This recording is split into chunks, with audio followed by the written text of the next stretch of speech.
Shay, West Indies women taking the first straight this summer at home against South Africa. You know once our first ball's bowled, it's game on. Full of energy from the start. For real, Haley. The fans already lining up. Flags waving, drums beating. Because when we home, we full of energy. Let me add in quote Sammy real quick. See what the vibe is. Shay, Skipper, I was just about to call you. This will be a summer to remember.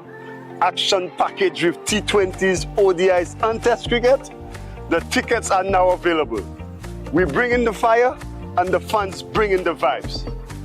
But we're missing that extra spark. Hold on, I know who to call. Coachman Sammy, you know I'm always ready. But where's he play? Teja, we heard you're the man with the vibes for this summer home series. We need a fire to light up this whole region. Haley, say no more. Everybody charge up. West Indies going higher. Full of energy, energy. Everybody charge up. West Indies going higher. Full of energy, energy. Whoa, whoa, whoa. Yeah, yeah, yeah. Where we come from, six is ready, no. Whoa, whoa, yeah.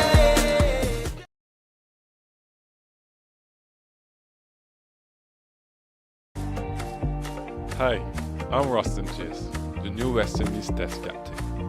It's a great privilege and honor to continue this legacy of West Indies cricket. The team's first assignment under my leadership will be against Australia in the Full of Energy Men's Home Series, with 3 matches being played in Barbados, Grenada, and then Jamaica.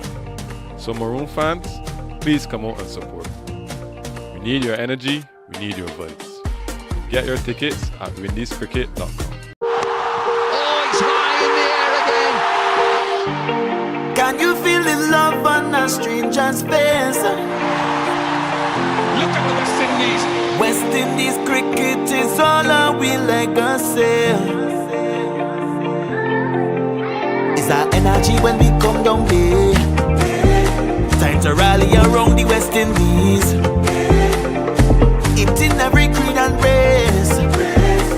West Indies are the holy grail. Whoa, oh, oh, oh. West Indies is where we from.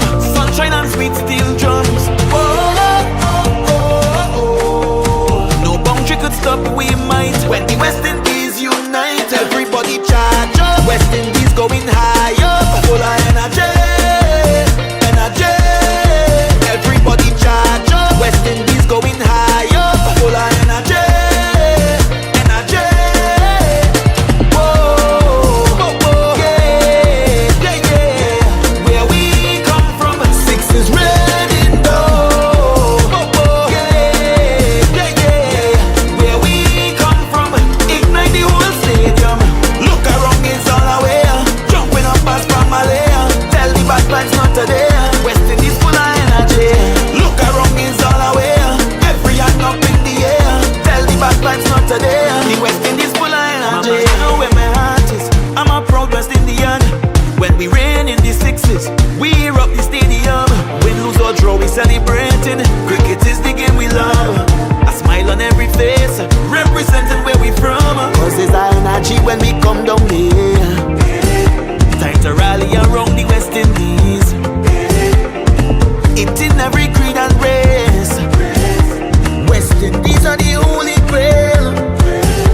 Shay, West Indies women taking the first straight this summer at home against South Africa.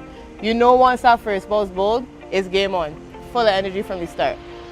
For real, Haley. The fans already lining up. Flags waving, drums beating. Because when we home, we full of energy. Let me add in quote Sammy real quick. See what the vibe is.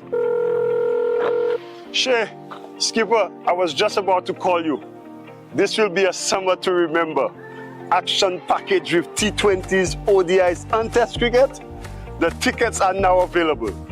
We bring in the fire and the fans bring in the vibes. But we're missing that extra spark. Hold on, I know who to call. Coachman Sammy, you know I'm always ready. But where's he play? Teja, we heard you're the man with the vibes for this summer home series. We need a fire to light up this whole region. Haley, say no more. Everybody charge up. West Indies going higher. Full of energy. Energy. Everybody charge up. West Indies going higher. Full of energy. Energy. Whoa. Whoa, whoa. Yeah. Yeah, yeah. Where we come from, six is ready. No. Whoa, whoa. Yeah.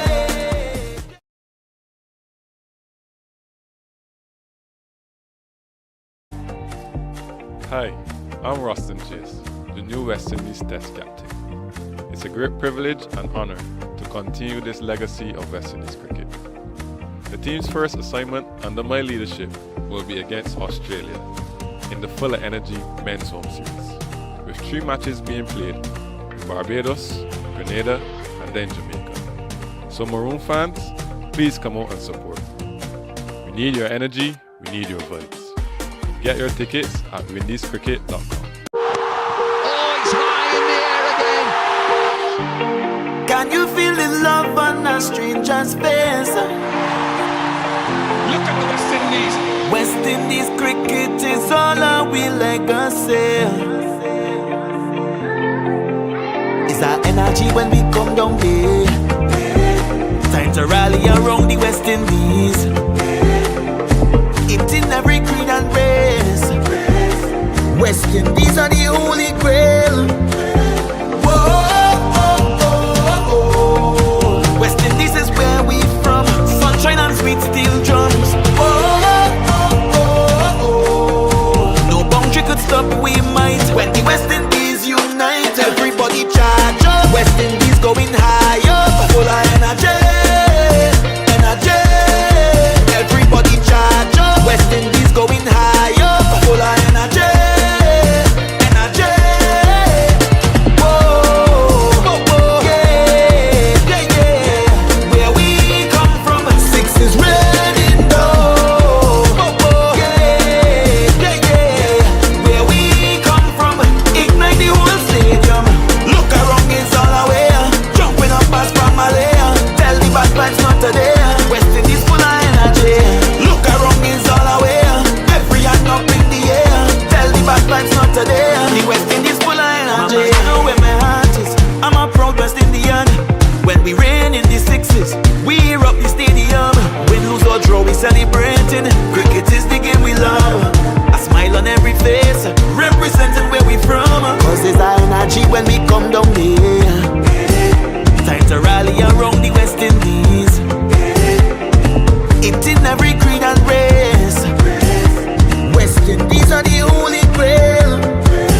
Whoa, oh, oh, oh. West Indies is where we from. Sunshine and sweet steel drums. Whoa, oh, oh, oh. No boundary could stop we might. When the West Indies unite, everybody charge up. West Indies going higher.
Shay, West Indies women taking the first straight this summer at home against South Africa. You know once that first ball's bowled, it's game on. Full of energy from the start. For real, Haley. The fans already lining up. Flags waving, drums beating. Because when we home, we full of energy. Let me add in quote Sammy real quick. See what the vibe is. Shay, skipper, I was just about to call you. This will be a summer to remember. Action package with T20s, ODIs and Test cricket. The tickets are now available. We bring in the fire and the fans bring in the vibes. But we're missing that extra spark. Hold on, I know who to call. Coachman Sammy, you know I'm always ready. But where's he play? Teja, we heard you're the man with the vibes for this summer home series. We need a fire to light up this whole region. Haley, say no more. Everybody charge up. West Indies going higher. Full of energy, energy. Everybody charge up. West Indies going higher. Full of energy, energy. Whoa, whoa, whoa. Yeah, yeah, yeah. Where we come from, six is ready, no. Whoa, whoa. Yeah.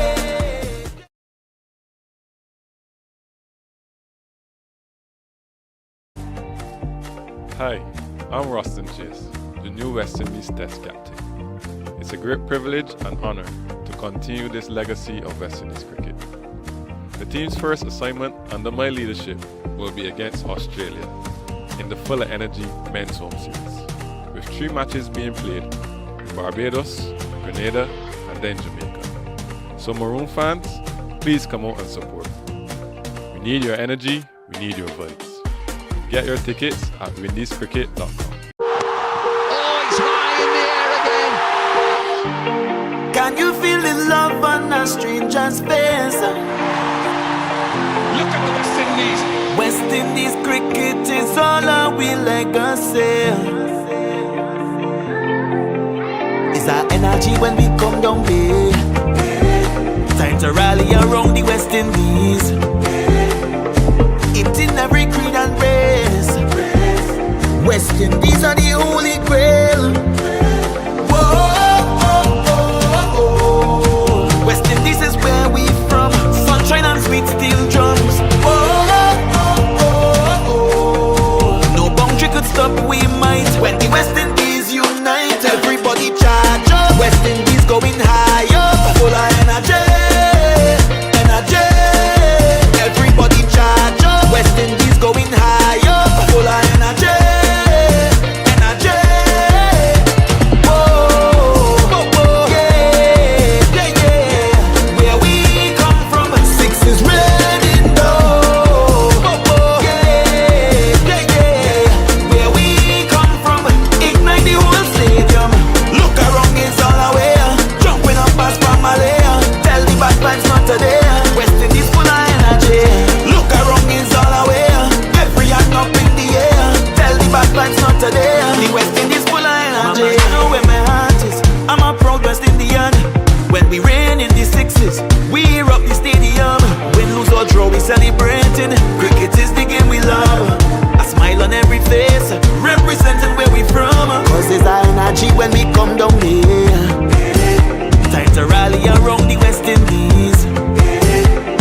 Shay, West Indies women taking the first straight this summer at home against South Africa. You know once our first ball's bowled, it's game on. Full of energy from the start. For real, Haley. The fans already lining up. Flags waving, drums beating. Because when we home, we full of energy. Let me add in quote Sammy real quick. See what the vibe is. Shay, skipper, I was just about to call you. This will be a summer to remember. Action package with T20s, ODIs and Test cricket. The tickets are now available. We bring in the fire and the fans bring in the vibes. But we're missing that extra spark. Hold on, I know who to call. Coachman Sammy, you know I'm always ready. But where's he play? Teja, we heard you're the man with the vibes for this summer home series. We need a fire to light up this whole region. Haley, say no more. Everybody charge up. West Indies going higher. Full of energy, energy.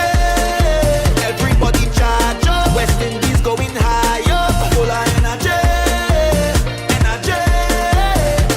Whoa, whoa, whoa. Yeah, yeah, yeah. Where we come from, six is red in dough. Whoa, whoa, yeah.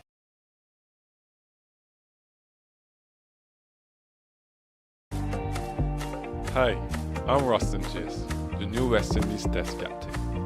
It's a great privilege and honor to continue this legacy of West Indies cricket. The team's first assignment under my leadership will be against Australia in the Full of Energy Men's Home Series, with 3 matches being played in Barbados, Grenada, and then Jamaica.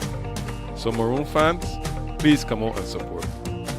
We need your energy, we need your vibes. Get your tickets at windiescricket.com. Oh, it's high in the air again.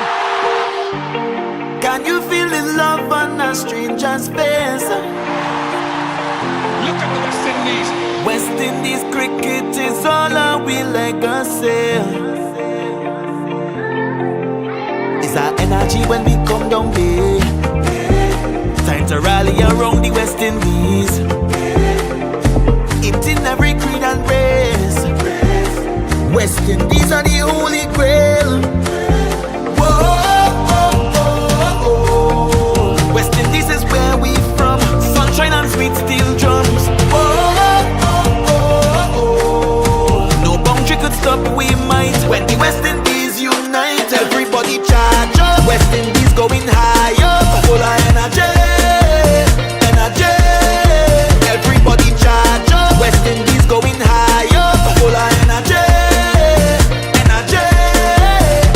Whoa, whoa, whoa. Yeah, yeah, yeah. Where we come from, six is red in dough. Whoa, whoa. Yeah, yeah, yeah. Where we come from, ignite the whole stadium. Look around, it's all away. Jumping up as from Malaya. Tell the bad vibes not today. West Indies full of energy. Look around, it's all away. Every hand up in the air. Tell the bad vibes not today. The West Indies full of energy. You know where my heart is. I'm a proud West Indian. When we reign in the 60s, we hear up the stadium. Win, lose or draw, we celebrating. Cricket is the game we love. A smile on every face, representing where we from. Cause there's our energy when we come down here. Time to rally around the West Indies. It's in every creed and race. West Indies are the holy grail. Whoa, oh, oh, oh. West Indies is where we from. Sunshine and sweet steel drums. Whoa, oh, oh, oh. No boundary could stop, we might. When the West Indies unite, everybody charge up. West Indies go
Shay, West Indies women taking the first straight this summer at home against South Africa. You know once our first ball's bowled, it's game on. Full of energy from the start. For real, Haley. The fans already lining up. Flags waving, drums beating. Because when we home, we full of energy. Let me add in quote Sammy real quick. See what the vibe is. Shay, skipper, I was just about to call you. This will be a summer to remember. Action package with T20s, ODIs and Test cricket. The tickets are now available. We bring in the fire and the fans bring in the vibes. But we're missing that extra spark. Hold on, I know who to call. Coachman Sammy, you know I'm always ready. But where's he play? Teja, we heard you're the man with the vibes for this summer home series. We need a fire to light up this whole region. Haley, say no more. Everybody charge up. West Indies going higher. Full of energy, energy. Everybody charge up. West Indies going higher. Full of energy, energy. Whoa, whoa, whoa. Yeah, yeah, yeah. Where we come from, six is red in dough. Whoa, whoa, yeah.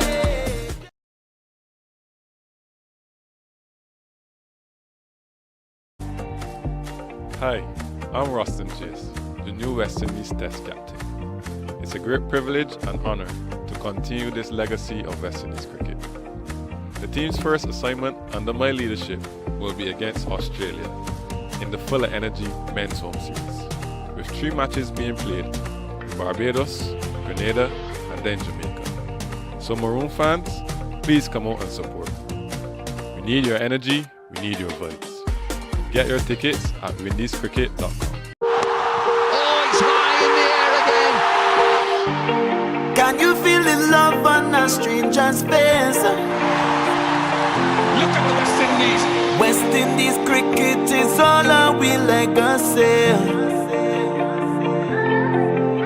It's our energy when we come down there.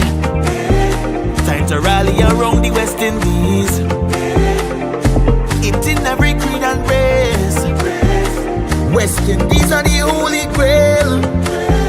Whoa, oh, oh, oh. West Indies is where we from. Sunshine and sweet steel drums. Whoa, oh, oh, oh. No boundary could stop we might. When the West Indies unite, everybody charge up. West Indies going higher. Full of energy, energy. Everybody charge up. West Indies going higher. Full of energy, energy. Whoa, whoa, whoa. Yeah, yeah, yeah. Where we come from, six is red in dough. Whoa, whoa. Yeah, yeah, yeah. Where we come from, ignite the whole stadium. Look around, it's all away. Jumping up past Pamela. Tell the bad vibes not today. West Indies full of energy. Look around, it's all away. Every hand up in the air. Tell the bad vibes not today. The West Indies full of energy. You know where my heart is. I'm a proud West Indian. When we rain in the sixes, we rock the stadium. Win, lose or draw, we celebrating. Cricket is the game we love. A smile on every face, representing where we from. Cause there's our energy when we come down here. Time to rally around the West Indies. It's in every creed and race. West Indies are the holy grail. Whoa, oh, oh, oh. West Indies is where we from. Sunshine and sweet steel drums. Whoa, oh, oh, oh. No boundary could stop we might. When the West Indies unite, everybody charge up. West Indies going higher. Full of energy, energy.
Shay, West Indies women taking the first straight this summer at home against South Africa. You know once that first ball's bowled, it's game on. Full of energy from the start. For real, Haley. The fans already lining up. Flags waving, drums beating. Because when we home, we full of energy. Let me add in quote Sammy real quick. See what the vibe is. Shay, Skipper, I was just about to call you. This will be a summer to remember. Action package with T20s, ODIs and Test cricket. The tickets are now available. We bring in the fire and the fans bring in the vibes. But we're missing that extra spark. Hold on, I know who to call. Coach Man Sammy, you know I'm always ready. But where's he play? Teja, we heard you're the man with the vibes for this summer home series. We need a fire to light up this whole region. Haley, say no more. Everybody charge up. West Indies going higher. Full of energy, energy. Everybody charge up. West Indies going higher. Full of energy, energy. Whoa, whoa, whoa. Yeah, yeah, yeah. Where we come from, six is ready, no. Whoa, whoa, yeah.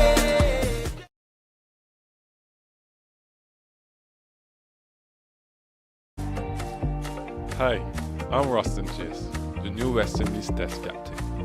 It's a great privilege and honor to continue this legacy of West Indies cricket. The team's first assignment under my leadership will be against Australia in the Full of Energy Men's Home Series, with 3 matches being played in Barbados, Grenada, and then Jamaica.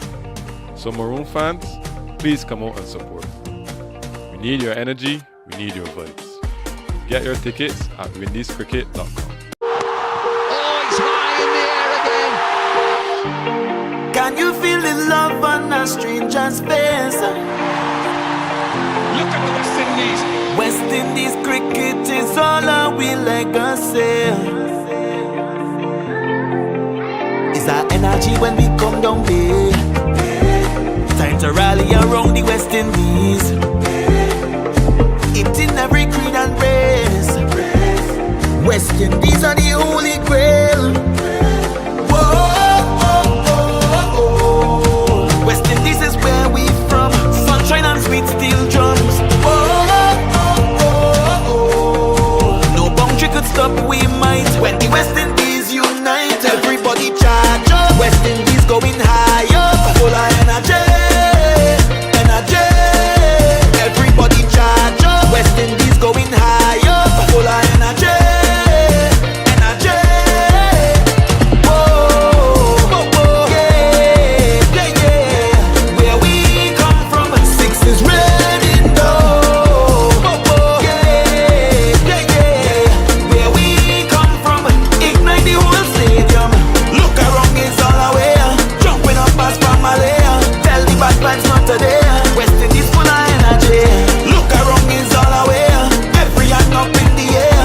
Tell the bad vibes not today. The West Indies full of energy. Mama, you know where my heart is. I'm a proud West Indian. When we reign in the sixes, we hear up the stadium. Win, lose or draw, we celebrating. Cricket is the game we love. A smile on every face, representing where we from. Cause it's our energy when we come down here. Time to rally around the West Indies. It's in every creed and race. West Indies are the holy grail.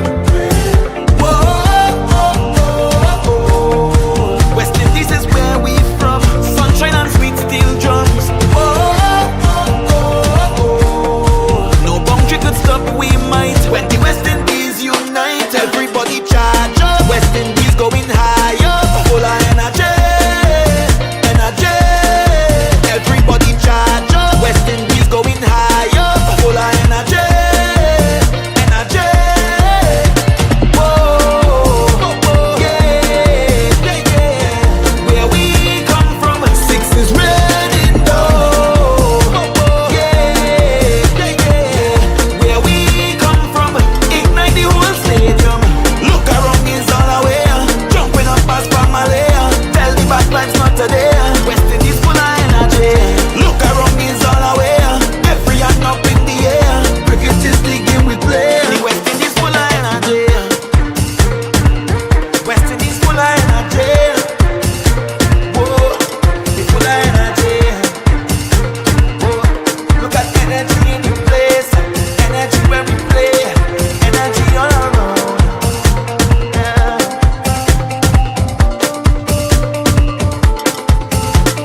Shay, West Indies women taking the first straight this summer at home against South Africa.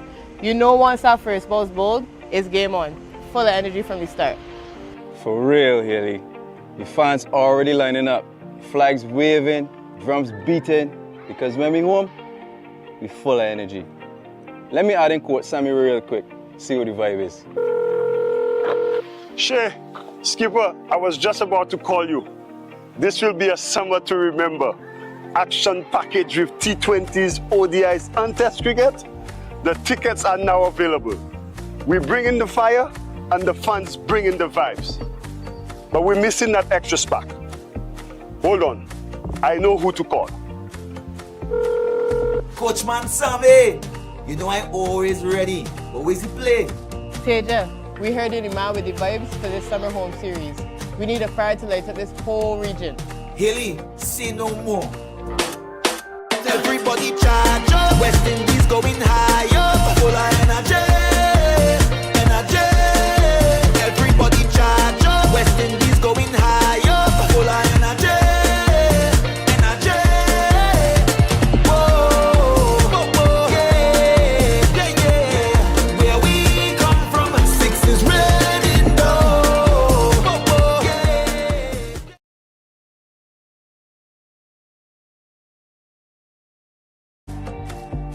Hi, I'm Rustin Chase, the new West Indies Test captain. It's a great privilege and honor to continue this legacy of West Indies cricket. The team's first assignment under my leadership will be against Australia in the Full of Energy Men's Home Series, with 3 matches being played in Barbados, Grenada, and then Jamaica. So Maroon fans, please come out and support. We need your energy, we need your vibes. Get your tickets at windiescricket.com. Oh, it's high in the air again. Can you feel the love on a stranger's face? Look at the West Indies. West Indies cricket is all our we legacy. Is our energy when we come down there. Time to rally around the West Indies. It's in every creed and race. West Indies are the holy grail. Whoa, oh, oh, oh. West Indies is where we from. Sunshine and sweet steel drums. Whoa, oh, oh, oh. No boundary could stop we might. When the West Indies unite, everybody charge up. West Indies going higher. Full of energy, energy. Everybody charge up. West Indies going higher. Full of energy, energy. Whoa, whoa, whoa. Yeah, yeah, yeah. Where we come from, six is ready, no. Whoa, whoa. Yeah, yeah, yeah. Where we come from, ignite the whole stadium. Look around, it's all aware. Jumping up past Pamela. Tell the bad vibes not today. West Indies full of energy. Look around, it's all aware. Every hand up in the air.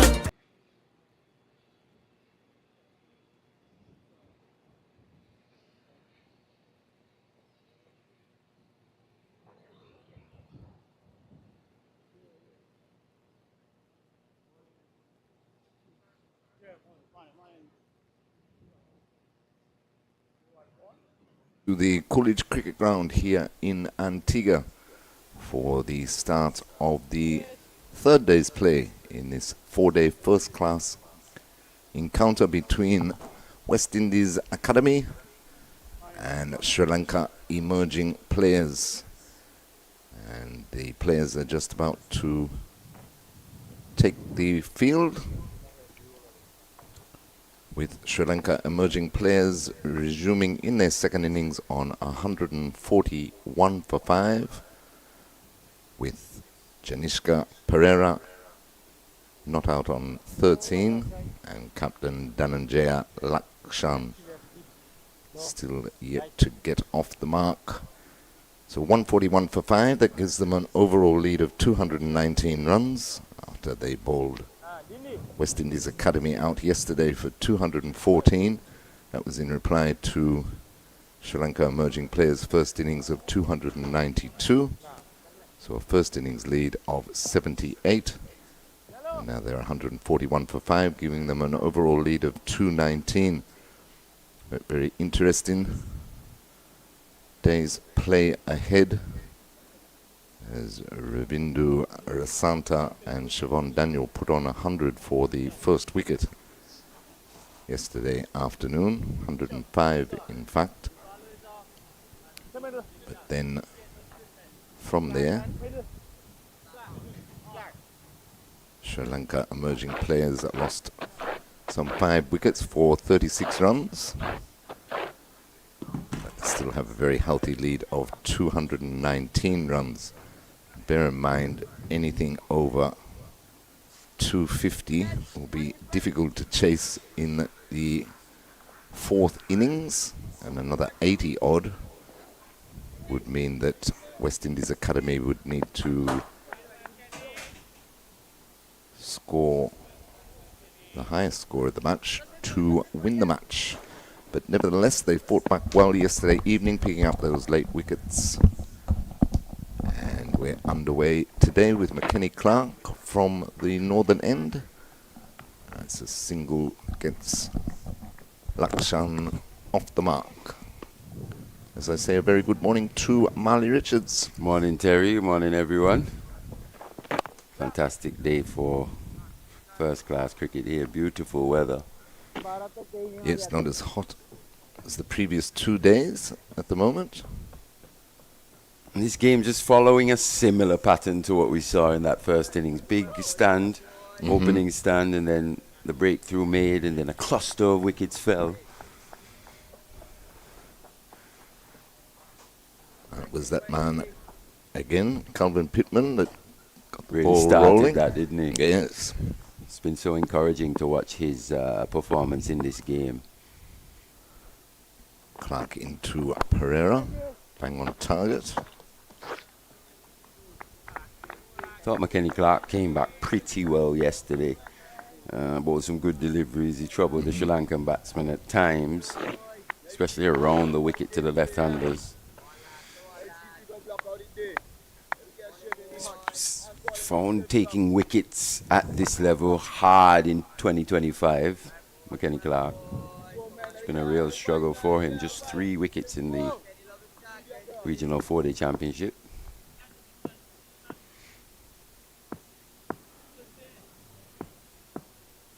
He comes in again to Pereira. Good judgment. A good area, that. Just needs to replicate that over and over and over here. Well, as many times as he possibly can. It's just the consistency, isn't it, Marley, with McKenny Clark? Which you expect. As we were saying, this is an academy set up for a reason. If they were the finished article, they wouldn't be here. Exactly. So the difference is we're seeing that development live in real time. Yes.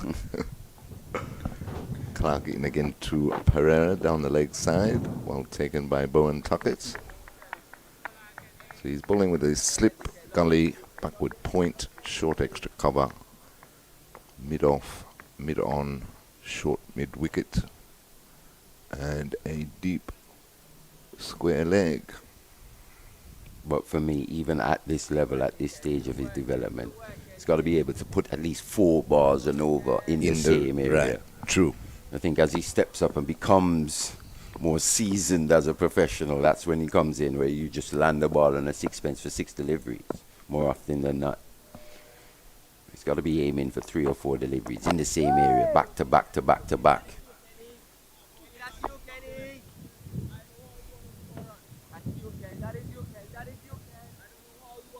So you were saying slightly more attacking now on periods yesterday. Even when Pittman came on, there were no slips. No. No close-in catches. They've probably gone away overnight and had a little think about it. He's got the one slip, the gully, and a backward point. And Becky Joseph, close catcher in at cover.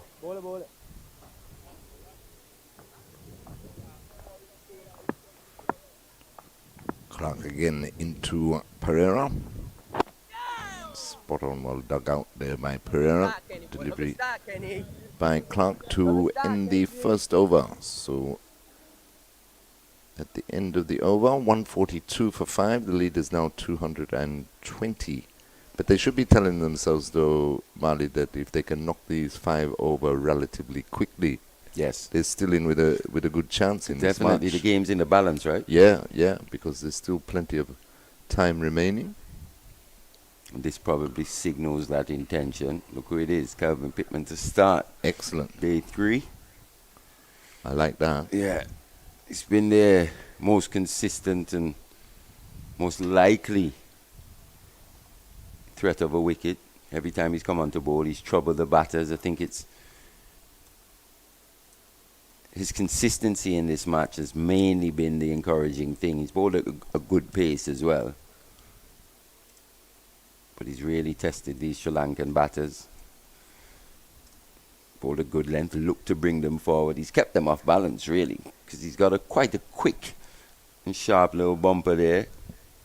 Well directed. But if you look through his wickets, quite a few of those wickets, the Sri Lankan batters were looking to get onto that front foot.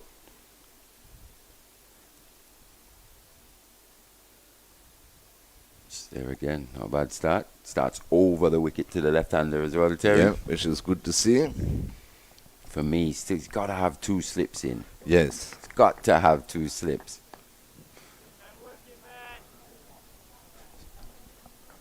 Considering there's no third man, so there's a big gap there between that, what do you call that, second slip? Second it's slip. actually second slip on gully. Yep.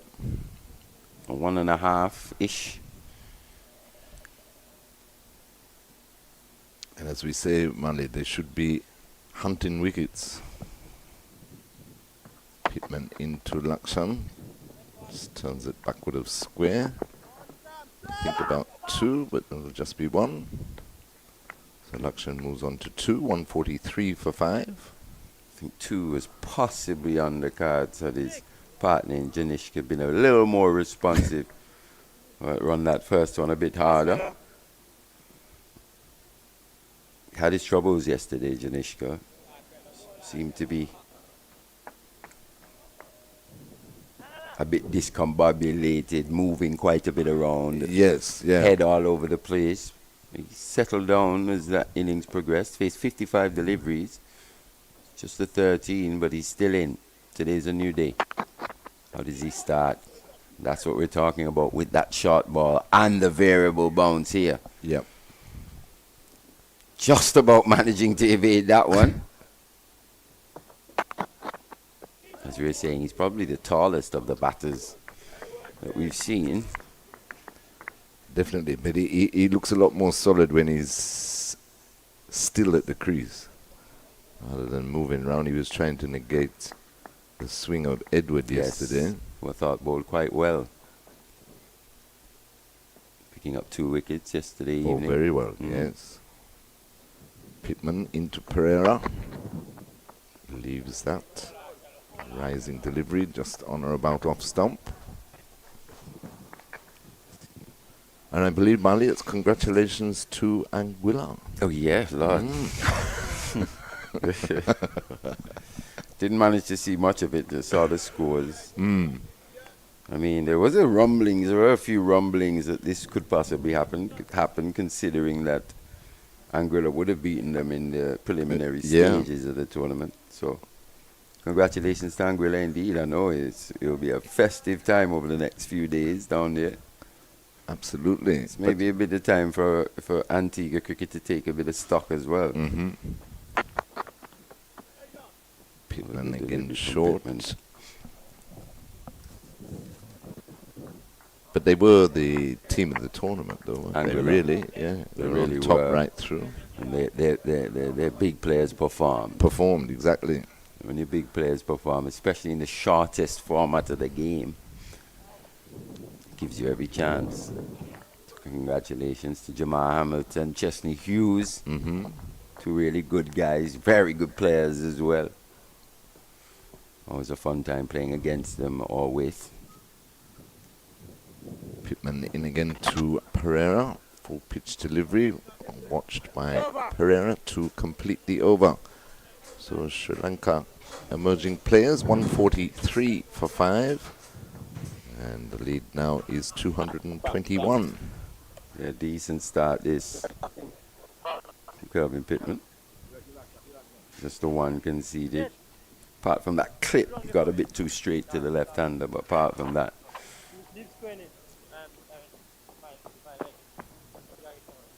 Very encouraging start from him. So you see the boy from Bethesda really announcing himself in first-class cricket in this match. Gave a glimpse of what could be possibly in the regional 40 championship. Yeah. On day one. What a joy it was to actually watch. Absolutely. That performance. 7 for 28. Wow. And for me, it could have been even better. Shot, bit of timing, sweet bit of timing that. Excellent placement too. From Lakshan. So not only is he skillful with ball in hand, seems to be a skillful player with bat as well. That raced away down the hill. Certainly did. First boundary of the day. Moves him on to 6, 147 for 5. Made a sweet sound off the bat as well. Really picked that length early. Did Dhananjaya Lakshan. Kenny Clark now decides to come around the wicket. He was actually better from around the wicket to the left-handers on day 2. That's well bowled. Defended into the offside, no run. Just got the ball to tail in quite late. He looked in a lot better rhythm yesterday. As well, yeah. All the bowlers did, to be fair. Nathan Edwards especially, from around the wicket to the right-handers. And credit where credit's due, Mali. 105 on the board without loss, trailed by 78 in the first innings. They could have easily dropped their head in that last hour. Could have wilted. Yep. Just needed that breakthrough provided by Kevin Pittman. Handsy, indeed. Looks like a handsy type player. Loves to throw the hands at the ball. Just needs an element of width. Have a look at this. Just there. At least he goes hard. And we were saying he definitely need another slip in this region. Slips, yeah. Going through that vacant first slip region, really. Or second and third, may I say, because Clark's a bit wide there. That brings up the 150 for Sri Lanka. And even after that, still no change. You got to get another in. Just there. Good bit delivery. of bounce as well. Good pace, Terry. Excellent. And this is what we saw a bit more often from Kenny Clark when he burst onto the scene. What was he, 17, 18-year-old? 17-year-old. Yeah. Regional Super 50, actually. 2022. A few years ago now. He really hustled some international batters. Think of Darren Bravo. He really looked to rough him up. Bowled him some quick bounces. He hustled Casey Carty. Just there again. It was more deliberate that time by Lakshan. Uppercut over the slip cordon into the boundary. And I think even the way Lakshan plays here, anything just slightly right, he's going to throw the hands at it. A fly slip isn't a bad position. No. But he's got to have something. He's either got to strengthen the slip cordon or put somebody down on third man. And have a fly slip for me. Right. That man at deep backward square, easy needed. Especially if you can hone in on a good line outside that off stump. Maybe you do keep that man with the threat of the bouncer. But drop in. Maybe take out mid-wicket. Bring into slip. Make the man move from mid-wicket to mid-on. Wide mid-on. Because Lakshan will be thinking to himself, if they can get away here by lunchtime, Yes. they can assess the situation. He'll be nearer to 300. Exactly. Just there there he goes again. And 4 more. It's at the 4th boundary down to that 3rd man region in this over. Bit short and wide off the toe of the bat this time. But nonetheless, skipper's away. He's off to a start, moves to 18. It's 159.45. That's 237 in front now. Yeah, it's the luxury of having that 78-run lead. Exactly. West Indies Academy really struggling at times with the bat. It's the bowlers really that have kept them in this game. Pittman 8 wickets in the match.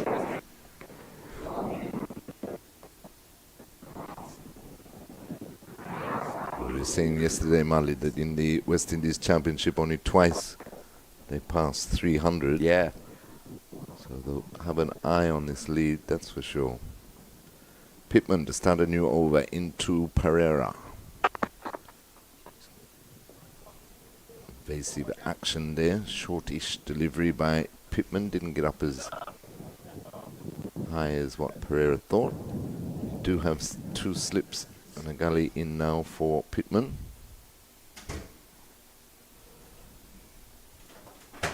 That's where if you can just get those sort of deliveries more in line with the stumps, it makes it such a difficult proposition, especially with Pereira looking to duck. Mm-hmm.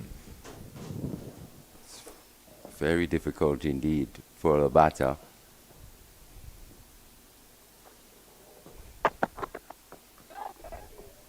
Good ball again by Pittman, defended to the onside by Pereira.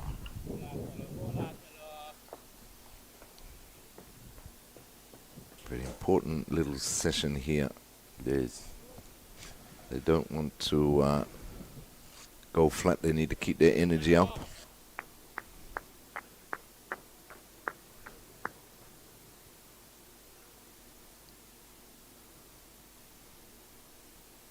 Current run rate hovering around 4 and over.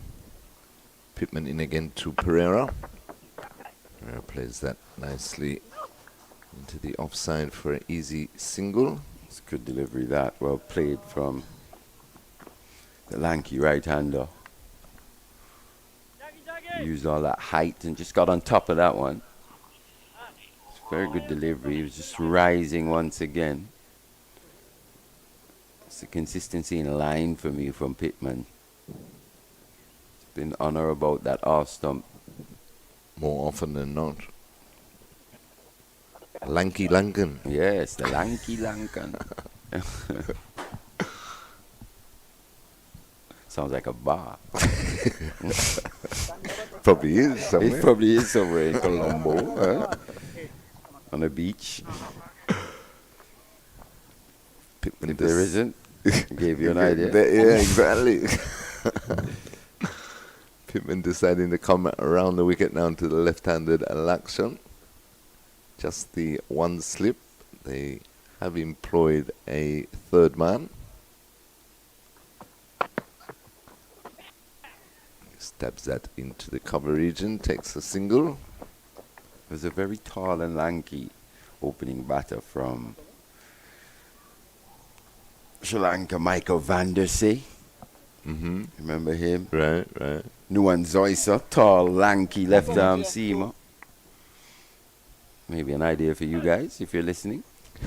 Could possibly franchise it across the continent.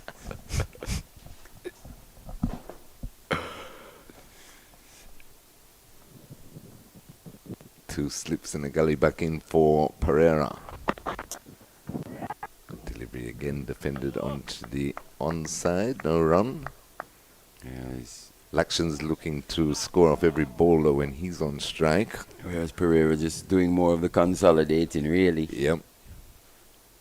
Similar to what we saw in that first innings, in that partnership with De La Vera. Mm-hmm.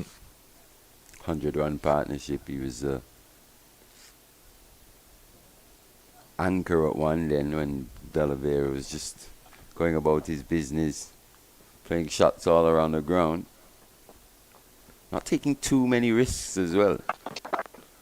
That's pulled nicely into the boundary, back with a square for 4. So he took the short one on that time and played it very well. Yeah, used all his height this time. Have a look at this. Just stands tall. Look at that. Gets on top of it. Times it quite nicely. Down past that man at fine leg, having no chance. So a good end to that over for the Sri Lankan team. It's been a good couple of overs for them, really. Yeah, they shot up to 165 for 5. Look at the rate. Above 4 now. Yep. And the lead is 243.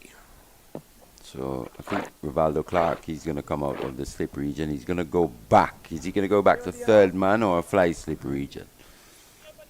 Fly slip, it looks like. Gotta have a slip in as well, for me.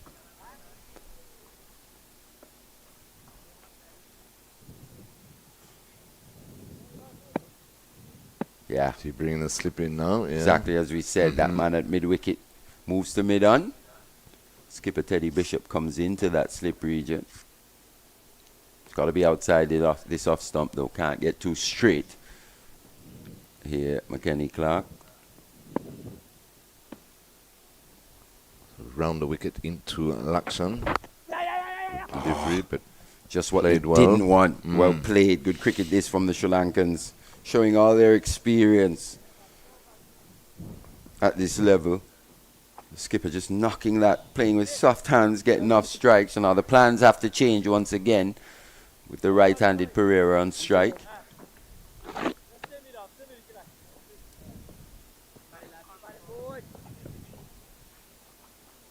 Very annoying indeed for the West Indies Academy. McKenny Clark in particular, he's saying, damn, I'd love to keep him down there for at least a few more deliveries.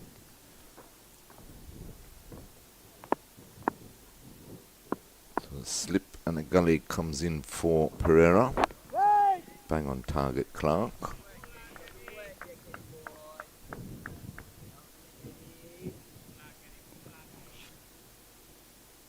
A lovely day here in Antigua. The wind has picked up, so a stiff breeze blowing across the ground. It's a holiday here, Whit Monday holidays. Encourage you to come down to Coolidge, home of West Indies cricket, to watch the future stars in action.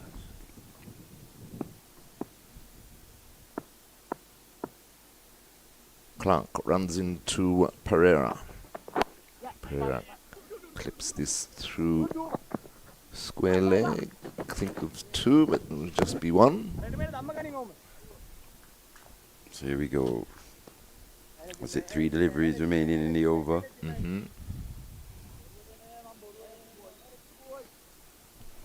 Left-handed Lakshan back on strike. Rivaldo Clark, he's posted in that fly slip position. He's a bit further back now, actually. Might as well call that third man. True. Just a few yards off. 2 men out on a hook on the leg side. We call it a catching third man. Yeah. Pulls that through the mid-wicket region.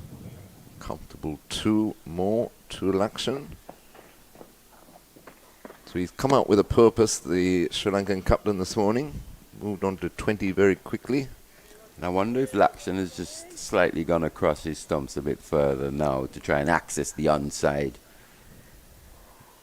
He's got acres of space, hasn't he? Short mid-wicket. Just the one man in front. Yeah. In mid-on. Deep backward square in Nathan Edward. Fine leg, Kelvin Pittman.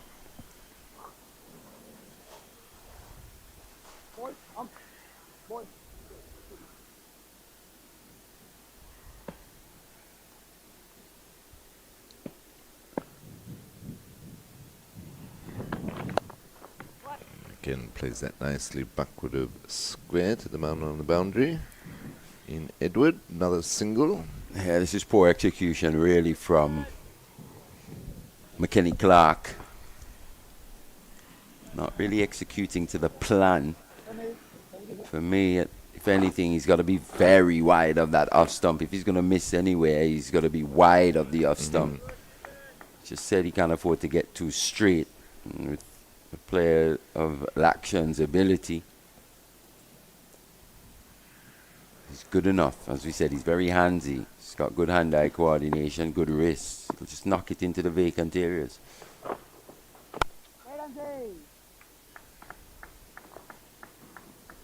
Disappointing over that from an academy perspective. Yes. But you see what they were working at, but they didn't execute. That's all. I think bowling left and right It's really upset him a bit. especially that first delivery. Yeah. So the over comes to an end, 170 for 5. Sri Lanka emerging. The lead now 248.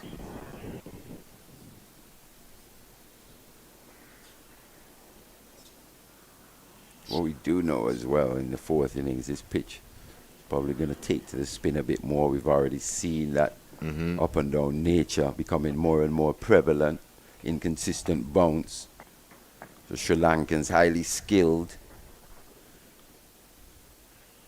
especially the fast bowlers, Lakshan in particular. Samadita, who picked up that fifer, brought some beautiful deliveries. That one to Rivaldo Clark in particular was a peach. Oh, absolutely. That was the very top of off, where they tell you the way you want your deliveries to land. Well, like, he couldn't have got it more spot on. It landed on middle hit off, beautiful. And as you were saying, doesn't have to move that much, just enough. Beat the outside edge. Not much Rivaldo Clark could have done there.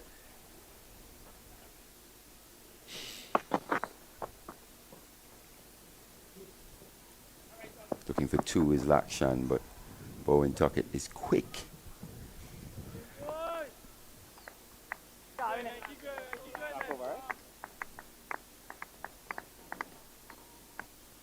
He's played a nice little counter-attacking innings, and just as we said yesterday, who's going to be the man to play the similar type role that we saw from De La Vera in the first innings? And it's the skipper. He's scoring at a strike rate above 100, 23 off 19. It's almost in a counter-attacking fashion, very similar to the way De La Vera played. But as we saw, De La Vera went on to score a spectacular 100. Yes. Driven. Oh, beautiful. And well fielded. Beautiful stuff with the weaker hand as well. It looked like Nathan Edward. Beautiful bit of feeling that. He's feeling it, having a little rub there of the hip, but really put his body on the line. Definitely saved 4 runs.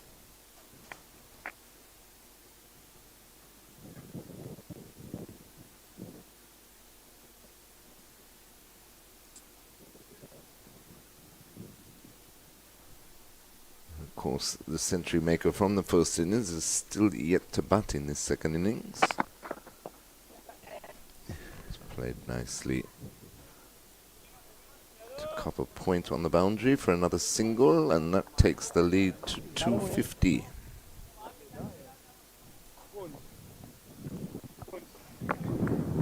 Significant lead this. Absolutely. That drive taking it to 250, Terry. As we were saying, 250 and above was such a struggle for the West Indies Academy in 2025. I think anything above this now, Sri Lankans becoming heavy favourites. Still with a day to go, pretty much. In the first hour here on day 3. Day 4 tomorrow. The way this pair have come out, the partnership 32 of 47. Just inching Sri Lanka further and further in the ascendancy. Definitely.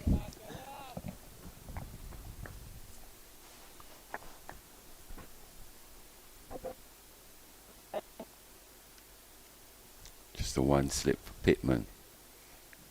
Good delivery that. Yeah. So nice shape on one to complete the over. So at the end of the over, Sri Lanka emerging players 172.45. That gives them a lead of exactly 250. Lakshan going along well. He started on 0. He's now 24. Pereira's on 20.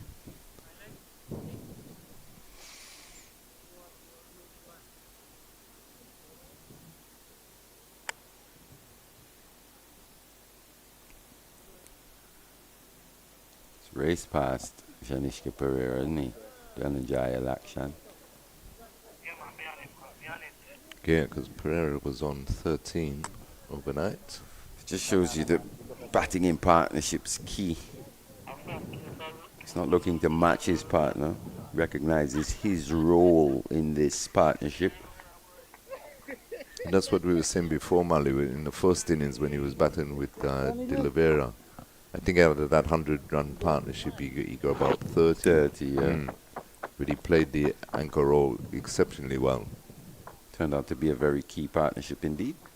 Absolutely. 89 for 5 at one point. Yeah, yeah.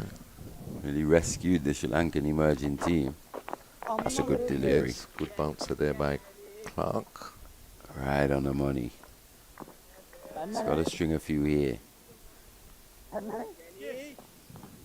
He's bowled a few deliveries to Pereira. He's been the more circumspect of the two.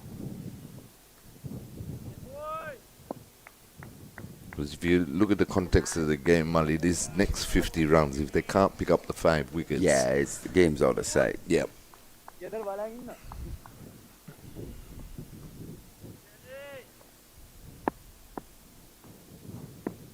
Anything above 300 will be asking a lot. I think it's already asking a lot. With the lead at 250, really. True. Is what we've seen from the batting lineup this year. But it's an opportunity for someone to put in a performance once again, right? Yeah, put their hand up. You think if Hakeem Ogis could have just gone on, looked in no trouble whatsoever. No, he was playing beautifully. Scoring at will, keeping the good balls out. Even when the ball was just moving around, he's getting his head in such good positions that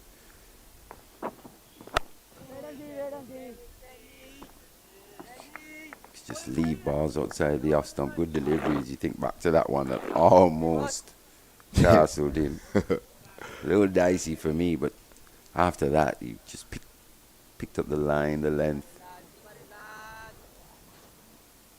Played with an ultra straight bat. Gave himself a good chance, and he got to 47 relatively easily.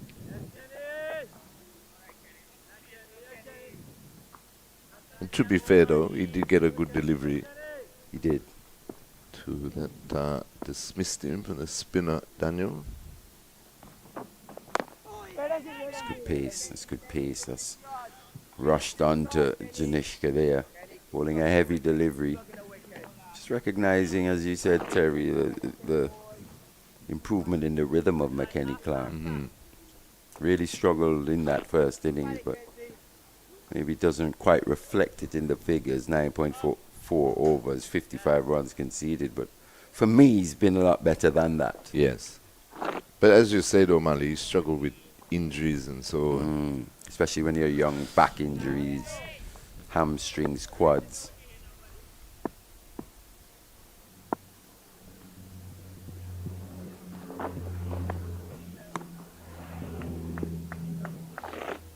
Not a bad over, though.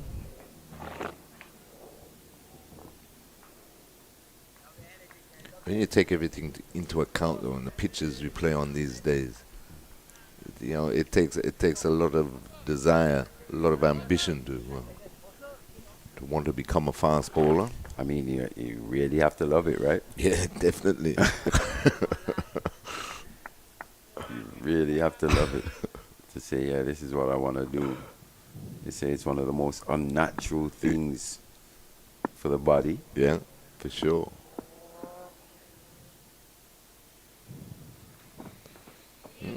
Interesting. This time, first time we've actually seen him look to use his feet here today. Pereira. Completes the over, 172 for 5. Lead remains on 250. But for me, though, Mandy, that's where Pereira gets himself into a bit of a tangle. Much better when he stands still at the crease.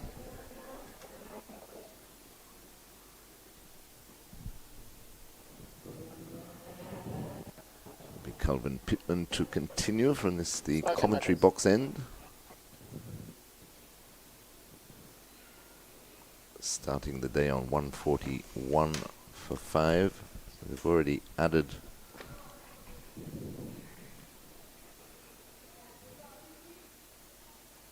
some 31 runs in the first half an hour's play.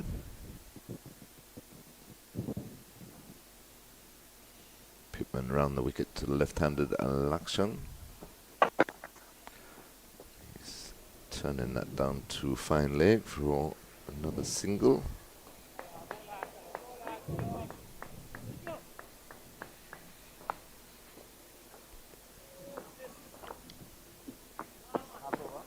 He's just been starved of the strikes slightly since that over in which he hit those 4 boundaries off McKenny Clark. That's mega. Coming over to you. It's just allowed the West Indies Academy to just quiet proceedings, slightly bowling to Janishka Pereira more often.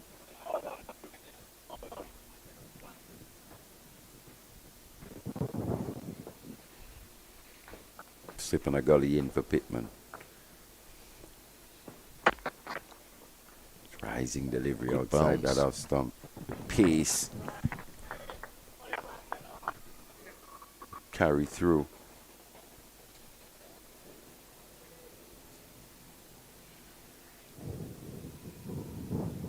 So the odd delivery will just scuttle through quite low, whereas more often than not, it's going through with good carry through to the wicket keeper.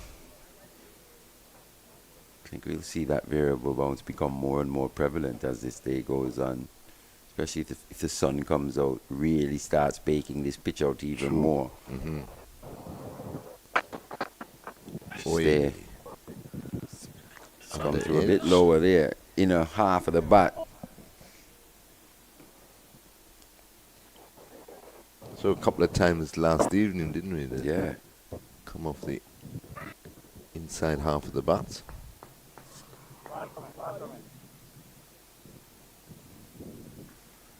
Maybe anticipating a little bit more bounce than actually transpired.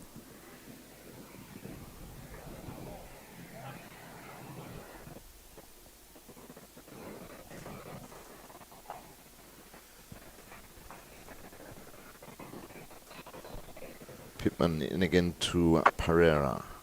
That's off the outer portion of the bats, but it's gone through backward point into the boundary, 4 runs. Yeah, that one squirts away. Not really the intended region Pereira was looking for, but nonetheless, another 4. Moves on to 24, 177 for 5.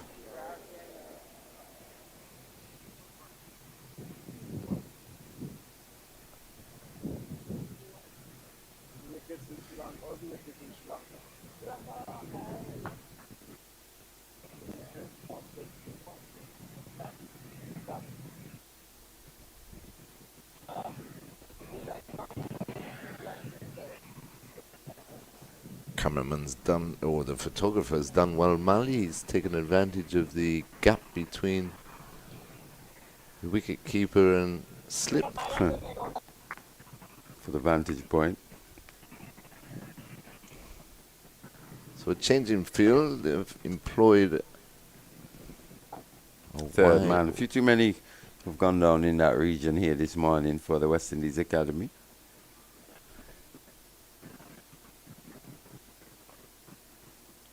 Third man still got the backward point on the fence.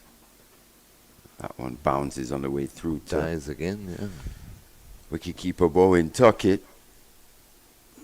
He's saying expect to see more and more of that as this day wears on. Especially from the bowlers who don't deliver from as high a height. Pittman just a bit more skiddy. Nathan Edward a bit more skiddy. Renico Smith, he's taller. He hits the pitch from a higher height. Gets a bit more bounce. Kenny Clark as well. Good delivery that. Naughty poke outside the off stump. Luckily for him.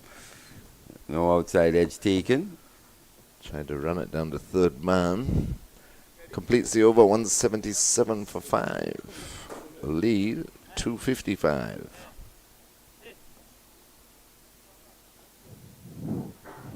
Third man went out of fashion, didn't it, for a while? Long time. Yeah.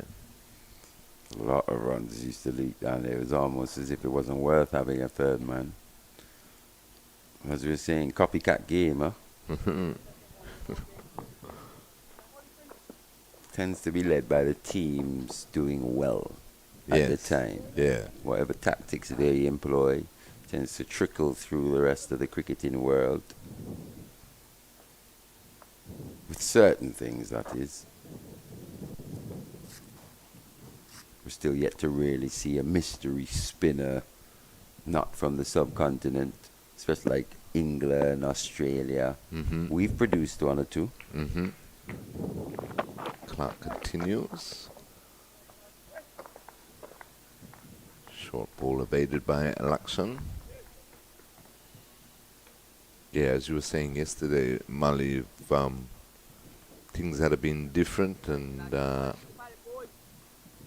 Mr. Narayan had stayed around Test cricket, who knows? They won a lot more Test matches, I tell you that.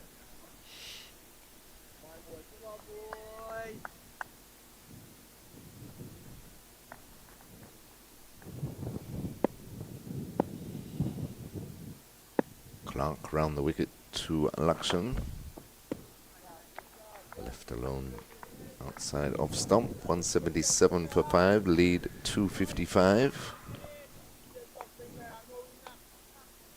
Yeah, Sunil Narayan really had an ability to run through waters. So even in the fourth innings, where in a match where the batting hasn't really fired, maybe the opposition's chasing 160, 170 in the fourth innings on a turning pitch.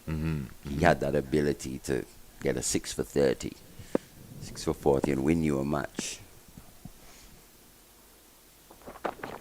Good delivery that. Staying a bit leg side-ish of that one. Showing the stumps a little bit, but as he said, he's got that good hand-eye coordination. Yeah. So even when defending, straight out the middle of the bat. Laxon.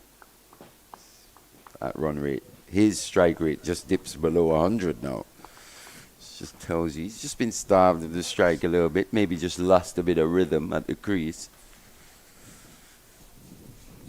But that last delivery, though, that's exactly where Clark needs to be. Definitely, that was a good delivery. Very good delivery, honing in on the stumps.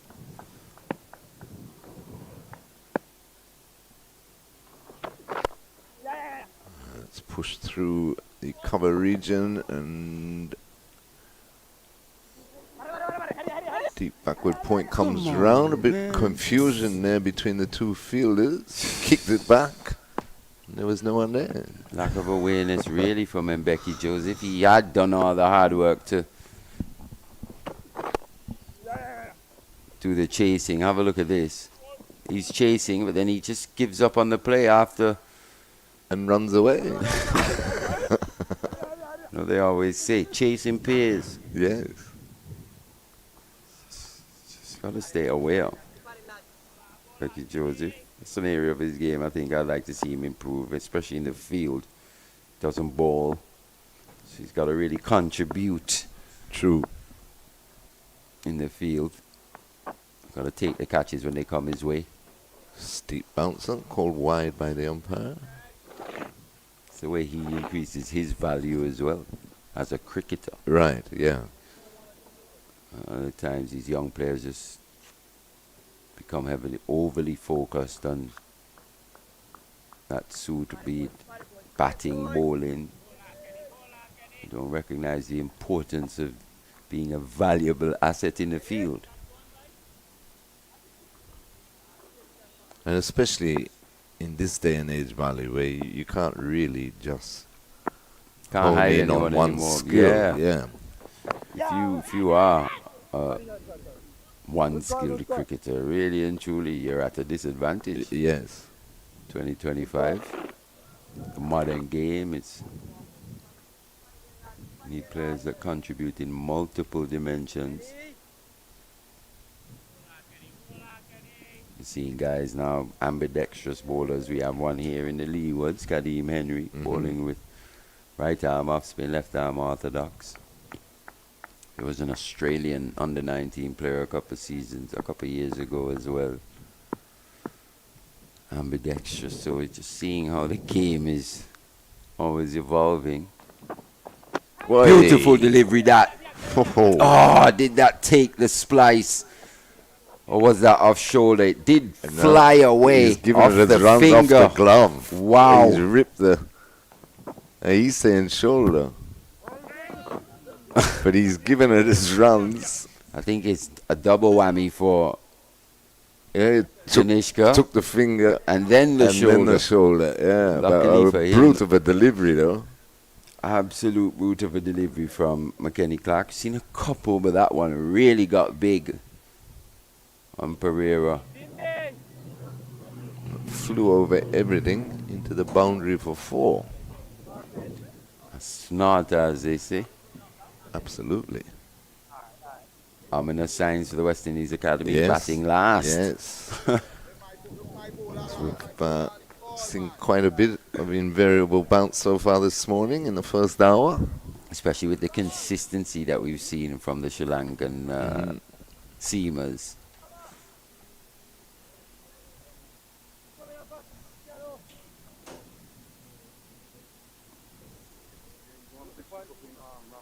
So he's just getting some treatment to his shoulder. And a large Samadita in that West Indies Academy first innings, picking up a 5-fer, and that was key for him, the consistency that he was able to maintain. So we just have a break in play here at Coolidge while Pereira gets some treatment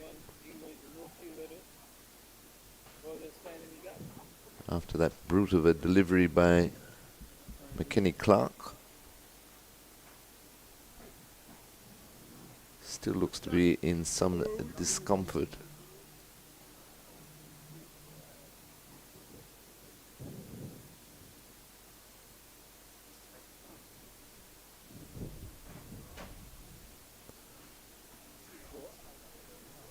So it is 185 for 5. Pereira is on 28.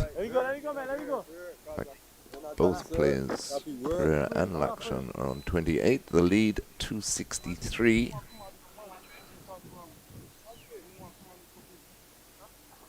West Indies Academy had a couple of breakthroughs here. Stay in this match.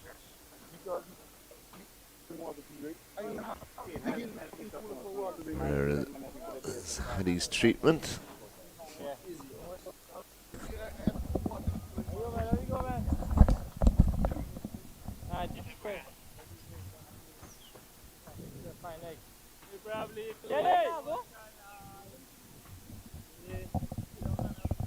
Bit of a magic spray, Marley. You'll be all right. Get back out there.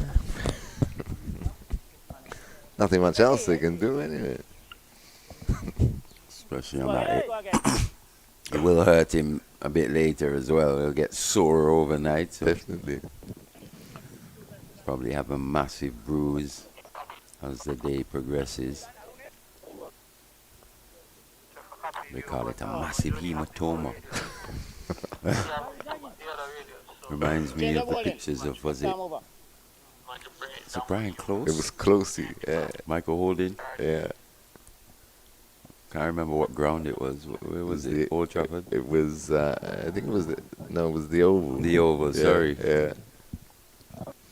The pictures after. 76. Yeah, looked like. But he never moved, though. He didn't. He never moved. He was a tough old so-and-so, wasn't he? Yeah. Or Acid Daddy. Yeah. He played under him at Somerset. Mm.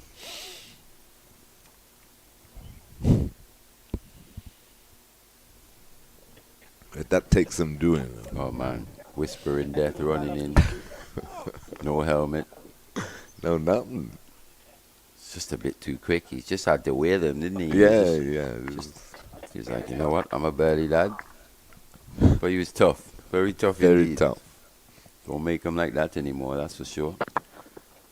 Gone! Good catch. Gone! Top catch. Gone! Top catch. Nathan Edward, first delivery down leg side, tickled by Alakshan, but what a catch by Colin Bowen Tuckett. Have a look at this. Sprawling away to his right. Ended up going with one hand. Took it clean as a whistle. A massive wicket that for the academy. Skipper Lakshan goes. Played quite nicely. Well, a special catch indeed. Nathan Edward will bowl better deliveries than that. Well, have a look at Colin Bowen Tuckett. Fantastic footwork. In the end, comfortable catch. He's elated. Skipper goes 185 for 6.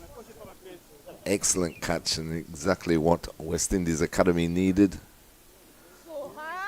And it was Nathan Edward yesterday with those 2 wickets really as well. Yep.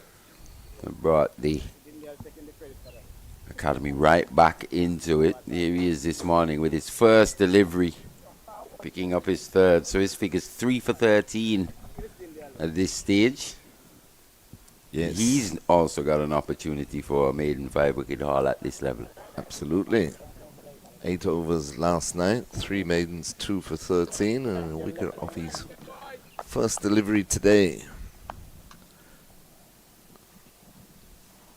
So even though that delivery, that brute of a delivery from Clark,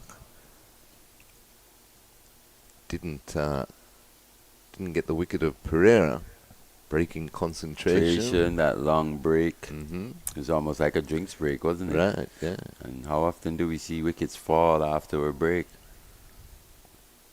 It just takes the batter maybe a bit longer to really hone back in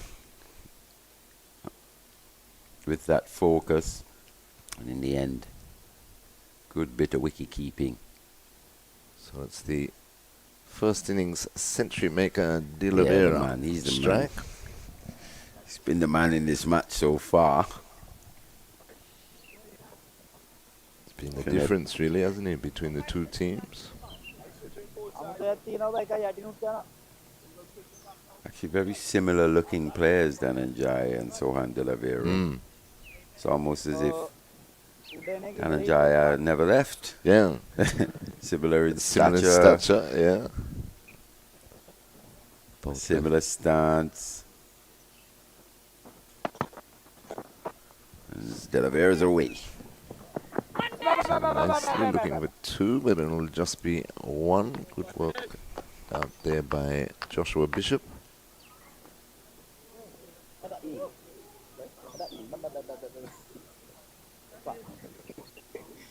Probably tells you the kind of game that Joshua Bishop is having here in terms of his bowling. He hasn't been called into the attack just yet here on day 3. Sri Lankans have been relatively comfortable against his left arm orthodox. Bowled a lot better yesterday, though. Did come back. 12 overs, 2 maidens, 2 for 23. Went wicketless in the first innings.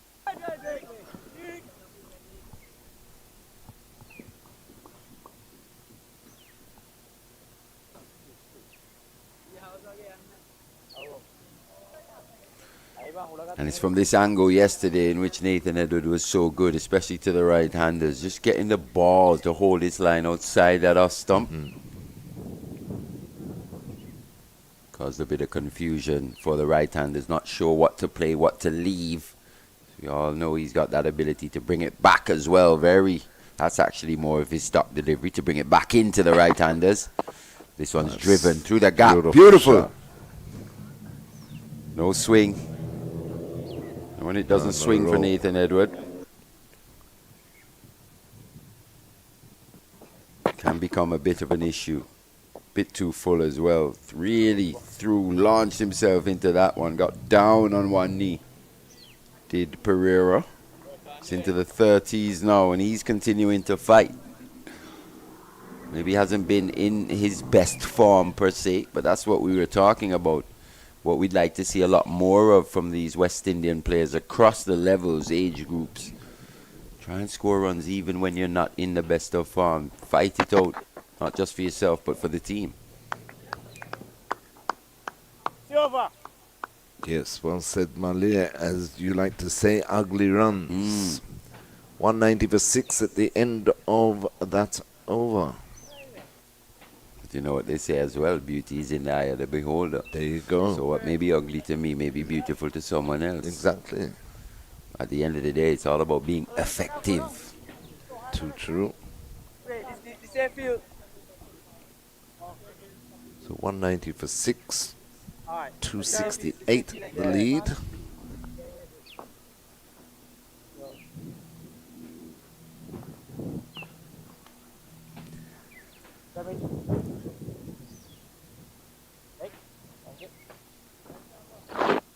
McKenny Clark will continue from the northern end. I think at this stage, Sri Lanka will be hoping for 350 plus. But if this pair can get going once again, especially we know De La Vera is in good form. Yeah, and with the rate that they're scoring, that 350 plus would still leave them ample time to try and bowl West Indies Academy out for a second time. Clark round the wicket to the left-handed De La Vera and takes the edge, well fielded there by Captain Teddy Bishop at first slip on the bounce.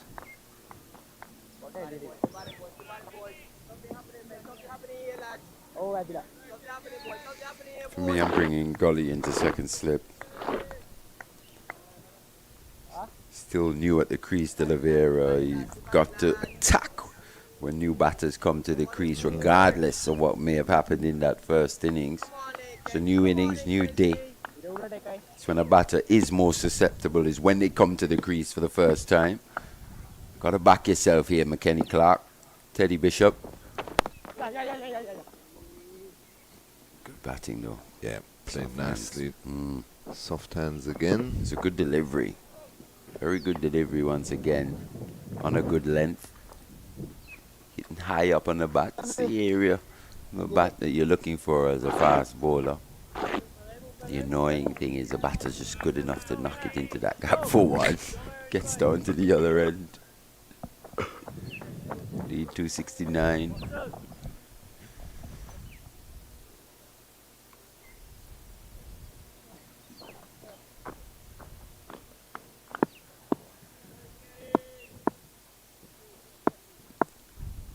Clark over the wicket to the right-handed Pereira. Tucks him up, but again, they take a quick single. To be fair, where we've seen actually Pereira be most comfortable, it's on that those balls a bit shorter that we saw on that pull shot. His head a little bit back in his stance. So that front foot doesn't really get to go because the head isn't necessarily leading. So even on that drive off Nathan Edward, foot was nowhere near it, but it was very full indeed. It was full enough that he could exactly, just and he play can through use it. his reach. He's Right. the Lankan, as you say. But I think with the short ball, he can't trust the bounce. He That's just- the issue. Yeah, yeah. But I think in terms of just his overall play, he's a lot more comfortable playing the shorter deliveries off the back foot. Pulled through mid-wicket and good running again. They'll pick up 2 to De La Vera. Maybe just slightly rushed there. Yeah, De La come on Vera. to him a bit quicker than what he expected. But I agree with you though, Mali. I would have a couple of slips at least try and put some pressure on, regardless of the situation of the match and regardless, as you said, of him making a century in the first innings. It's a new innings, he has to start again and look to knock him over. Wide down the leg side.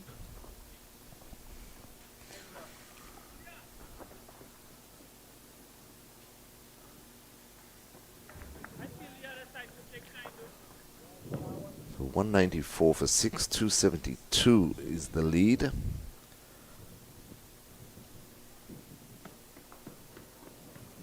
Coming up to the end of the first hour of play here on day 3.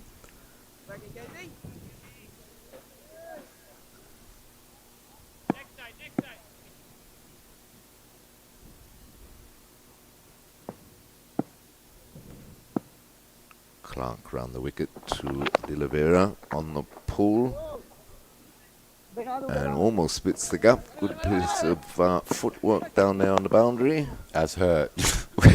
That's definitely hurt. It's inside of his foot.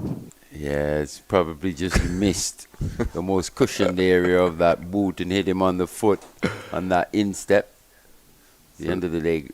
Nifty bit of footwork that from Kelvin Pittman. Was so they take 2 to complete the over, and it's drinks here at Coolidge with Sri Lanka 196 for 6, and that's a lead of 274. We'll be back in a couple of minutes on Cricket 360.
Ready, Skip? Striker, ready? We're back here at the Coolidge Cricket Ground. Players and ourselves actually just having a quick refreshment. Everyone having a bit of a refreshment, really. It's been a hot day. We're quite cool in this, in our environment. In fact, let me say it's slightly Arctic in here, but it's not too bad just yet. Not too bad just yet. The remote is close. It's close. 196 for 6 is lead. Growing for the Sri Lanka emerging team here. West Indies Academy need a couple wickets. Nathan Edward picked up his third off his first of this spell. Previous over.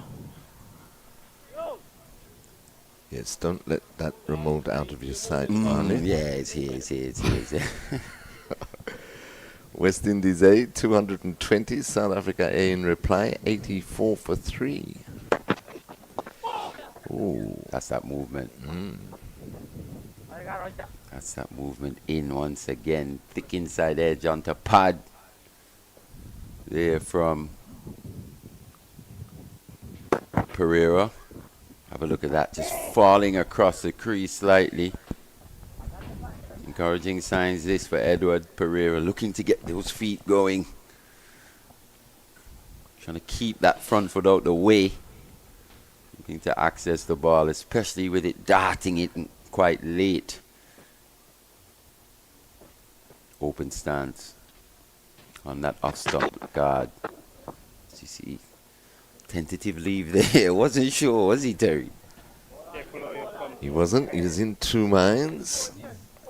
I still have a feeling, though, and that's why the next delivery he faced from McKenny Clark tested him again with a short one.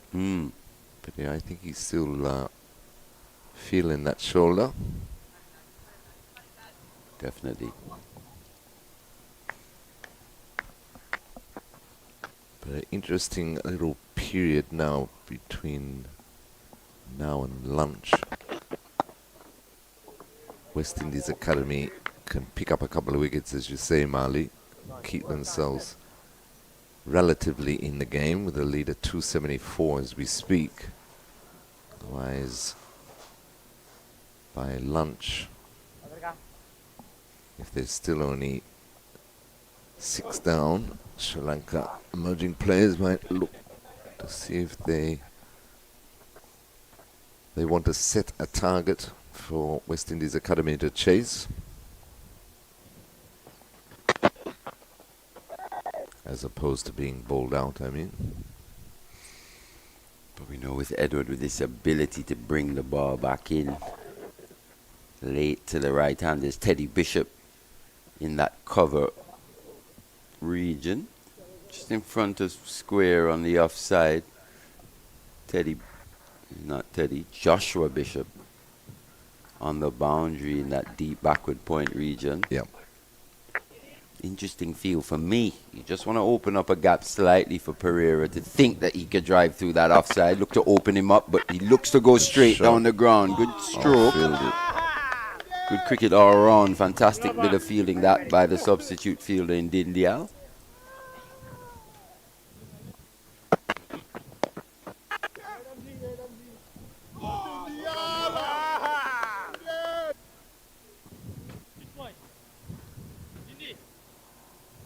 Score remains on 196 for 6. Pereira is on 33. De Oliveira is on 6, and the lead is 274. I think it's going to be Josh Bishop for the first time today, Terry. Fair enough. Good move. As we say, he bowled a lot better yesterday after going wicketless in the first innings.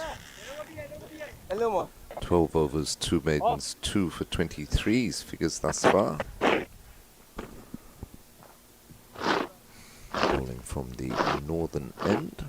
No Nico Smith today so far. I think he'll be someone that can look to exploit that variable bounce. Start again, JB. Start again, JB.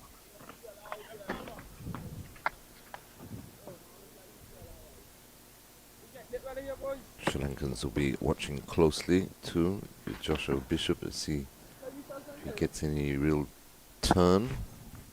Their spinners come into play in the final innings. Yes, Bishy, yes, Bishy, yes, Bishy, yes, Bishy. Bowling to Oliveira down the leg side. Stopped by Bowen Tuckett. Bishy, wet, Bishy, wet, Bishy.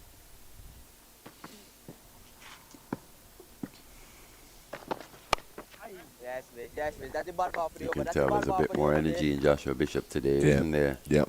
Yes, Bishy, yes, Bishy. We were quite Come on, critical of Bish. him over the last 2 days in terms of just that, the energy. Oh, yes, JB. And I think Mali just knowing the guy, you know, he wouldn't have been happy with Yes. the first innings. He, Yes. You know, he would have blow to his character type thing. Boy, Bishy. Different opposition, international opposition. I'm liking what I'm seeing from him, though, in terms of getting through that action. Seems to be a bit more on it on these deliveries. He's probably just worked out the pace to bowl to these Sri Lankan batters. Just the Down line the there, leg, though. Yeah. Did 4 that more. take the bat? I think it did. Did, yep. So 4 runs. Little tickle on it. Hey. Just spoiling that Otherwise, a over good there. over. Yeah. So the 200 is up for Sri Lanka emerging players. 200 for 6.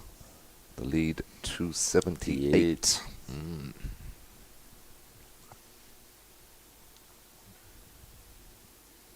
think 4 wickets for the West Indies Academy to get.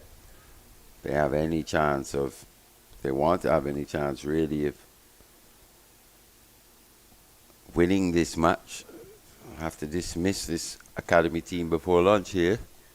Absolutely. Got to take those 4 wickets relatively quickly.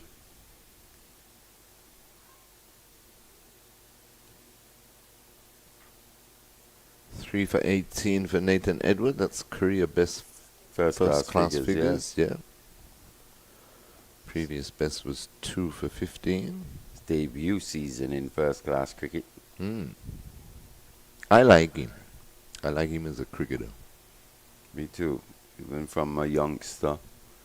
In fact, I've go back with Nathan quite a bit, a few years in terms of him coming to play for the Empire cricket team as well here in Antigua. You were still playing for them then? Yeah. Yes. So, he's a talented youngster, always swung the ball. It made his impact mainly in the limited overs format. But just to show you how he's progressed over the past few years, here he is at the first class level, red ball in hand. I still think with that batting ability, he just may develop into a batter who bowls as opposed to what he is at this stage of his career, a bowler who bats. I think he'll, at the very least, be looking to try and become a genuine all-rounder.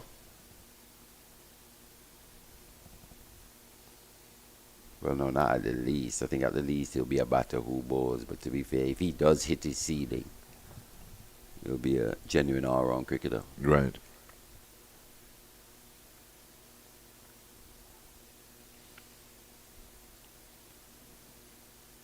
It's been very animated today, has Becky Joseph. Becky Joseph. He's been doing a lot of chatting. He hasn't shut up all morning.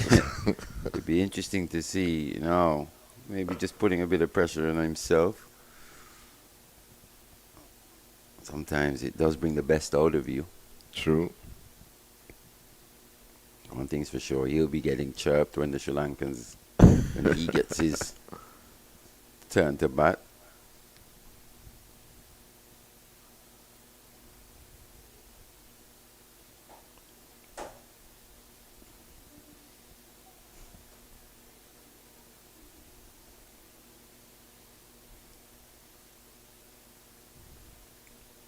He's almost given Pereira a coaching lesson. He is. The difference is the Sri Lankans are vastly more experienced at this level. Pereira's probably thinking, what's this guy on about? That's a delivery. What a delivery that was. Just held its line outside that off stump. Angled in, touched down, went away slightly. Moved even more upon going past the batter. Just trying to get into the head of Pereira here is Becky Joseph. But the old pro just takes a little walk away, gathering his thoughts.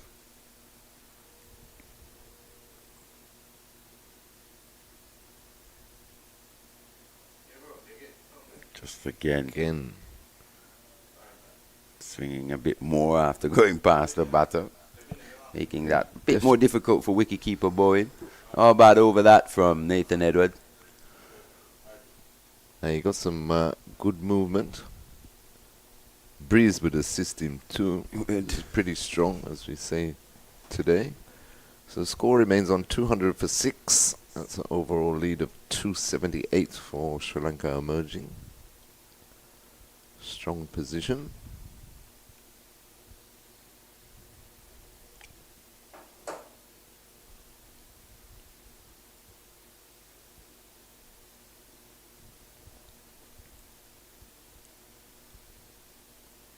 Joshua Bishop to continue from the northern end. He employed a leg slip for this over.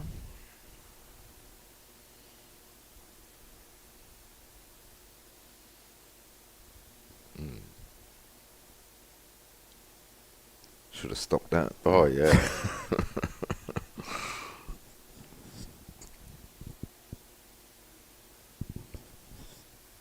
It's an area in which I think a lot of the West Indian spinners definitely can improve.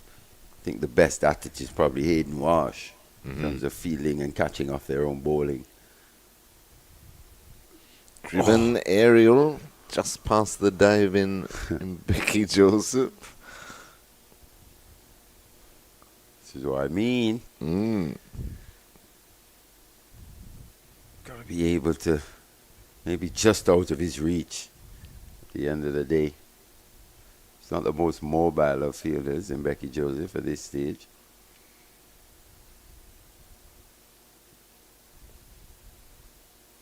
Beautiful. And that's thumped straight back over the bowler into the boundary for 4. Yeah, he's got to be a bit more into the pitch here to these subcontinent players. The Sri Lankans, very proficient players of spin. And have a look at that. Look at the head position. Hallmark of his play in that first innings was just how straight he played down the ground, especially early in his innings, presenting a full face as often as possible, giving himself as good a chance as any. And with that shot, long off and long on, go back.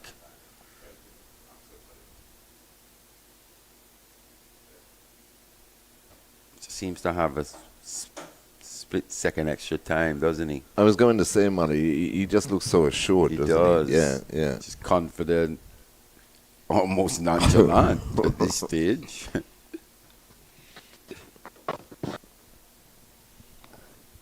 Gets across his stumps, works that away quite ristily for a single.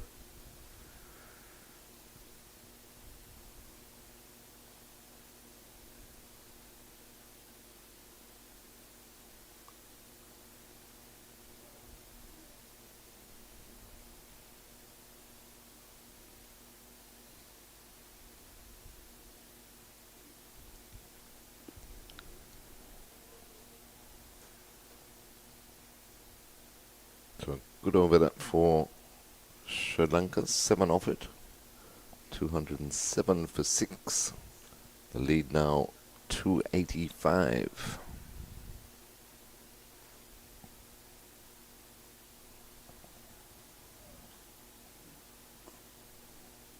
We're singing the scoreboard's praises, the electrical scoreboard's praises over the past couple of days. Just seems to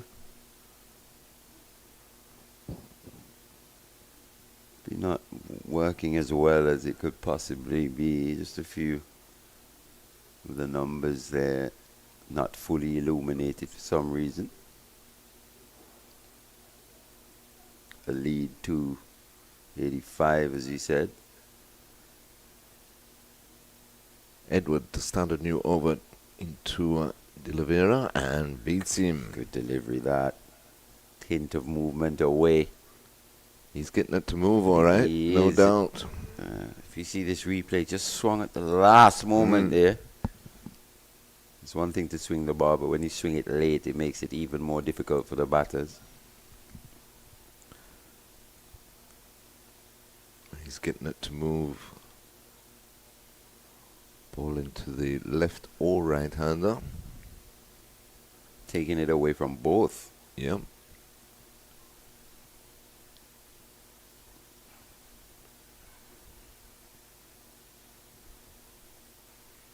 A crack at that. No footwork that time by De Oliveira. He's beaten about consecutive deliveries here. Does he follow up with what tends to happen with young bowlers, young fast bowlers? They look to do something different.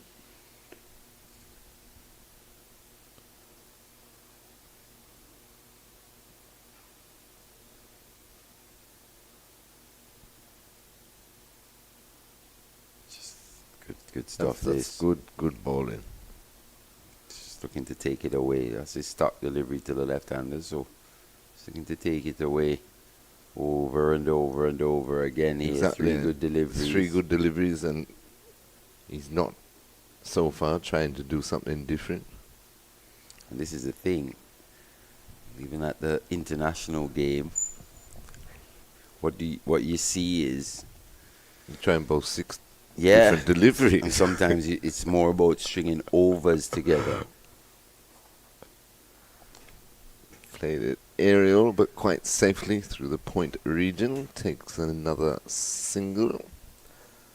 208 for 6. So then, rather than looking to bowl that straighter one,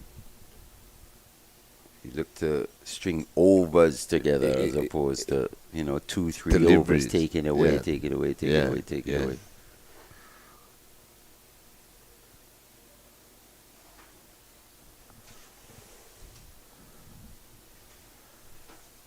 Talking about scoreboards, we paid kudos to our friends on the manual scoreboard out there in the hot sun all day.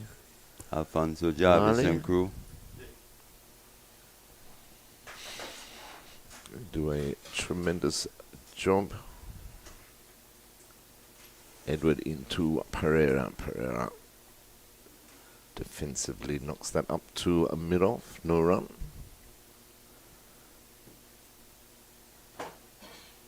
So the lead to 86 at this stage, still 4 wickets remaining. Handy little partnership. There's 23. Good Once time again, still. yeah, Janishka just being the glue for this Sri Lankan innings. Just holding it together.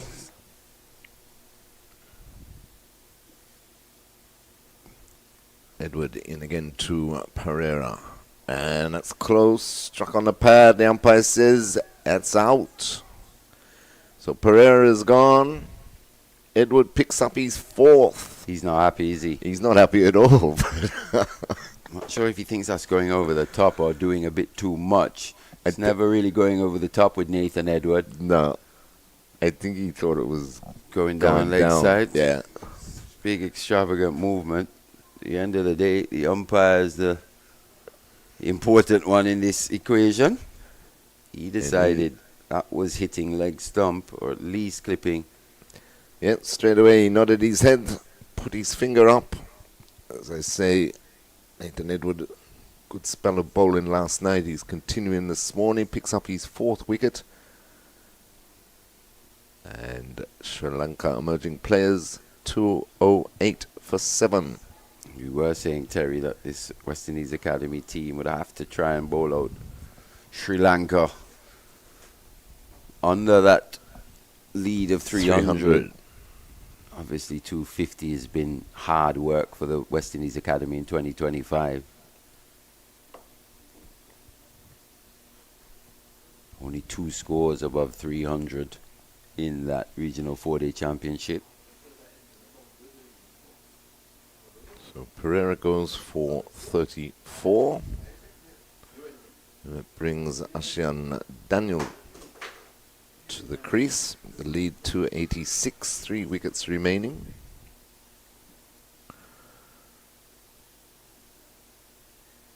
It's the last ball of Edwards over, so the eldest of the Daniel brothers. Yes. This one's driven. Good piece of fielding once again. Looks like McKenny Clark in that cover region. Definitely saved 4. Fielding's been good this morning, though. It has been. They've been more up for it. As you said, even from Josh Bishop, there's more energy on these deliveries. Sri Lankans are still relatively comfortable, but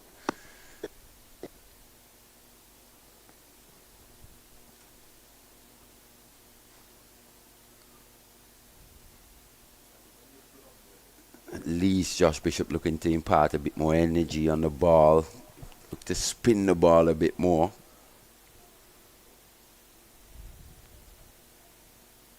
It'd be interesting to see just how much turn the Sri Lankan spinners get on this pitch here at the CCG. A wearing pitch. Maybe not the hottest day of the match so far, Terry. No, very, very pleasant conditions for the players. For the first time in this match, really, because too hot. Sunny days on the first 2 days. Oh, he went for that. Didn't make contact.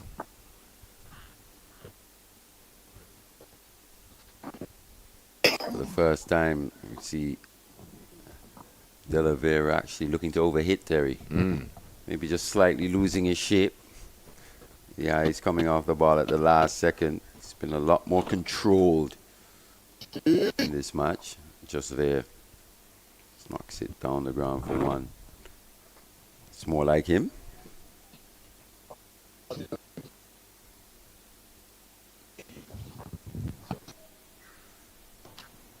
Completes the over, so 209.47.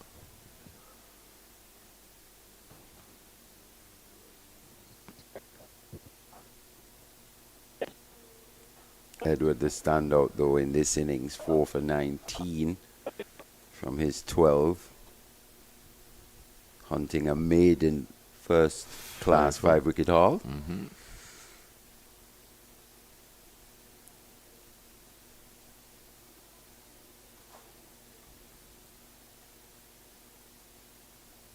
It's going to stay over the wicket to the left-handed De La Vera. He's in a bit of a discussion now with umpire Butler.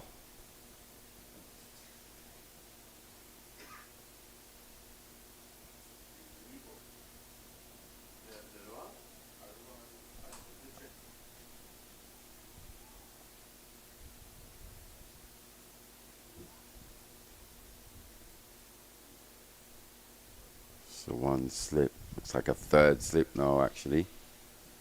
Very wide there. Joshua Bishop slipping a gully. 2 catches. Beats him again. Just swinging away at the final second there. That late movement causing a few problems for De La Vera. He's got to nick 1, surely, doesn't he? But surely you've got to have one another slip in as well. Yeah, and the slip Massive being gaps wide, there. you can see what's going to happen. He's choosing to stick with that man at deep backward point.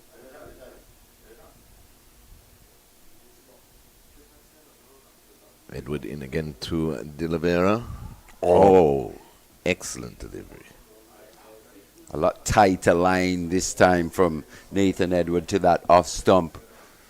And he almost walked into that one. He did. He was looking to get down the wicket to maybe smother that movement from the left arm seamer. It's a bit of quality this. You've seen De La Vera look the most starting to cause him a few problems here. He's in again to De Oliveira, and that one is hit high over cover. Nope. Once again, because of that movement the Movement ball is away. always swinging away from the middle of the bat. We're taking the outer half there. No real timing from De Oliveira, but he moves. 211 for 7, 289 the lead.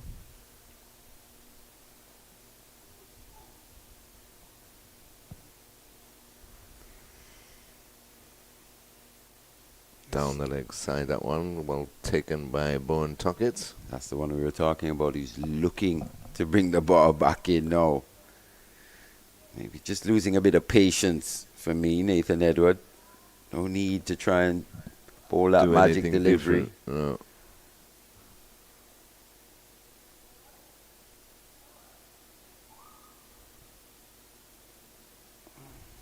With the way he's been taking the ball away consistently from the left-handers. For me, a few too many fielders in that leg side field. Just there again. Aerial. Can afford to take that mid-wicket out. Maybe plug that slip region. Yeah, with the shape away that he's getting, need at least one extra fielder on the offside.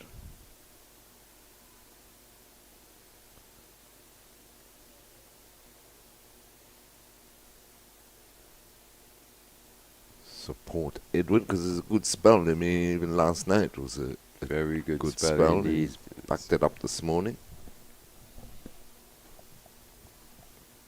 212 for 7. 290 the lead. A catch is come and it's dropped. Straight to first slip off the edge of Ashiam's bat. Looks like Josh Bishop in that first slip region. He spent a lot of time on the boundary out. On the boundary this morning. It's come to, oh, it's just bounced actually. Bounced before him. But he took it very casual though. He's late to move. Yeah, but no real chance there. Maybe if he was a bit quicker to recognize the trajectory of that one, he could have dived forward, but chance goes a begging for the West Indies Academy to 12 for 7. We'll have a double change now in the commentary box.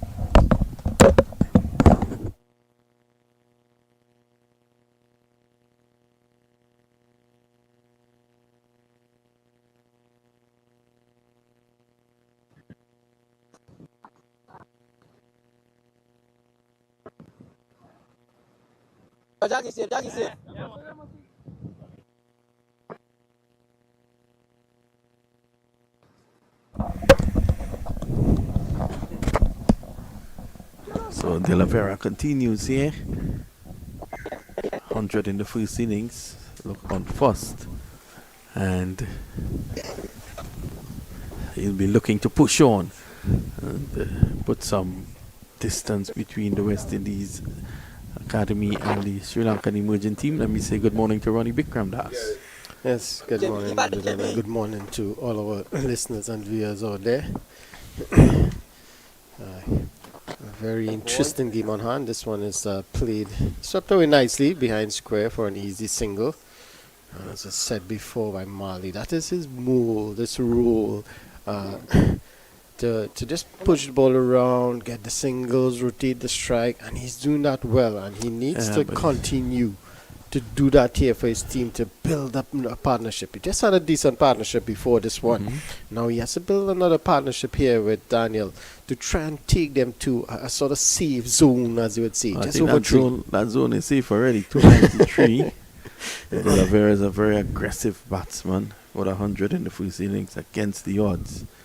So he'll be looking here to push on and get another good knock under him. They lead by 294. Okay, you want to get just over 300, you know, when you see 300 board. It looks different. There you go. Looks different.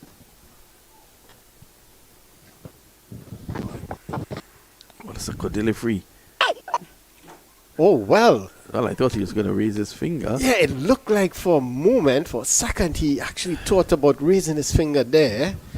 Let's have a look. He's saying height. He's a short man. He was crouching forward. That's a good shout. And there's some doubt, and the umpire give the benefit of the doubt to the batter. Haven't had a good game, both umpires. Dayton Butler on that side. 3 decisions that look clearly out, like before. Oh. He didn't send when the West Indies were batting.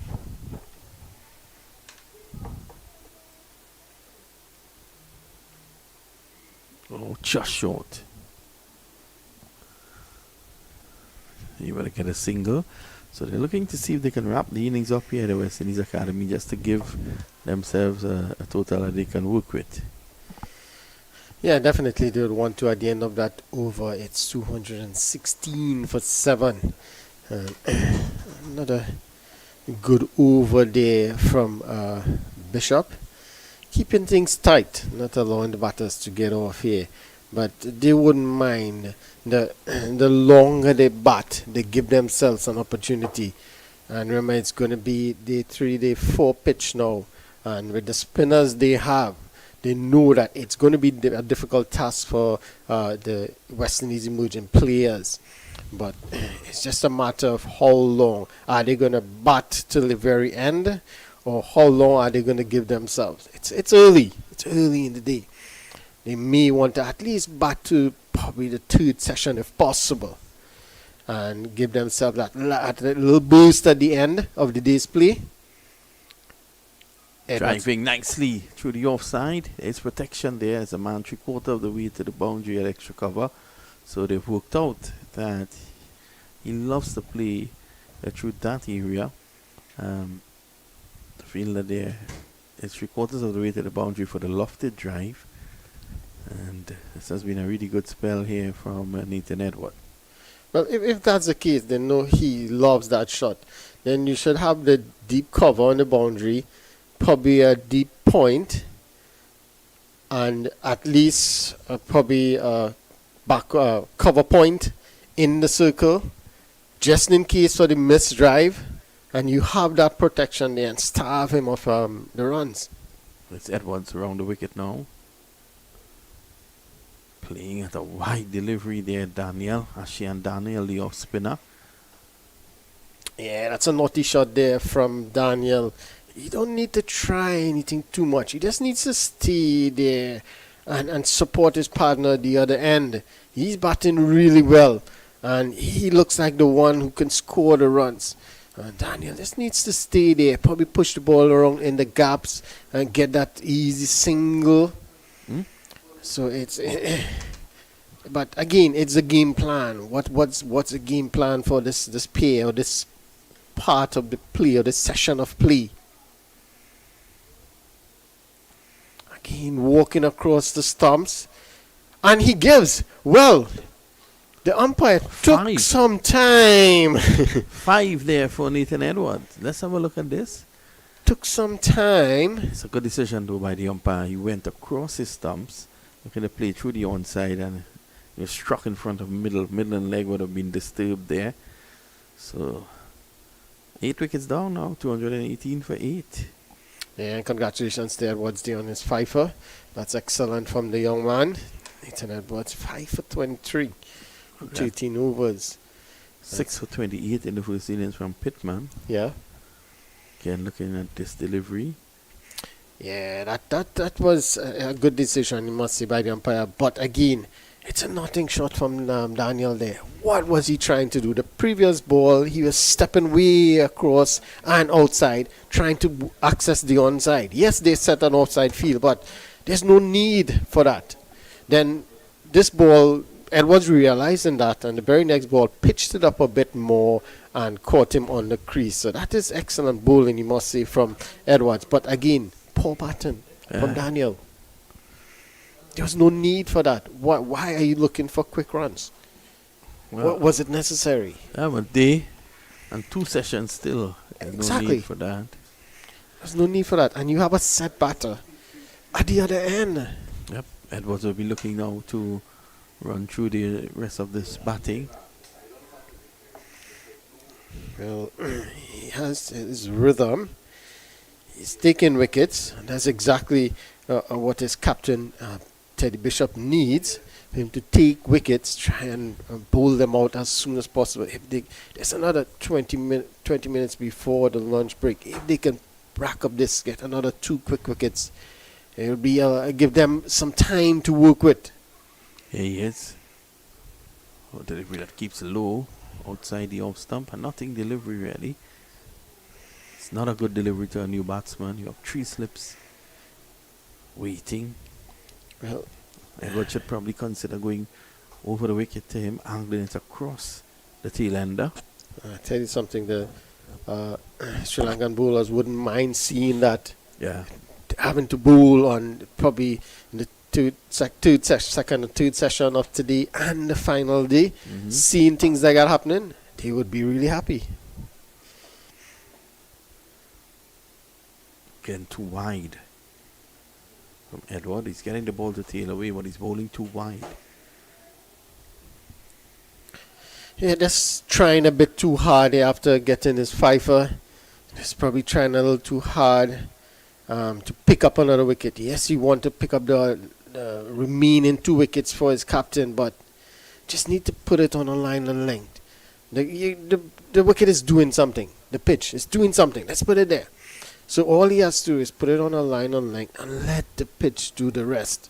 It's moving around a bit.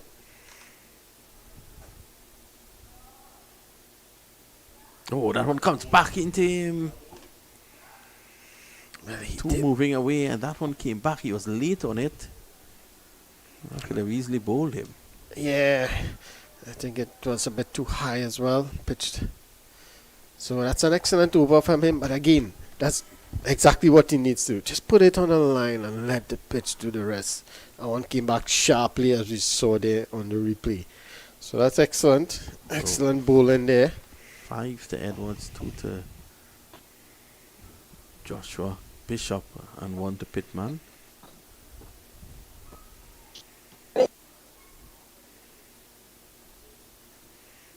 Bishop's will continue, and we saw that in the 4-day, regional 4-day. Bishop just holds an end and just bowl continuously. I can't remember, I think it was the match against, I believe, was the combined campuses. He bowled almost the entire day from one end.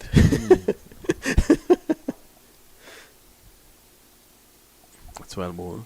Looking much better than he did in the first innings.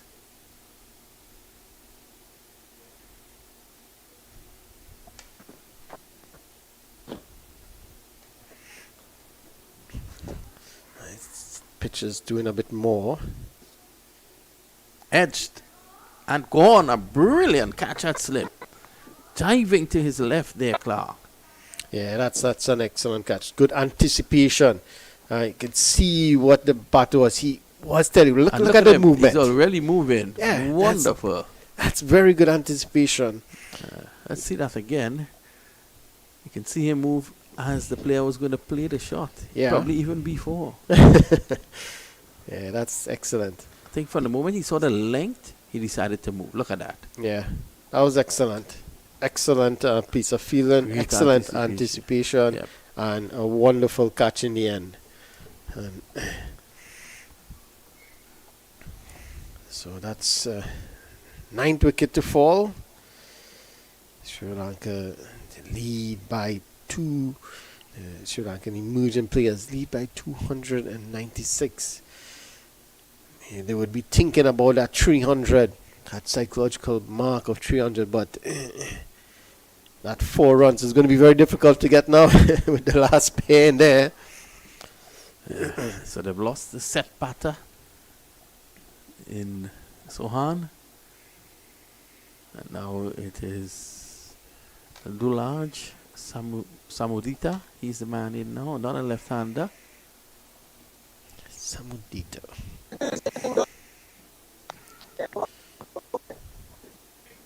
I'm sure they would have a little discussion And the plan would be just to see it through probably to this luncheon period if possible, or at least get that extra 4 runs, take them to 300.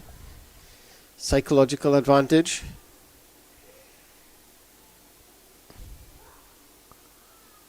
Bishop.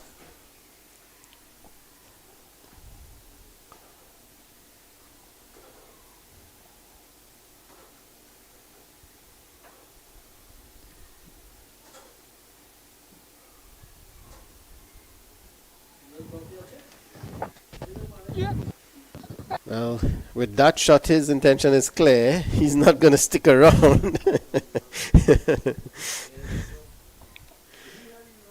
He is going to, if it's there to hit, he is going to hit it. And maybe it's not a bad ploy in the sense that, pushing, prodding around, maybe get 1 or 2 runs. But if he throws the bat around, he could get a lot more. Put some pressure back on the bowlers. Clark waits again. A magnificent catch just now he took. And is that a drop catch by the keeper? They're looking at each other. Yeah, he dropped it. Yeah, definitely a drop catch there by the keeper. That might have gone straight to Clark. Tuckett hasn't had the best time behind the stumps. Dropped a catch in the first innings. I think 2 catches he would have dropped in the first innings as well.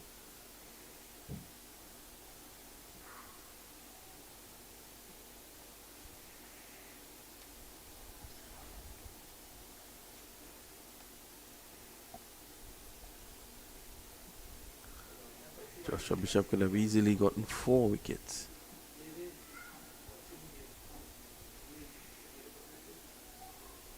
So the West Indies will want to wrap this innings up by lunch at least.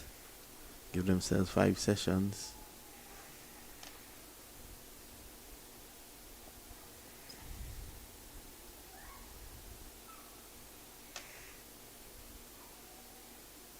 So discussion with the umpire.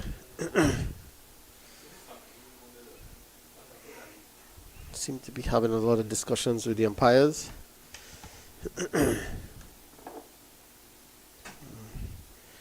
It's going to be Edwards to continue. 5 for 23 from 14. Want to get another here. Oh, that's a good delivery. That's pitched up and just moving away from the left-hander. Yeah, somebody just pushing the bat at it. Nowhere close to the line.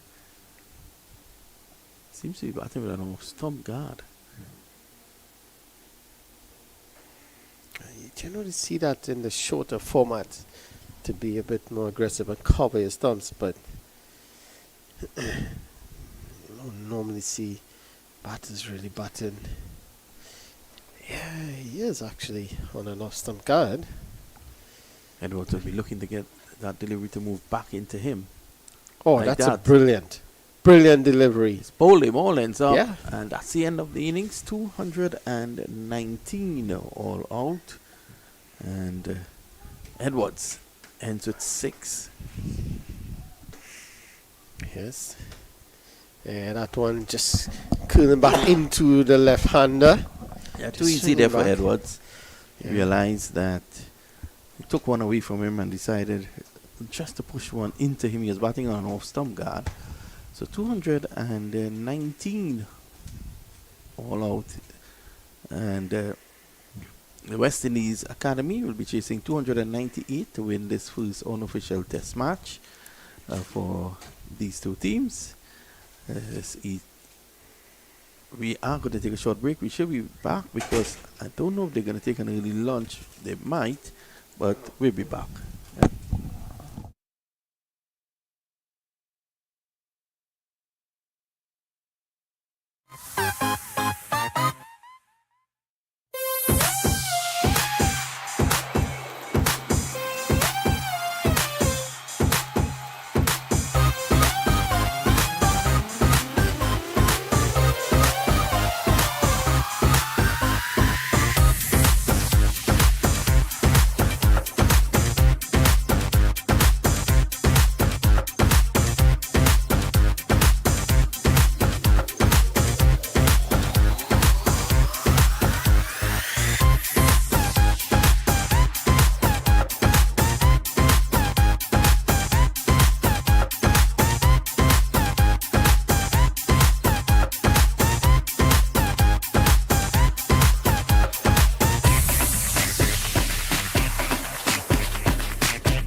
Yeah, boy.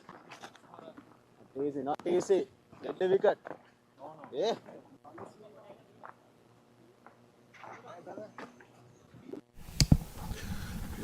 Welcome back. We're starting about 10 minutes early after lunch because we took lunch 10 minutes early as well after Sri Lanka's innings were wrapped up. And after a very good lunch, let me say good afternoon to Terry Araki. Good afternoon, Terry. Good afternoon, Benoit. Good afternoon to all our viewers. So it's all set up 298 to win for West Indies Academy after bowling Sri Lanka emerging players out for 219 this morning. Excellent effort that by the young academy players, especially Nathan Edward picking up his first fiver. Finished with 6 and bowled extremely well, you know. Yep, 6 wickets for him, 6 in the first innings, the pitman. Your thoughts on whether or not they can chase this down? It's going to be tough. Anything over 250 was always going to be difficult going on the batting performances we've seen so far this season from the West Indies Academy. And again in the first innings here where they only managed 214. But they can just take it session by session. They've got all the time in the world. It's going to be Akeem August to take first strike. He batted well in the first innings, got 41. This is Lanka. They'll be coming back into it, just back of the line. Hitting him high on the tie pad.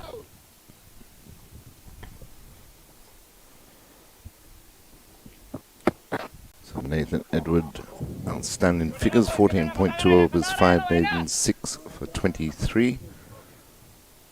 So you say first 5 wicket haul in first class cricket and career best figures. So the bowlers been doing their job on a whole for West Indies Academy. Now it's up to the batsman. August gets nicely behind that one. He looked very good in the first innings. Looked extremely good, yes. Took a good delivery by the off spinner, Ashian Daniel, to remove him. Made 41 in the first innings. Justin Jagasan needs a score. His opening partner. This and Lanka bowling with 2 slips in a gully. And beats August. Beautiful delivery. Good lift, good carry through to the keeper. Beautiful day. We've got a bit of a crowd, or would you call it a crowd, Vinod, or would you call it a gathering? A gathering. Right. I don't think it qualifies yet for a crowd. But commiserations to you, Terry. Antigua lost last night. Yes, yes. That wasn't part of the plan, that's for sure. But full credit to Anguilla. They were the team of the tournament, and that's tickled down towards a fine leg by August. I think it was a well-deserved victory because they would have defeated Antigua twice. So it was no fluke in the final. No, not at all. I think it was well-deserved. They played unbeaten, 6 matches. They won all. As we were saying earlier off air, the senior players stood up right through the tournament. Joe Hamilton leading the charge. Player of the tournament. Yes.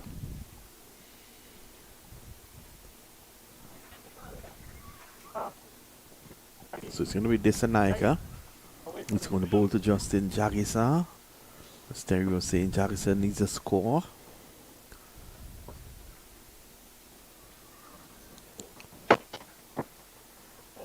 How's this one outside the off stump? Showing good judgment there. Yes, well played, well bowled.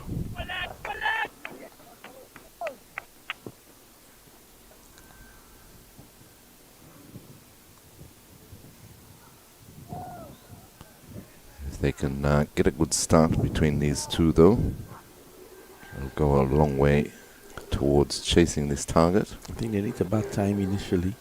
Just stay there. Ensure that you don't get out.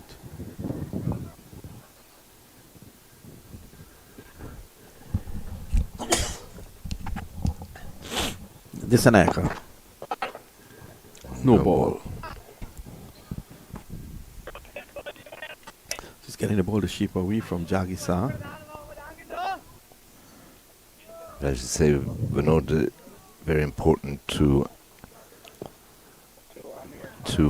bat time, get yourself in. We've seen in this match that both teams lost wickets in clusters. That continued today. 141 for 5.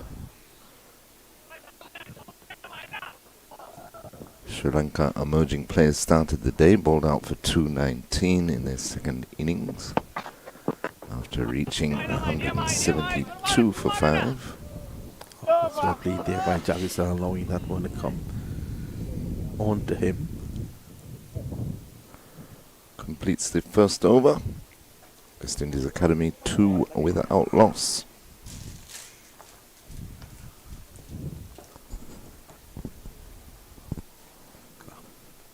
But you enjoyed your time at the final yesterday, the Yeah, it was Leeward nice, Islands Festival. That's going to destroyer of the first innings, taking up the attack by the look of it. Yeah, he's going to come left arm over. Samadita into August. August trying to cut that ball, catches the bottom end of the bat. I think August and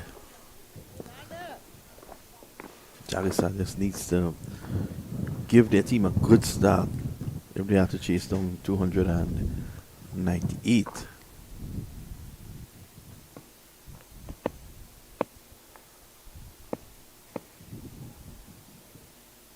Samadita in again to August. Driving and he's He's gone. Chase the wide one. Oh. Well, again. Let's have a look. I thought even August's reaction, Even he looked at thought the he bat. hit that. Yeah. Oh. And you could have heard the Big edge. on the stump mic. We don't have the benefit of Snicko, but I'd say Dayton Butler continues to not have the best of time here. Boy. And you could see the movement. It was exaggerated after it passed the bat. Oh. I think August gets away with one there. Let's see if he can make it count.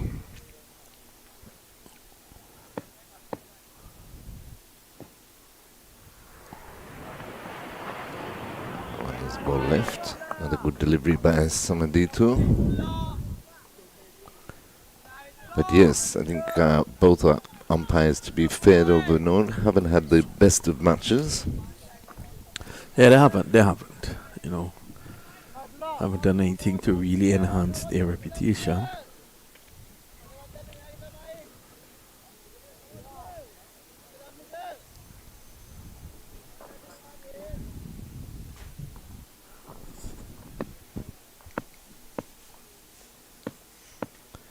Samadita in again to August. Looking for the drive again. And it's Straight back to the closing bowler. closing the face on it early. Let's have a look here.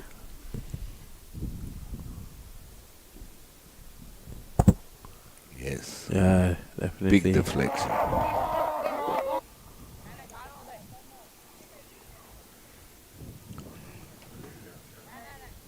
Yeah, well, that's what I thought. Yeah, his reaction was that he knew he hit it by the look of it. Hit the ground at the same time, so maybe that's why the umpire said not out.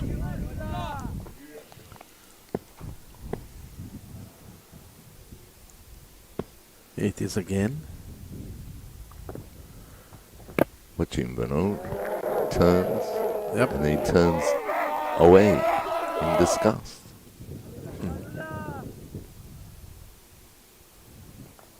Very interesting.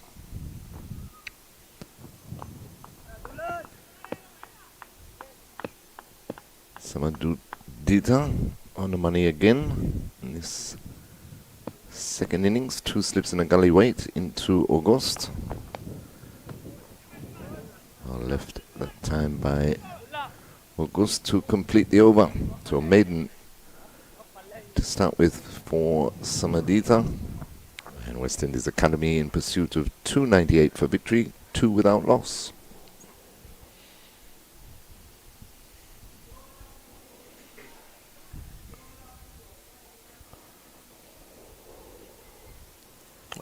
August will have to see if he can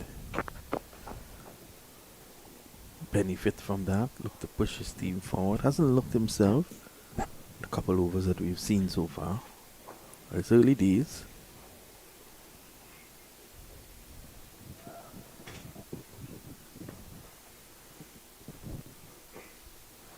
Nyaka start a new over. Bowling to the right-handed Jagasar. Down leg side.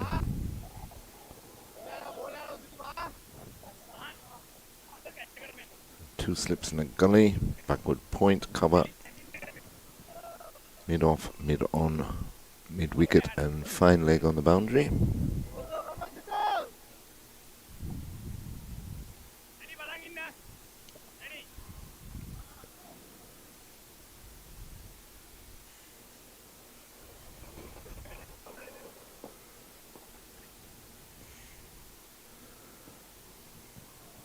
Sinyaka in again to Jagasar.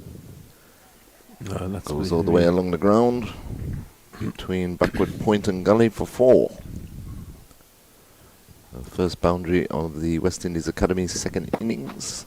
Jagasar's off the mark with 4, 6 without loss. To Jagasar's benefit, he wasn't going at the ball. Had he pushed at it, he might have gone to the gully or even those 2 slip fielders. He just allowed it to come on to him and guided it. That's much better option. It's a new ball, it's swinging.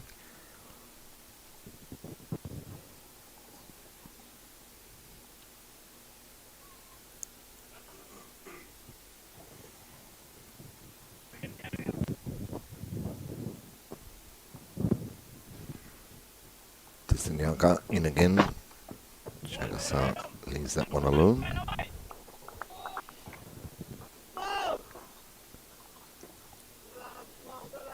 Started off much better today, as you say. Let that ball come to him. Get it right under the eyes.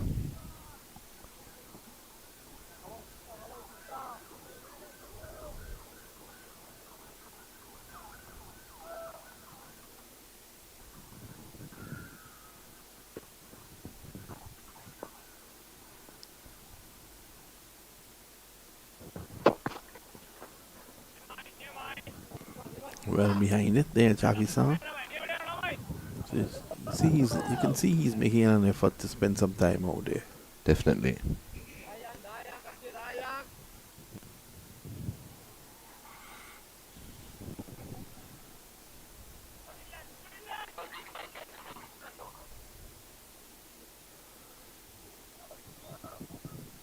He needs to. The West Indies Championship for 2025, just the 137 runs at an average of 17. The Jagasar, highest score of 42. This is only his 6th first-class match.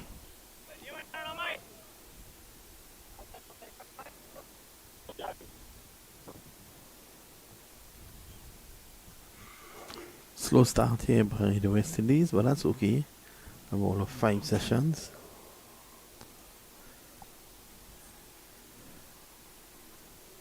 Yes, 5 sessions to make the 298 or bat them out to earn a draw in this first 4-day First class match. Again, solid in defense, right in behind that delivery, Jagasar.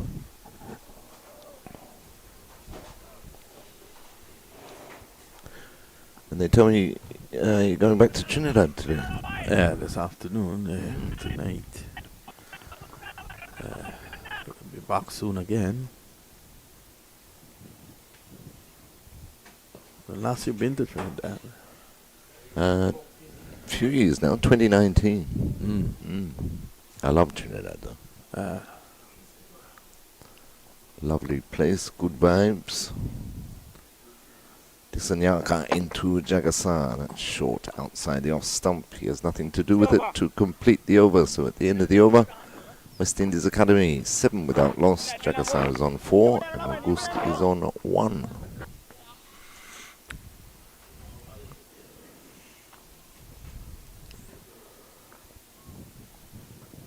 Look at the rest of these batting lineup. I don't think that'll be the lineup. I don't think Nathan Edward will come as 3. Yeah, they tend to put them anywhere on the score sheet.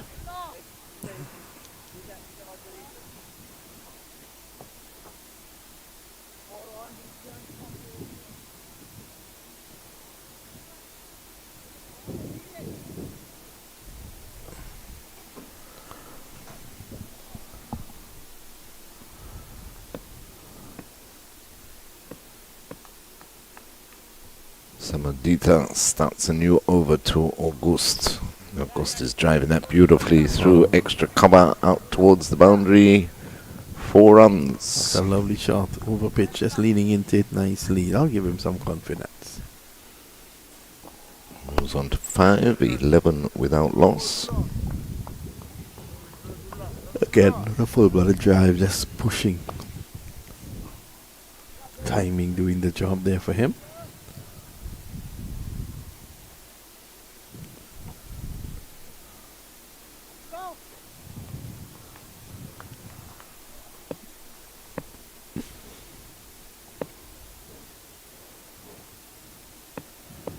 Samadita in again to August. That's just pushed into mid-wicket for an easy single. Moves on to 6, 12 without loss. Pursuit of 298 to win.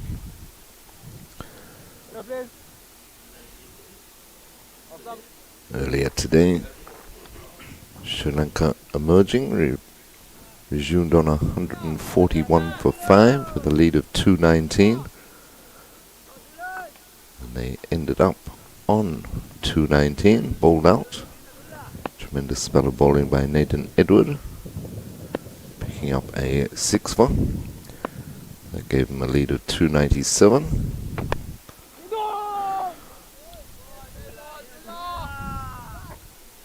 West Indies Academy 12 without loss, chasing 298 to win.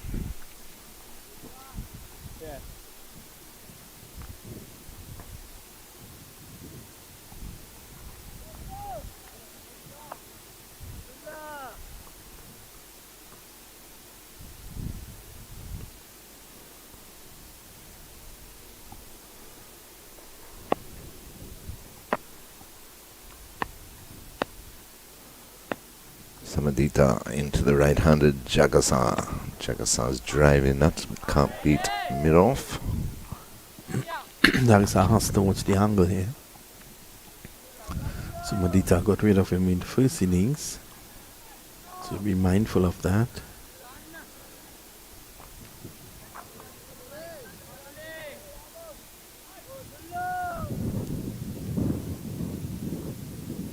Yes, the left-arm pacer was able to bring one back, trapped him in front.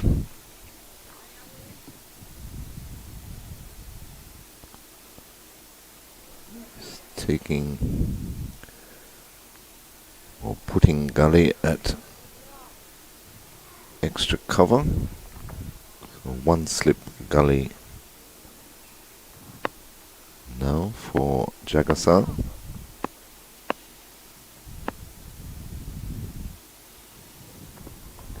Wide that time by Samadita. Peter.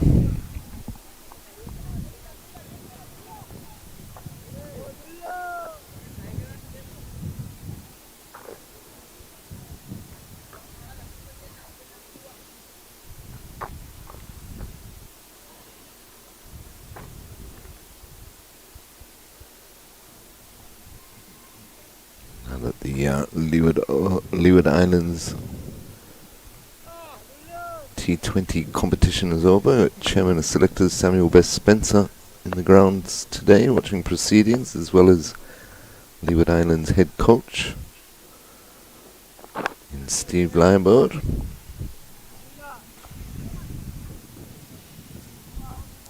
Over comes to an end, 12 without loss. August is on 6, Jagassar on 4.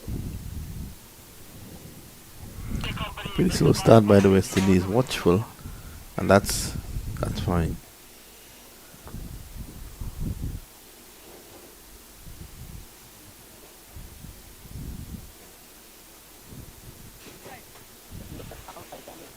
Yes, it's important in this chase how they pace their innings. Jump on anything loose, but honor the good deliveries. Try and build partnerships.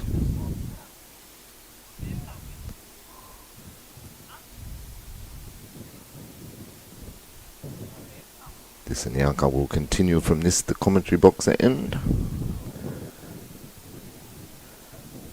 Over the wicket to the left-handed August.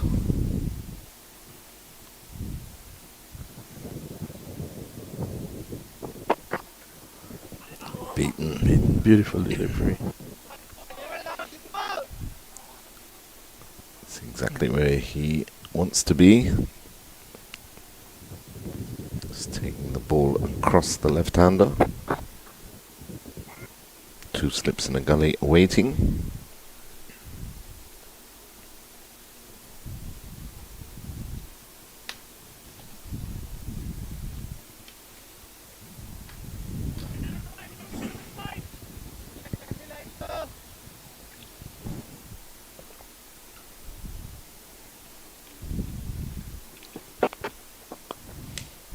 That back with a square, 4 runs.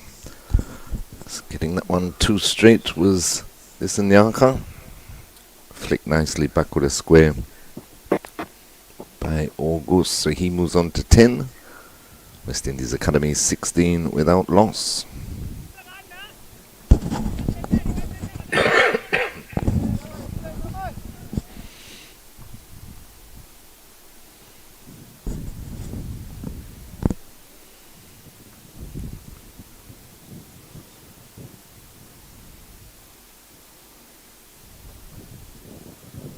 Lanka in again to August.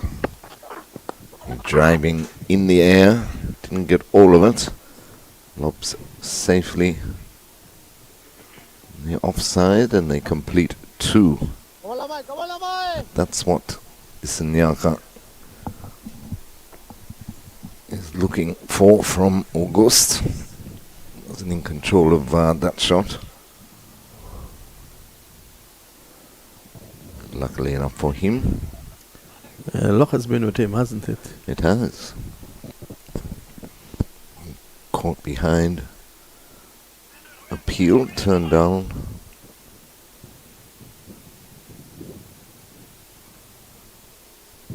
He waits again for Disanyaka. Defended that 2 extra cover, no run. 18 without loss, in pursuit of 298 to win.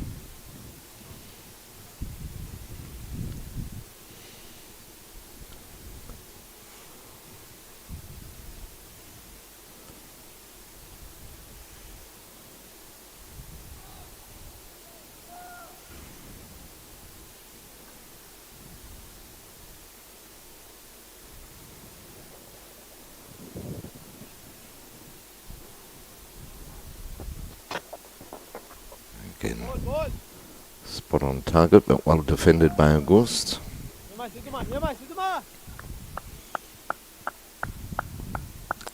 A quiet passage of play here. I think the Sri Lankans might quickly turn to spin. Yes, it would be interesting to see what they can get out of this service on the third day.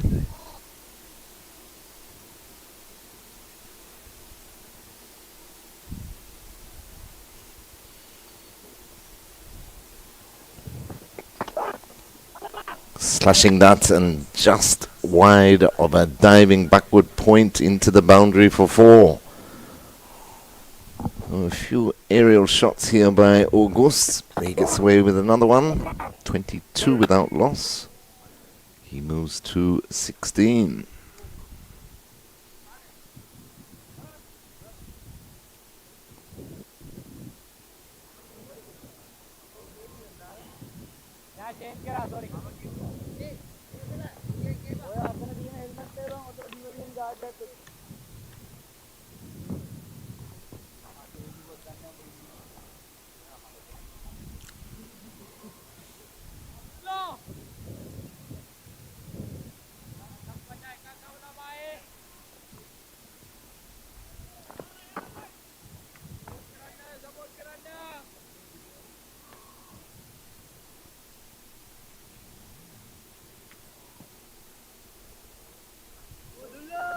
Samadita will continue from the northern end.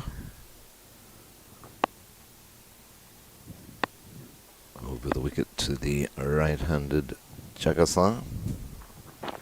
Jagasa played at that. Full delivery, wide of off stump, through to the keeper.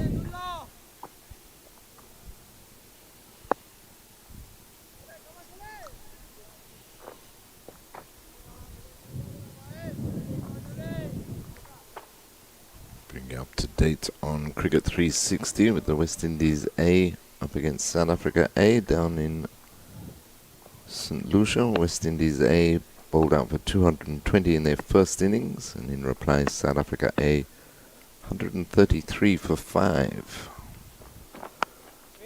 Still trailing by some 87 runs. West Indies A fighting back with the ball.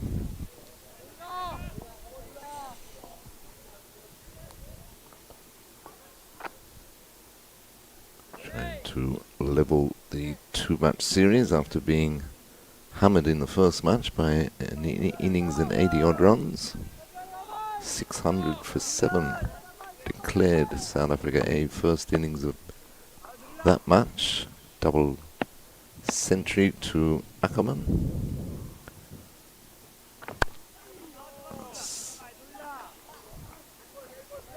Delivery there by Samadita, but Jagasa up to the challenge, plays it straight back up the pitch, full pace at the bat.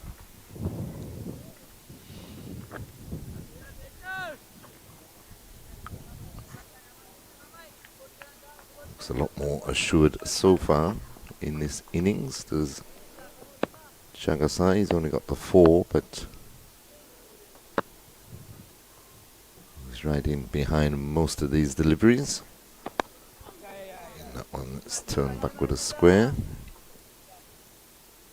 Easy single, he goes on to 5, 23 without loss.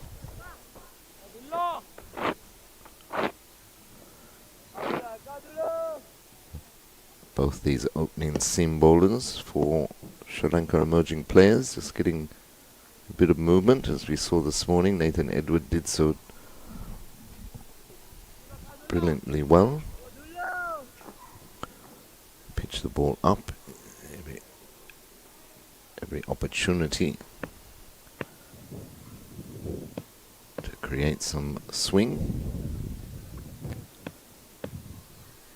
Stays over the wicket to the left-handed August. That one down the leg side, taken by the keeper.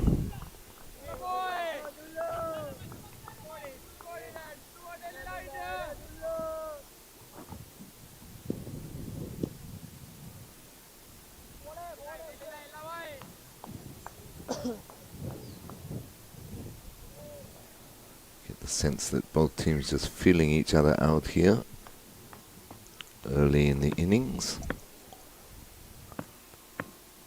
Sri Lanka looking for that early breakthrough. West Indies Academy trying to get off to a decent start.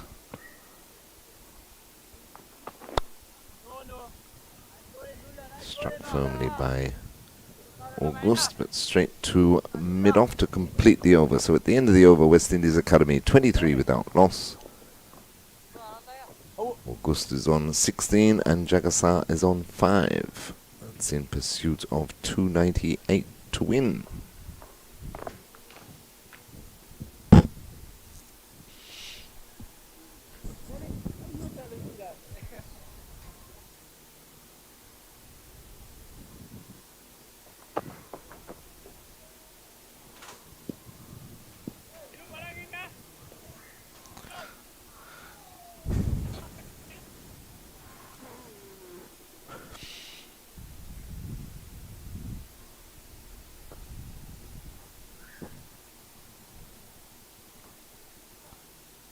And Lanka will continue from this, the commentary box end.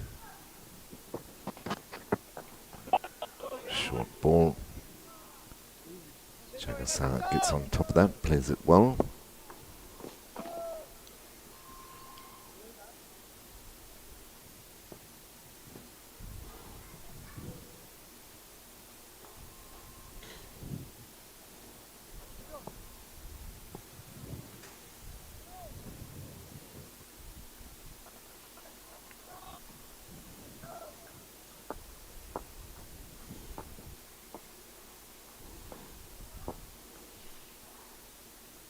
Disanyaka in again to Jagasar, and again shortish delivery. Played to backward point, no run. Two slips, gully, backward point, cover, mid-off, mid-on. Deep backward square leg and fine leg on the boundary. And maintaining 2 out on the onside for both these batsmen.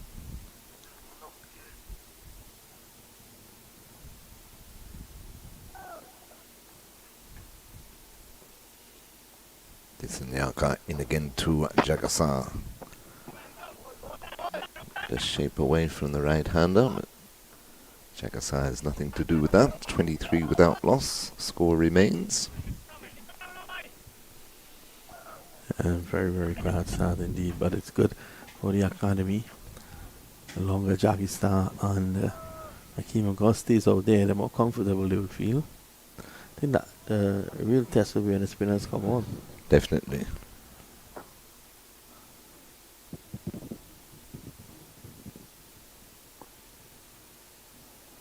A bit more cloud cover today though, so the seamers might get extra over or two to start with. It's pushed up to mid-on, quick single taken. Another good thing has to be if the running between the wickets. Yeah, especially and there's a left and right-handed combination out there. Take advantage of that. 24 without loss. Jagasar moves to 6. Kim August comes back on strike.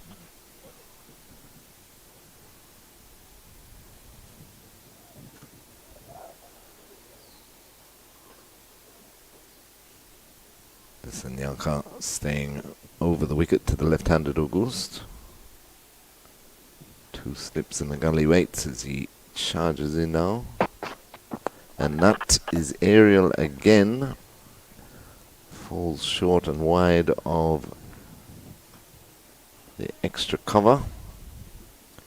Yeah, let's have a look at that. Yeah, pushing at it, thick outside edge.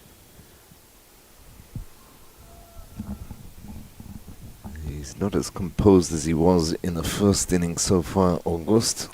A lot of these shots are going aerial. As you say, Vinod, he's pushing at them though. Disanyaka in again.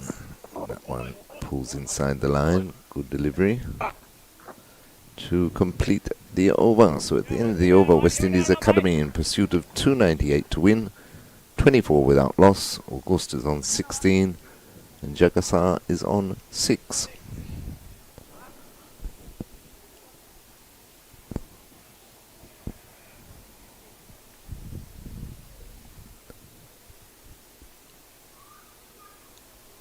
So a good little start here for West Indies Academy, something that they can build on. But you called it Bernard, and it looks like we're going to have a spin from the northern end. Yeah, it looks like Daniel is... Is it Daniel? We wait to see. No, it's not. Sadira, I think. Left armour. Dilom Sadira. Both spinners bowled well in West Indies Academy first innings. Daniel 11.4 overs, 2 maidens, 3 for 45, and Sadira 13 overs, no maidens, 1 for 51, but I think he bowled better than those figures suggest. And he will be bowling to the right-handed Jagassar with a slip short leg in place.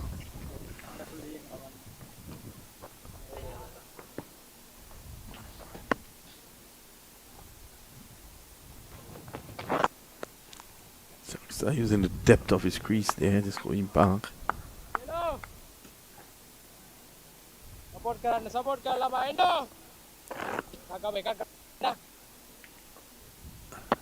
Dilum Sudira, the man bowling.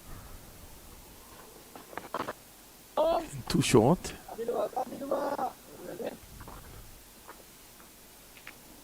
Sri Lanka will feel undone with that appeal for hold behind Leona against August.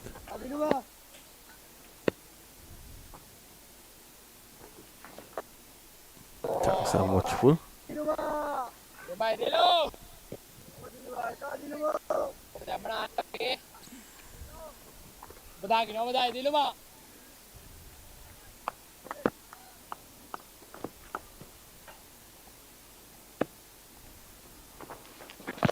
The sweep premeditated that big appeal.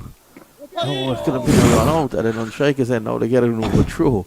Let's have a look at the leg before. Appeal. Premeditated.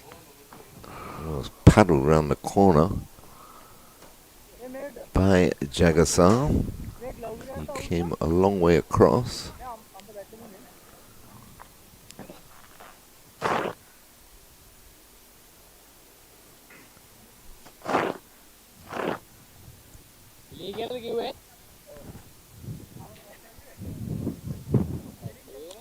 Just changing the field for the left-handed August.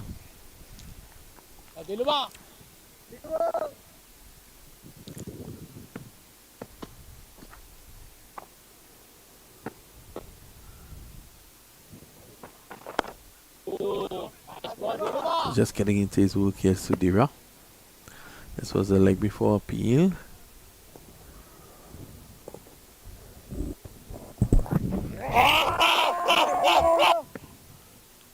That was closer than what? Ah, it's very close. What's going on here? See, come a long way across, and it definitely pitched in line. Yeah, we'll see it again.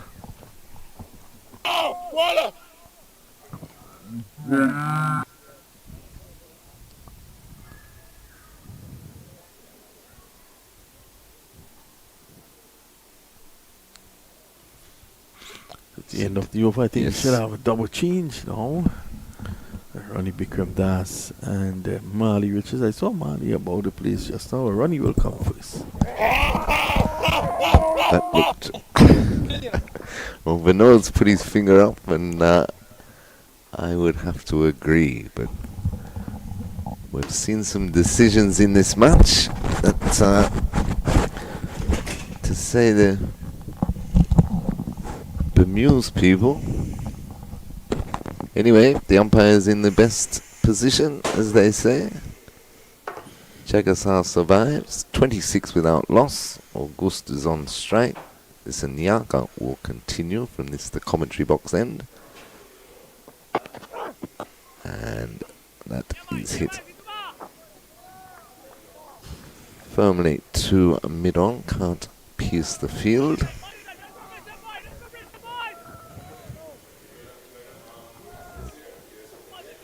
Two slips in the gully as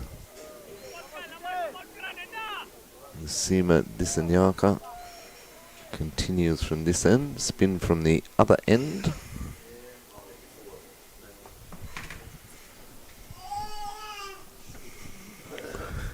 Disanyaka into August.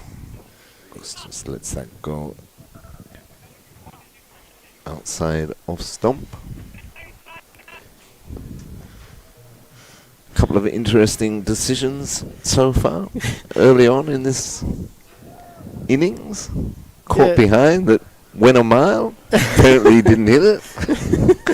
And an LBW, another LBW that looked pretty adjacent. Oh, as Marley said before, the umpire is in the best position. Yes, exactly. They are in the hot seat, and their decision is final at the end of the day.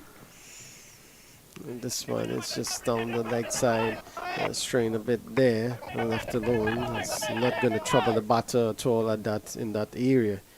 And he's getting the ball to move nicely away from the right-hander, and even getting that one to come back in. So he needs to keep it just outside that off-stump line. Encourage the batter to drive. That's what gets the drive outside there. And, bring the LBW, the outside edge, bowl down more modes of this missile in play, and give himself an opportunity. In again to August. Defended into the gully region. And that's exactly where he wants to be, yes. That area. Just trying to get it to just move away. You have the outside edge, you come back in, and just work at the left-hander there. Probably wanted to bring the length back a bit, and just short of a length. So, and there's always that short ball surprise delivery for the batter. So it just has to keep it in the right areas. Just has to be patient in this format. He's gone again. Speaking of patience, August hasn't showed the temperament that he did in the first innings thus far. Well, it seems like that once it's out there, outside that off he's stump, going to have a go. He's going to have a go, yeah. There's no one outside on the boundary in that offside field. So even if he mishits it, it's going to be a safe shot. Which he has done a couple of times so correct. far. Yeah. So, but he has to be careful in terms of that outside edge. No ball this time, but well watched by August. Lets it go through. They've used the short ball. They've remained with the two men out on the onside for both Jagasar and August, and they've used it sparingly. Yeah. Well, they did so in the first innings, and it's a good ploy, a good tactic, but just the way August has been going about them on or about that off stump. I don't mind seeing this Lanka just throw one in short, because I believe August will go after it. Again, peels off the inner portion of the bat, rolls forward of square into the boundary for 4. So another fortuitous shot, you'd have to say, correct, for August, but he's still there. That's the important thing. He's moved on to 21, and the score at the end of the over, 31 without loss. And I will take a break, and Marley Richards will come in and tell you how West Indies Academy are going to get these 298. Yeah, it's going to be a difficult task, but they have done the bit so far. It's an excellent start from them 31 without loss in 9 overs. As I welcome Marley. Good afternoon, everyone. Yeah, so it is a difficult situation ahead of the West Indies Academy team, but this is exactly what they would have wanted. Yeah, it's been a good start from this pair. Lost the early wicket of Jagasai in that first innings. Yeah. So showing improvement in that aspect in terms of this partnership. Maybe Aki McGee's has just been a bit of a mixed bag from him in this innings, but still at the crease, 10 wickets in hand. They've given themselves an opportunity. That's exactly it. I agree 100% with that. Giving themselves a chance. And Jagasai seemed to have learned from what happened in the first inning. He's very cautious. He's 7 from 28 deliveries. This one, again, he's just playing forward. So he's biding his time here. He knows it's a difficult time for him. And it's just a matter of spending time at the crease. That's the only way you're going to score runs. Exactly. Batting in partnerships. Correct. It's a different role. Maybe just playing that consolidating role. As close in between wicket and wicket as we were just saying. In between the line of the stumps. Maybe that patience just eluding him on that delivery. He goes just for 7. So the first wicket down for the West Indies Academy. 31 for 1. And Sri Lanka will be happy to break this partnership. Yeah, definitely. And it must say it's a poor shot from Justin Jagisar. You have been playing. Yes, you have been scoring the runs, but that's fine. You need to set a foundation, and you were going well with August as he was scoring a bit quicker. That's fine. It's all about, as you rightly said, Marley, the partnership, and it was going along really well. There was no need for that at all, and he played across the line to a straight ball, and once you miss, you're out. You're out, especially with the amount of time left in this game. Yeah, there was still got another day and a bit and to chase his total. It's a pitch top delivery. He could have just put his foot forward and hit it straight back down the ground for an easy single. Yes, the horizontal shot is less. He's not presenting a full face, especially early in his innings. Just 30-odd deliveries also that he would have faced. 27 deliveries. We spoke about earning the right to score big runs. You've got to be able to soak up pressure. And we said yesterday, this match will come down to how the West Indian batters deal with the Sri Lankan spinners, who are very skillful indeed.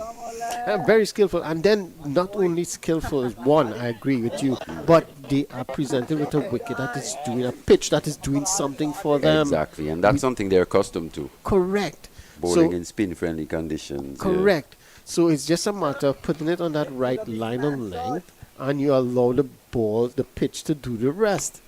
And even there, on that one, it was one that didn't turn, was it? It's a straight delivery. Straight delivery. Maybe that natural variation just going on with the arm. And Jagasar, yet again, another failure. So he's got to go back to the drawing board. Yeah, definitely. But again, the breakthrough that is required by the Sri Lankan Academy, the new batter MBK Joseph, and he had a decent time at the 4-day regional tournament. He scored a couple 50s. Yeah, he did. So he would take that confidence into this game, and it's now for him to really settle down. He's a naturally aggressive batter. He is. Naturally aggressive. If it's there, he's not going to hold back. He's going to take his shots, play his shots, but is this about this situation? Oh, and that's good. Almost played it into the fortune on there. But again, tune. Getting that little bit of tune. Have a look at it. A little bounce. Yeah. So we've seen that as this match has progressed. The odd one just takes off from a good length. So, and they've got the close catches in case it does go in the air in that region. Something we didn't see from the West Indies at all, to be fair. When Joshua Bishop, he couldn't really, maintain that pressure in which to bring in close fielders. They found run scoring against him, especially in that first innings, very easy. Yeah, and that's what you want. You want the captain to support the bowler. give them the feel that is required for them to pick up the wickets. Yes. Once you do that, then they will bowl it in the right areas, and you will get the wickets. But to be fair, looking at the records of these this Sri Lankan emerging team, they're vastly more experienced than the West Indies Academy, and it shows in the way they go about their cricket, the field placings, just a little bit more consistent from the Sri Lankans. And that's the thing. The West Indies Academy team, the only experience they will get is playing at the regional level. Exactly. And matches such as this. Yeah. And they need more matches like Exactly. these. Yep. They need a lot more. Because the regional, you can only do so much. And then it's a short period of time. Just a few matches you're playing. So, it's Daniel. That's a very good point. Yeah, it's Daniel to start his spell. We were saying yesterday as well that, you think back to Joshua Bishop, he's probably been one of the leading spinners over the past couple of seasons. Yeah. But now he's up against something different. Players who are a bit more proficient against spin coming from the subcontinent. So that's an excellent. This one is driven nicely, but straight to the fielder. But that's an excellent point. So he's coming up with batters who is accustomed with spinners now. In the Caribbean, the players generally a bit different with respect to spinners. So they generally get, as we saw in the regional 4 days, carry pay. Yes, this year 50 odd wickets. Yep. So again, the spinners. Joshua Bishop got 30 odd, I believe, as well. Yeah. So and last year 40 odd, so 70 odd wickets in 2 seasons. That's Correct. a lot. That's a lot of wickets. So now they're coming with batters who are proficient with the spin. It's a different kettle of fish now. This one is hit down the ground. It's going to go all the way. It looks like, yes, it's all the way for a 6. So Geese is continuing his onslaught here, taking the attack to the bowlers. And this is what you want to see. That's a good shot. Pitched up, foot to the pitch of the delivery, hitting through the line. That's exactly what you want to see from a young batter. Especially looking to go down the ground straight. Correct. Once again, presenting as full a bat face as possible. That one came straight out the middle. They're still looking for that one. Big 6 that from Aki Magis. His first 6 here today. Yeah, that's excellent. So, and this is what you need. And that's the thing with Jaggers. He should stay there. There's no need to play that sort of shot. Just keep building the partnership with Auguste and take it as deep as possible. Give your middle and middle order a chance now to come and with the game set up. Maybe they could push for a victory. Yeah, low risk scoring. Yeah. Got to try and score. Obviously, you're at the crease, but taking as little risk as possible. And as you said, that delivery was very full indeed. Yeah. Just needed to knock that down the ground, get himself going, feel ball and bat. Correct. I think just lost that patience. Yeah. As a previous ball, he played it nicely, got well forward, drive it through the, to cover. But it's Daniel. Again, playing on the back foot. That's not a good ploy here by Ogisa. He just hammered the bowler down the ground, playing on the front foot. Why are you on the back foot? It wasn't a short delivery. It was a pitched up delivery. He had to jam down on it a bit late. Just get on the front foot, especially in these sort of pitches. You want to get on the front foot as much as possible. Especially from this end where we've seen a bit of variable bounce as well. The ball just scuttling through a bit lower than the batters expect. So he's got to be looking to come forward more often than that. Yeah, at the end of that over, the first over from Daniel, West Indies Academy, they're 37 for 1. Still a long way to go here. Well, long way. Especially for a team who's really struggled with batting in 2025. Just 2 scores above 300 this year. And it's not that the batting lacks any. No, not a lack of talent. On paper, it's a very good batting lineup, but they just haven't been able to produce those scores when they're out in the middle, and that's where it counts, huh? And I think you probably expect that as well, because these players are at the academy for a reason. They're still learning their games. Daniel to continue. This one, did it beat the outside edge? I think it did, Yeah.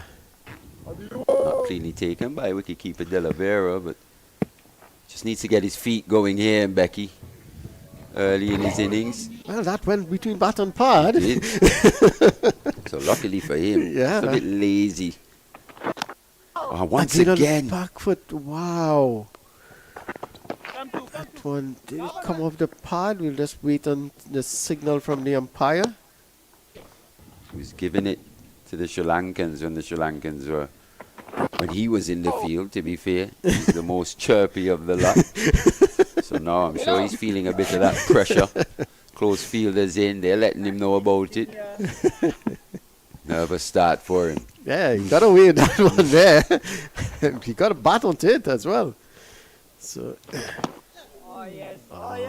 one was a bit of release shot there. Was short wide. He would have really fancied himself cutting that one, and he just had to beat that one fielder there, and he could have picked up a boundary.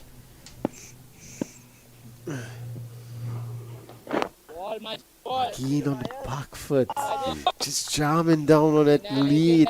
That's not good. You want to see a batter, especially top order, coming forward, playing the spin with confidence. I say it's a learning experience for these guys, learning their craft.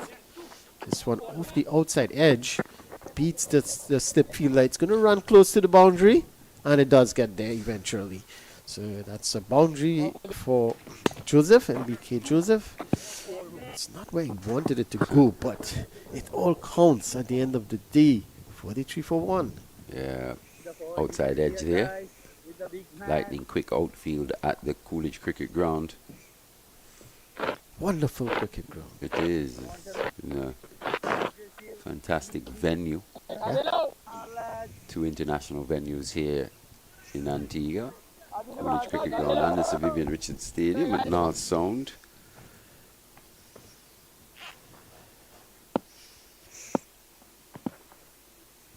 This is the ground Kieran Pollard hit 6 sixes. Yes, and against Sri Lanka. Against Sri Lanka as well, yes. This one he's going for the big hit. It's in the air. It goes all the way. Yes, it has.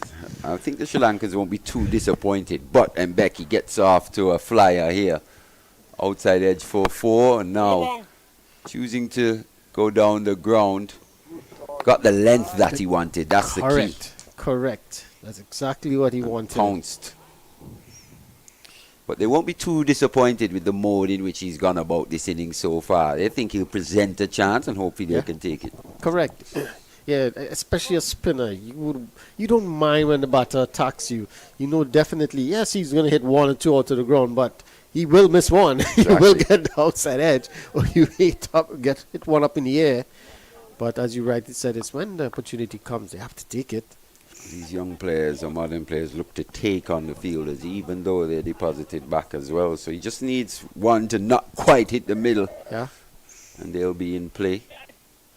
He's off to a flyer, that's for sure. 6 and a 4 in that over. Yes. 12 from 8. MBK Joseph. It's going to be August to on strike. Daniel to continue. Had a good first over. Just that one. And again he goes down the ground. That's 6 more. Well, they're really taking the attack to the bowlers here. The spinners in particular. Once again, just slightly over-pitched, allowing for Ogis to just reach that one using those long levers wide mid on his natural swinging arc. Straight out the middle. So showing good positive intent, but at the same time, 2 left-handers at the crease, off spinner. You won't be too disappointed. No, just has to pull his leg back a bit. Yes, that's just all. It's just one. Yeah, just needs one to go. A bit. But again, good positive cricket from the West Indies Academy here. If it's in the areas positive, they're not going to allow the bowlers, spin bowlers in particular, to just pull that line and line. Yes, over and over. And one will come with your name on it. So they are taking the attacking role, positive role, and in trying to put them off their line and length early. Again, just pulling his leg back and well forward. That's good cricket. He's a lot more comfortable on the front foot, Zogis. But that's where you want them to be, especially to the spinners. Yes, if it's a really long hop, you're on the back foot looking to pull or cut. But most of the time, just get on the front foot. Gives you more opportunity. This one just short, guiding it past that field, that point. There are also different modes of going about playing spin. Some players actually like to get deep in their crease. It thinks they give them that extra bit of time. Yeah. But you've got to have a good eye. Got to have a good eye. It's not for everyone. Talking from experience Exactly, there, Marley. especially with these bowlers. They're so skillful. They can just add a bit of pace, without too much change in the action. So Becky Joseph's just got to be mindful. Yeah, and just not to change in pace, but just a subtle change in line or length makes a huge difference. But he's under attack, Daniels, in his second over, and he's already going for 13, 2 sixes. Let's see how he would cope with this. It's a good experience for him. When a bowler is attacking you early on, what would you do in terms of line and length, in terms of pace variation? Try something different with field setting to change the line that you want to bowl him.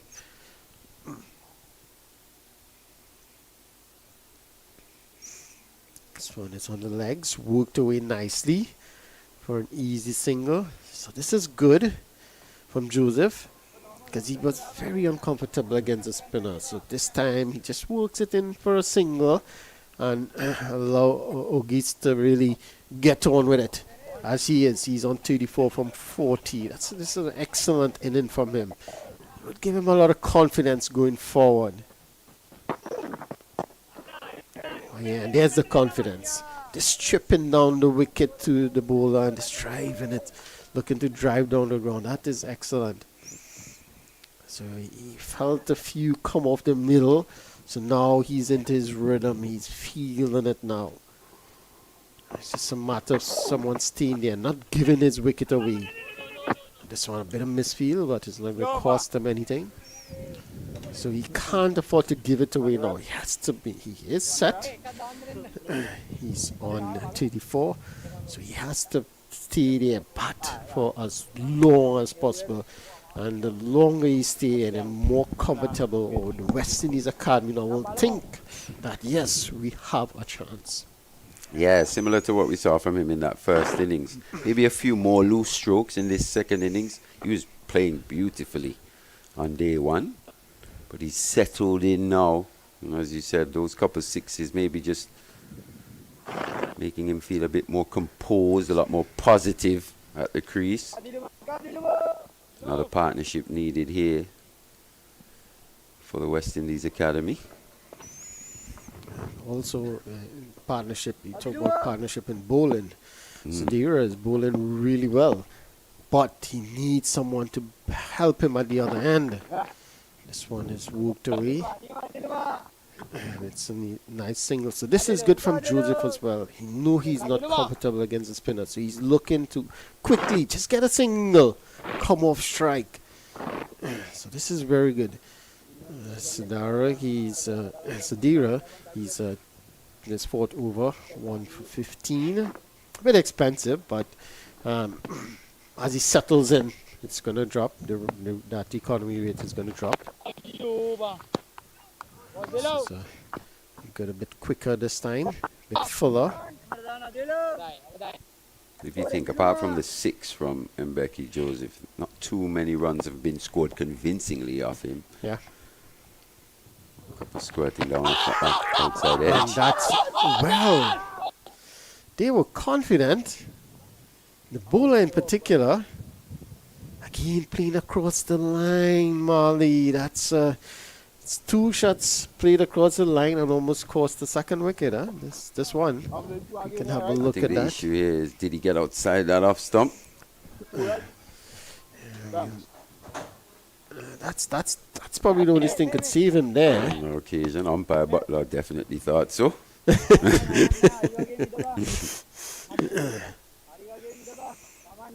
bowler, he was very confident. He's really confident. They didn't bother to look to run down the ball. They were so confident of the wickets. I think a little frustration starting to creep into the Sri Lankans as well. Yeah. A few decisions have gone against them. They're starting to put a bit more pressure on umpire Butler here.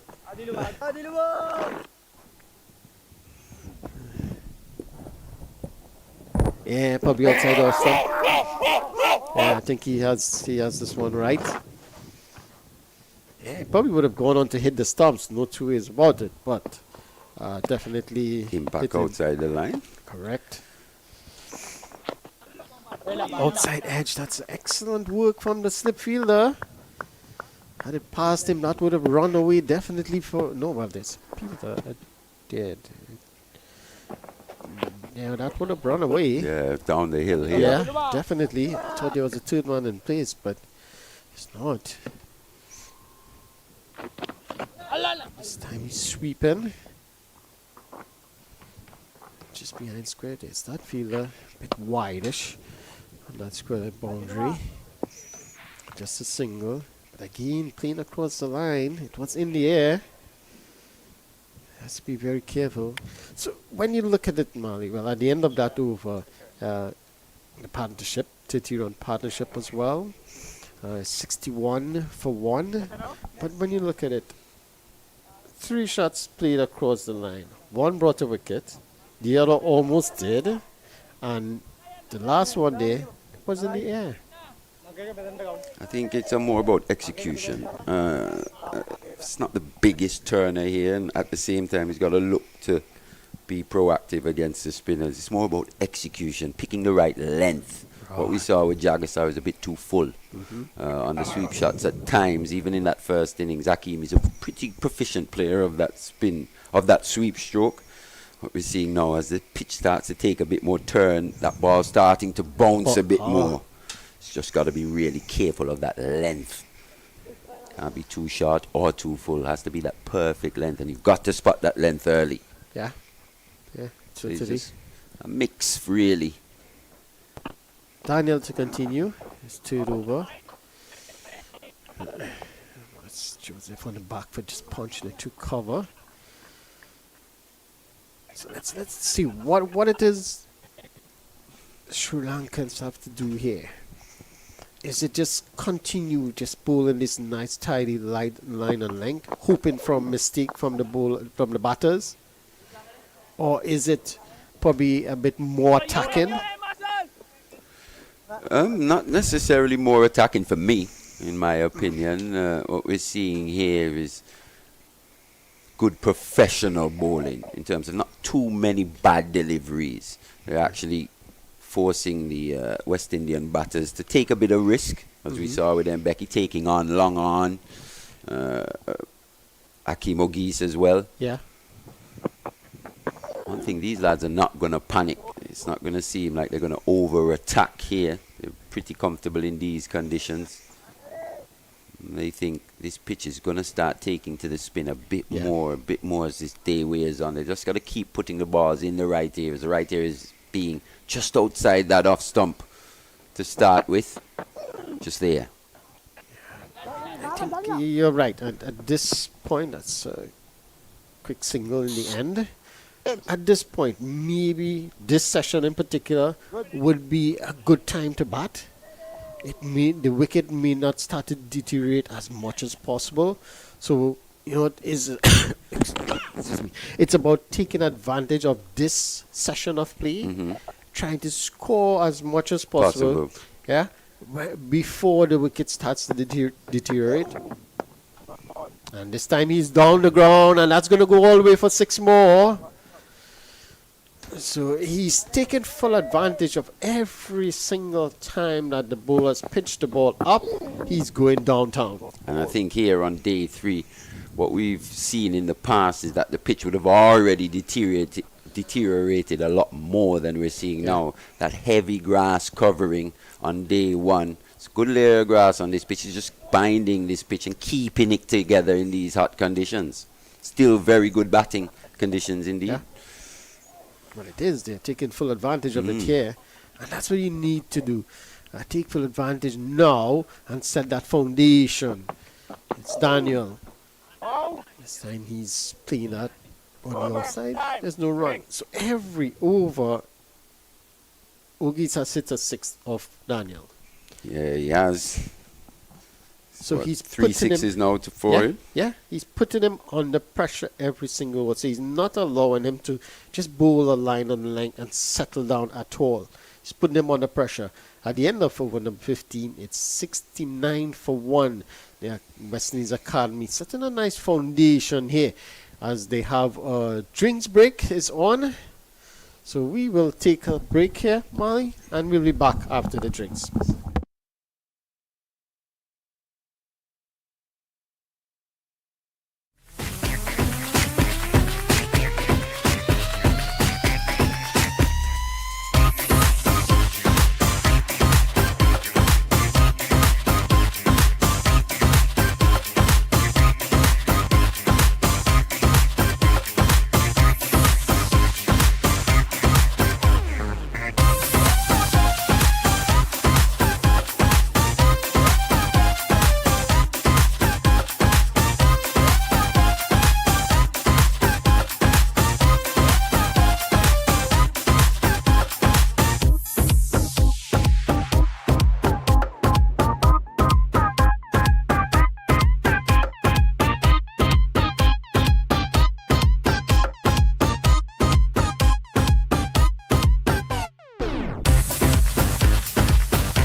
So welcome back after that drinks break here at Coolidge.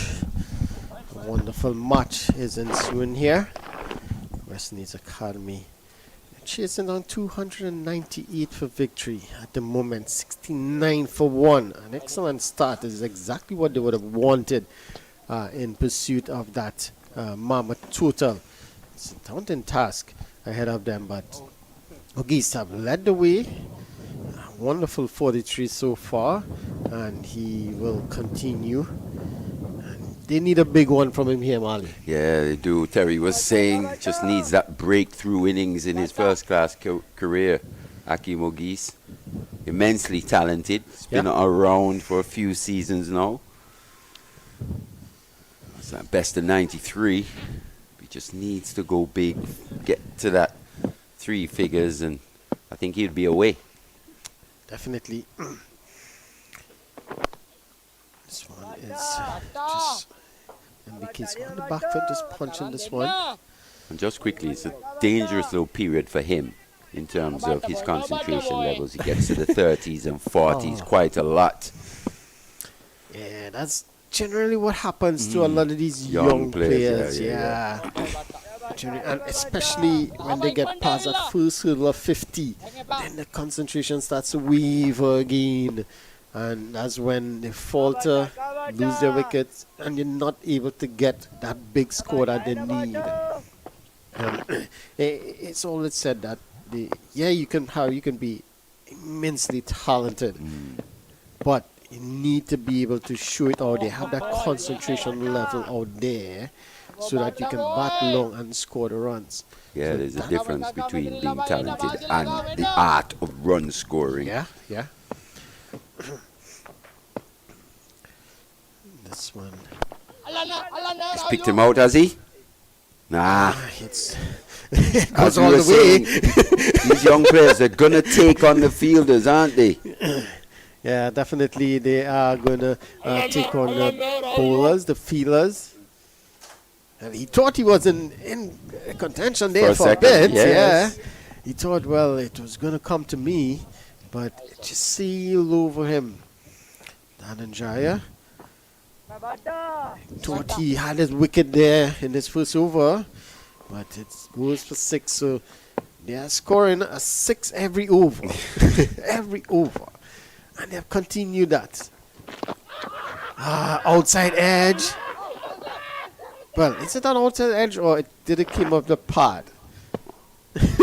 Once again, umpire Butler under pressure. Something we spoke about. Wide of the crease this time. Outside edge. Just drop short. drop What short. was he appealing for? I'm not sure. So you see, they think they can get an opportunity by putting umpire Butler under pressure. Yeah, but it's excessive appealing, no? Yeah, it's clearly an outside edge. But again, a good comeback after being hit for that 6. Dhananjaya. Again, on the back foot, cutting away. It's going to go straight to the fielder, yes. And it's just another single. That's Half his century. 50, yeah. Well played by the young man. His 5th half century at this level. Yeah, this is excellent. This is the start that he needs. But as you rightly said, Marley, he needs to kick on now. He needs to get that big score.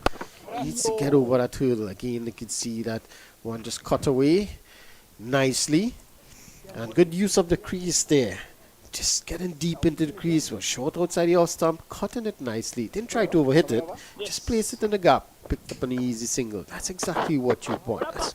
That's a confidence that he has right now. Can't get too overconfident and give his hand away, but he needs to just stay there as long as possible for his team. 77 for 1. Is this going to be Lakshan, the skipper, it looks like? Into the attack? Yes. It's his captain. Very skillful indeed. Got that ball moving around in that first innings. So it'll be a test here for the West Indies Academy batters. Saw from Nippon in the previous over, just a bit of turn starting to come into play now. Taking that outside edge from Hakeem Ogis, but played with soft hands, didn't go to hand at first slip. Will there be that movement that we saw in that first innings for Lakshan? Yeah. He needs to get a breakthrough here. He needs to break this partnership. At the moment, it's just 21 more runs required. Good response from the West Indies Academy. Excellent response, I must say. 77 for 1. It's exactly what they would have wanted.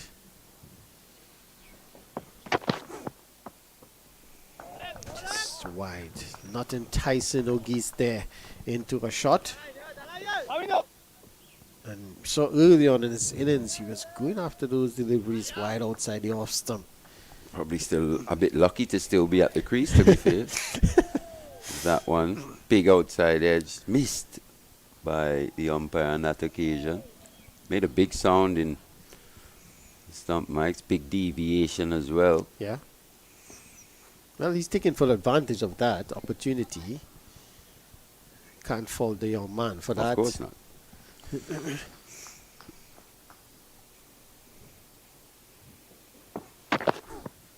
So again, just outside the off stump. Again, enticing him for that drive. There is a fielder at cover. He has a short mid off. Mid on. 2 slips on a gully. Well, it's more like 3. Yeah, 2 steps, no. Just 2 steps, yeah. There's a cover point. And a deep point on the boundary. Maybe a gully in place. If he wants to keep that line. Yeah, they seem to have a second and a third slip at the moment. Wide-ish first slip there, very wide. Yeah. Where a second slip would normally be. So just trying to cover the bases here. But for me, you could get another one in. Yeah. And keep it just a little closer. Fifth stump line. That's the thing with these guys. If they are going to miss their line, it's going to be a bit wider.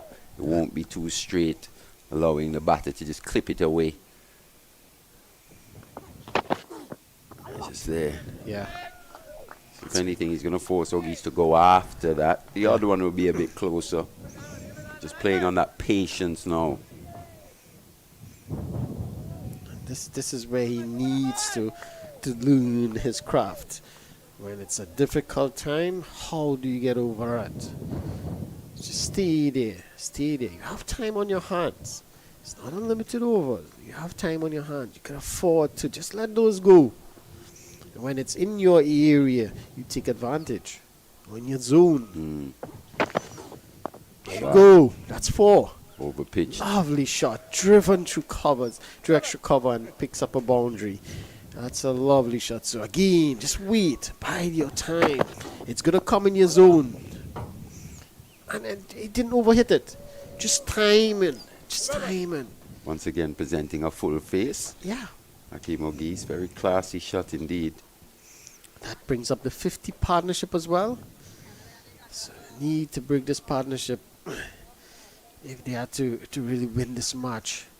It's really getting away from them. In that first innings where we saw the extravagant movement was Lakshan bowling from the CIU road end. He switched over to the pavilion end in this innings. No movement for him just yet. Maybe just there, hint away to end. With that action, he's going to get that just to move away a bit from the left-hander. As you say, he has to keep it a bit closer. Just back off a length. So at the end of that over, not a good over. Boundary coming off it. No 6 this time. It's another boundary. It's 81 for 1. Excellent start here by the West Indies Academy team. In pursuit of that Mama 298 for victory. Maybe for the first time in this match, the overhead conditions just starting to suit fast bowling here at the CCG. It's been hot. Very sunny indeed. The sun hasn't managed to be out in all its glory here today. But it's still a nice warm day. Good conditions really. For cricket. Daniel had swap ends. Change of ends for him. Hopefully it will bring him a bit of fortune. 22 coming off his 3 overs. Bowling to Joseph. That's better. That's a better line on length. There we go. Practicing that sweep shot. He's probably got a few foot marks to aim at as well outside the out. Left-hander's off stump.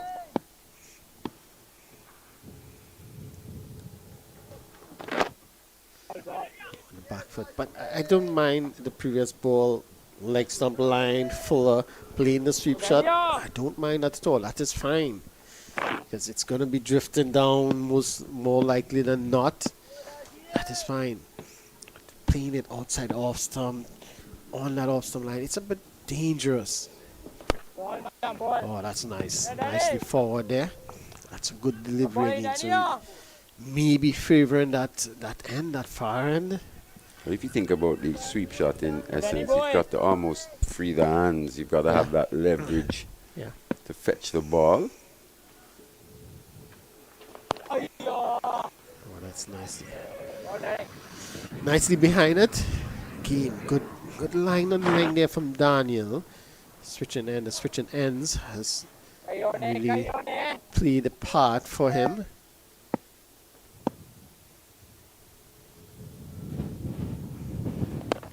Yeah, he settled in there nicely. That's 4.5 dot deliveries. And it's just now So to for close off the over. There was a bit more turn in the first innings from the Sri Lankan spinners. So interesting to see. Down the ground again. It's going to be 4, is it? No. Oh, excellent work. Excellent work there. Down at that position. Down the ground, that's no one. Just 2 more to the total. So a good comeback over there from Daniel. Switching ends. At the end of 18, it's 83 for 1. MBK is on 19 and August is on 54. I probably would have given Nipun and Dhananjay a couple more from that CIU road end, considering the amount of turn that he was just starting to get. Yeah. Daniel is just not really extracting the same level of turn so far. So interesting move that from the Sri Lankans. Yeah, I agree with you on that. I was surprised as well that they switched Daniel there. Dhananjay was bowling really well. He had a nice line and length, giving the batters problems. And it's a bit of let off there, maybe. Yeah, for sure. Yeah. Well, let's see how it goes. Skipper to continue. Yeah. Action.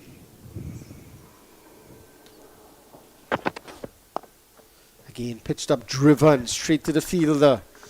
But again, he's not afraid to attack those deliveries that pitched up to him. And he's getting his front foot nicely to the pitch up delivery. The stride, yeah. And he's just going through the line with a straight bat. That's exactly what you want to see these young guys doing. And just timing, not looking for power, not looking to go over the top. Just push it into the gap, beat the fielder, 4 runs. It's a nice positive stride, isn't it? That Yeah. transference of weight onto the front foot. Brings extra cover into play now, though. Just a bit too wide. Short. Not enticing, no geese there. A little catching. Short cover, extra cover. Just at times, maybe just a little aerial through that offside. Yeah. Hakeem Ogis. And with the pitch as well, one may stop or pop a bit, and you'll get that, fielder come into play. So this is good. Positive cricket all round from both teams, yeah? Yeah, they're hoping maybe he'll go after one that's not quite there to drive. Yeah. We've got the man in there for that occasion.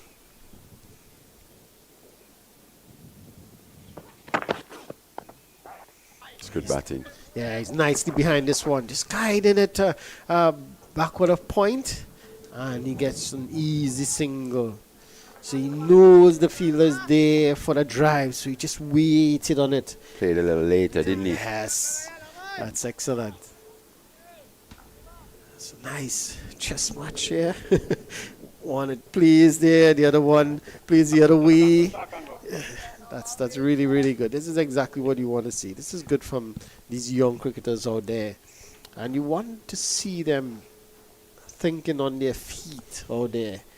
As the game goes on, they try this, see how the batter is going to react when the fielder does something different or the bowler does something different. And this is good to see. This is excellent cricket here. Action. This one just a bit too wide. So he's pretty much throwing one outside the off stump, wide outside the off stump, putting one back in just to see what happens. But in cases like this, you want to set up a batter. You can't be changing all the time. So you probably hit 2 or 3 deliveries outside off stump, moving away. Then you probably bring back one in, or pitch it up a bit, surprise the batter, or a short ball to try and set the batter up or make him uneasy. We haven't seen the short ball used so far. That's the movement we were talking about. Yeah. When he gets it right. That one just starting outside the line of leg stump, kept on going with that natural angle. Forced Mbeki Joseph into playing. Very close to the outside edge indeed. Yeah, and it was that length where the batter is on short. So he was just standing there at the crease and just looking to play across him. So that's excellent. He needs to keep it there. At least 2 or 3 deliveries there. And then maybe a fuller one or shorter one, something different.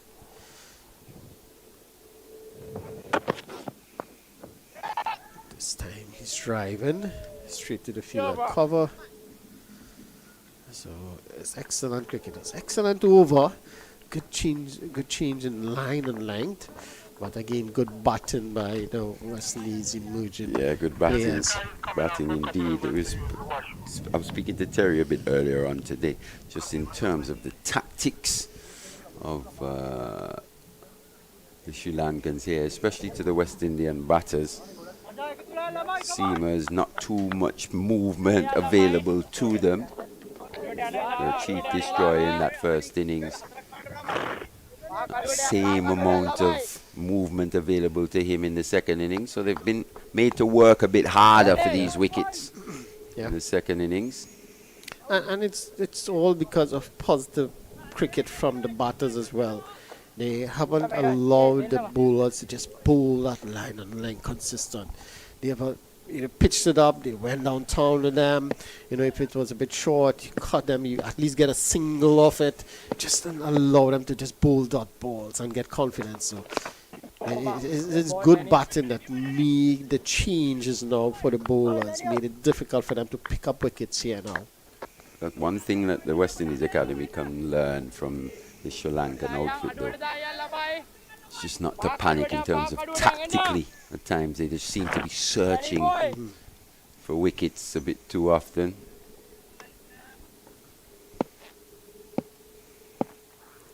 And that ties into the point that you made where you need to over-attack. Right. Set that positive to that good feel.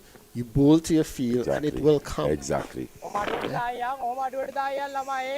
So Daniel has bowled really well since he has switched hands. Yeah, it's been a lot more consistent in that line and length. Yeah, definitely.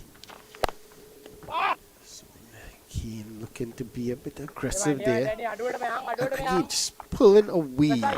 Rather than getting into the cut shot, he's pulling away. The front foot is way down the leg side. So he's unable to get over it and get the power through it. He's just starting to bowl a bit quicker as well, just working out an ideal pace for this pitch here in the second innings. It's a little slower when he was bowling from the pavilion end. Just a little flatter and faster now.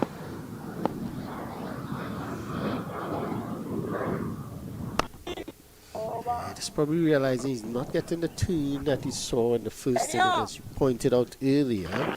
So it's just now a matter of how am I going to bowl to be contained and maybe aggressive in trying to pick a wicket. So a bit quicker, a bit flatter, a bit straighter, and see what's happening. And that's exactly what he's doing. He's bowling a lot straighter now.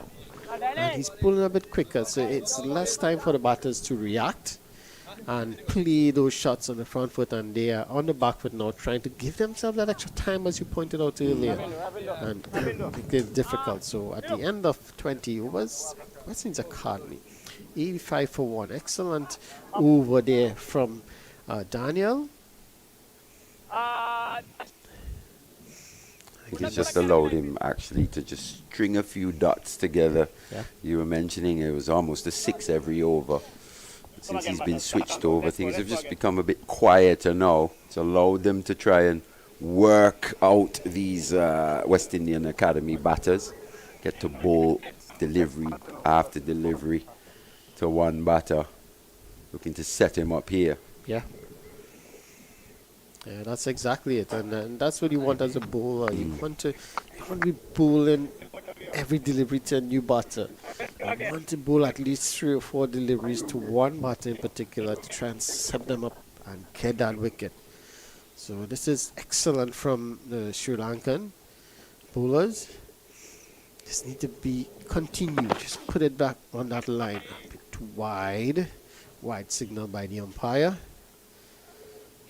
Again, trying to just push that ball across, but falling over.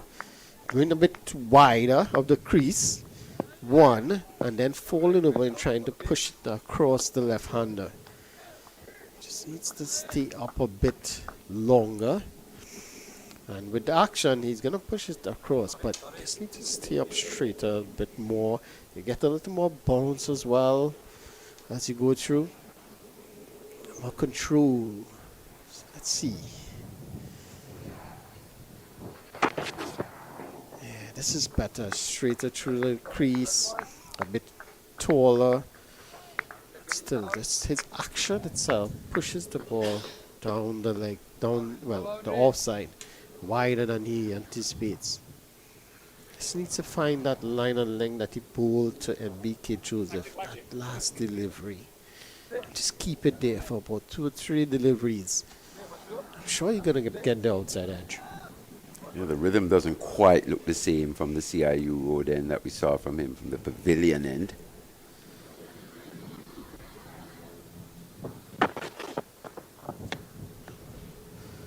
Bottom hand. Lot of bottom hand Strong in that bottom one. hand in that one. Yeah, pitched up delivery again. And all he had to do was just get enough bat on it. There we go. And you could see him, the bottom hand, just closing the face of the bat to hit it straight down the ground.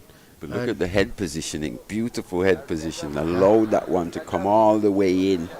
Got into a strong position, and that's what they say. If you get to the pitch and you're in a strong position, you hit the ball wherever you want to. Yeah, yeah.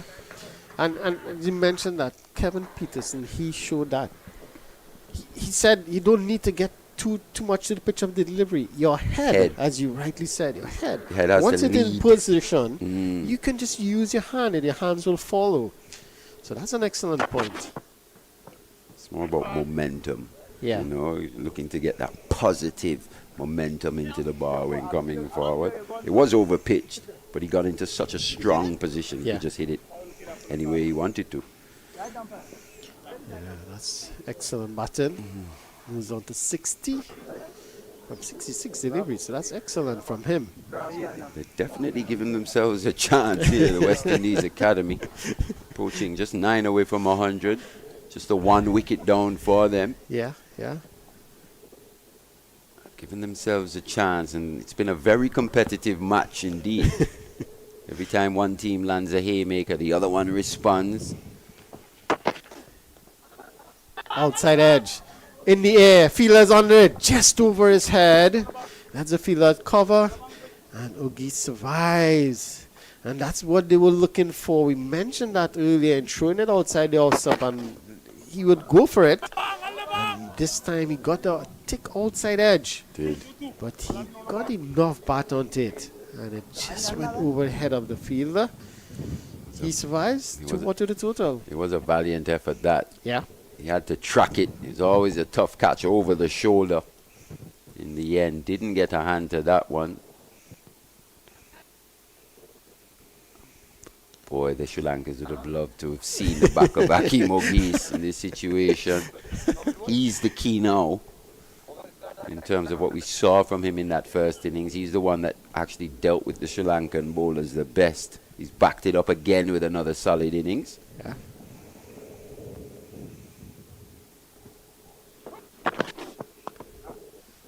Worked away nicely into the offside, into the onside, and he picks up an easy single. Partnership now moves on to 63. Excellent partnership. That is the key here. MBK Joseph, he hasn't looked solid, but he is there. He's forming a partnership with Ogies, who is going really well. And that's all he needs to do. Stay there. Get the single, rotate the strike, and allow Ogies to do the job that he's doing at the moment and putting the pressure back on the Sri Lankan bowlers. I said he's 19 off 29. So he's kept up that scoring rate as well. Yeah. Change of attack round the wicket. Beauty. Absolute beauty. This is what we're saying from him. He's very skillful indeed. He's maybe just struggled for a bit of rhythm here in this spell here today. We'll have a look at that. Round the wicket, angled in, touchdown, away from the left-hander. And maybe this is a good decision because we saw it earlier when he was bowling over the wicket. He was a bit wider and falling over to try and push it across the left-handers. This time now, he's a bit straighter. He could afford to bowl straighter and just get the ball to nip away of the seam. So this is excellent. This is smart. Again, this is where the experience, playing a lot more cricket comes in. This is whipped away. That's going to be, is it 4? Yes, it's 4. One bounce into the fence for 4. That's whipped away nicely on the legs. You can't bowl there to MPK Joseph. He was going to hit it. And he's not afraid to hit it in the air. He knows how powerful he is. This time he pairs the glove nicely. He picks up 4 more. It's 98 for 1. Yeah, for the first time today, Rakshandan Jaya just losing his patience. He's been hanging them outside that off stump more often than not. Even when he switched over to around the wicket, once again went away from the left-hander, but this time choosing to go a bit straighter. It's a bit too straight. In the end, whipped away quite emphatically into the 20s. 23 from 31 is Mbeki. Yeah. And quite quietly at the other end. He's just gone about his business as well. He's in the 20s now. That's another start for him. Yeah. And it's exactly what is required. So, because the way Ogis is batting, it allowed him to play that role. Yes, yes. Give him that opportunity to get in. He wasn't solid at the beginning. He wasn't middling as he would like to, but it allowed him to play himself in, and now he could really cash in. 98 for 1. So some decision making here now for the Sri Lankan captain. Some decisions now. Do we need to? Well, it's going to be a change in bowling.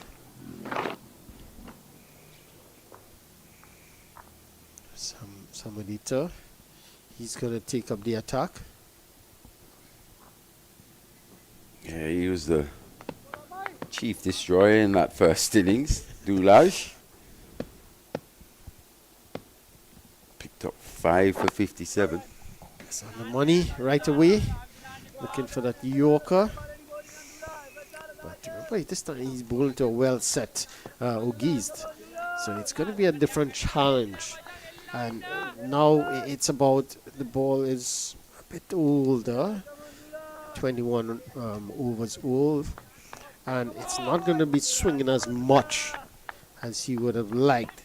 So now it's about that finding that line and length where you're going to pose the most problems to the batters and to set batters in that. So this is where the challenge comes in here now.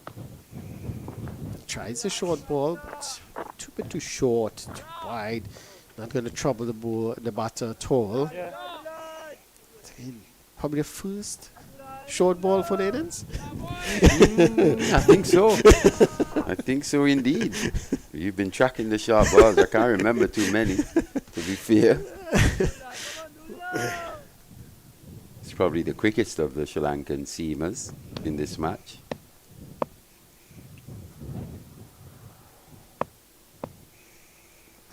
Lack of movement, no real movement for him so far.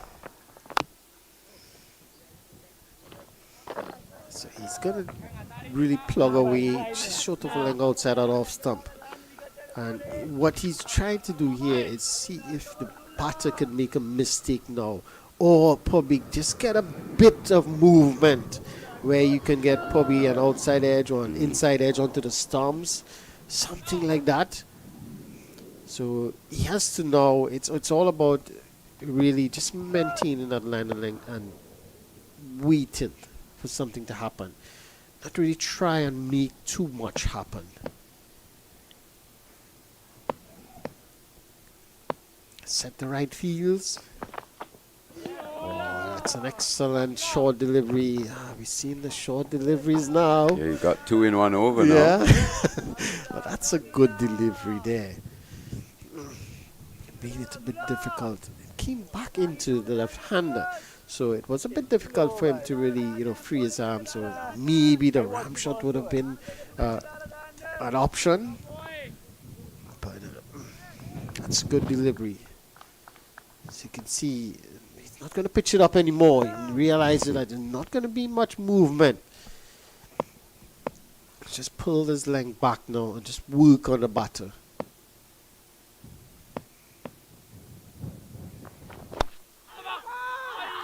Picked up an opportunity. Just falling short of the fielder. That's the thing. You see what Samadita is actually trying to work with here. He's trying to push him back with a few sharp balls and sucker him into the fuller one. Hopefully Hakeem Ogie's eyes will light up. Yeah. Look to take that on. Almost picked out that shot mid-wicket on that occasion. Didn't quite get on top of that delivery. He's just got to be careful here. 98 for 1. Shot hammered. That's 4. Well, actually, it goes all the way for 6. That's a wonderful shot. Again, a short delivery, but a bit too wide. Not short enough. It allowed the batter to just rock back on that back foot and transfer the weight onto the back foot. Pulled it nicely in front of square. Massively. He was quick onto that one, wasn't he? Didn't get up high at all. Maybe just hip height. But once again, getting into strong positions, Hakeem Ogies can play either side of the wicket. Off the front foot, off the back foot. Use his wrist, play with a straight bat. He's showing it all here. Yeah, definitely. He moves on to 69. That 6 brought up the 100 for the West Indies Academy team. 104 for 1. This is an excellent start here for the West Indies team. They would be really happy. The dugout, the management, the backroom staff, they would be very happy with what they're seeing here. Showing good fight by this top order. After being bowled out just 214. This is exactly the response that you would have wanted from your batters in particular. Yeah, and we're probably starting to get into a period now where the Sri Lankans have to start making things happen at 104 for 1. Don't want to be overnight 150 for 1 or so. Yeah. The Academy, if they were to end on a score such as that or more, it'll really give them a chance going into day 4. They'll be probably favourites going into day 4. 9 wickets in hand. If they can manage to survive the day, just losing probably a couple more wickets, I think they would be favourites, yeah. But they would need to at least have one set batter at the end of the day's play. And if they do have one set batter at the end of the day's play, I think they would be favourites going into day 4. Yeah, and to be fair, just to be perfectly honest with you, from my vantage point, they can't afford to lose any more wickets today.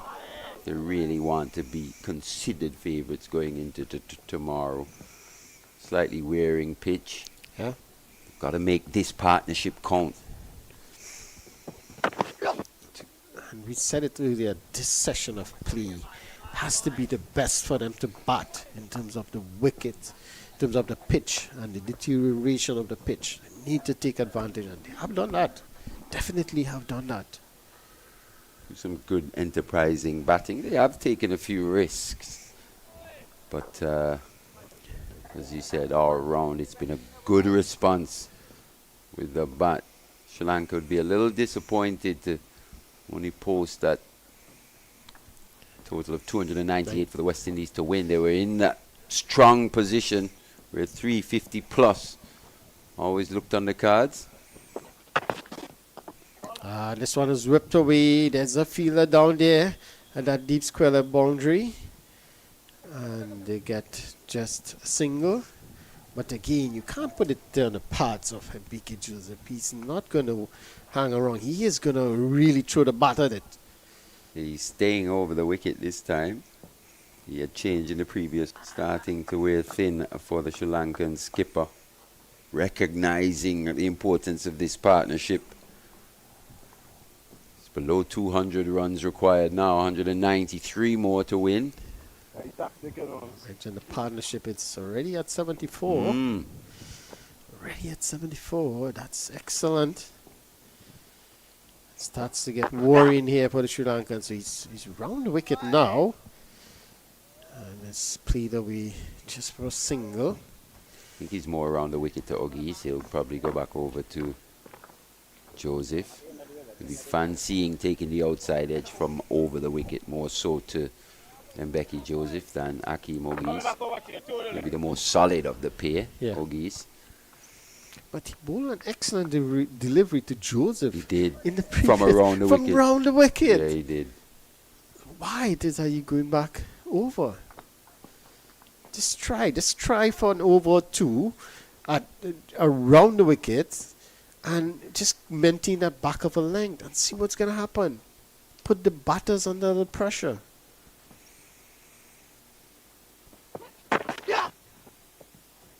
And that's his stock delivery. That's where he lives, pretty much. Just outside the off stump, just getting the ball to go across the left-hander. But as you rightly say, it's reaching a point where they have to do something different now. Can't just allow the game to go on, allow this partnership to grow. And you see that with the field, adding a slip. So it's now 2 slips on a gully. Gully, yeah. We called for that early on. So it's there now. Maybe when the ball was a little harder, a little newer. Yeah. But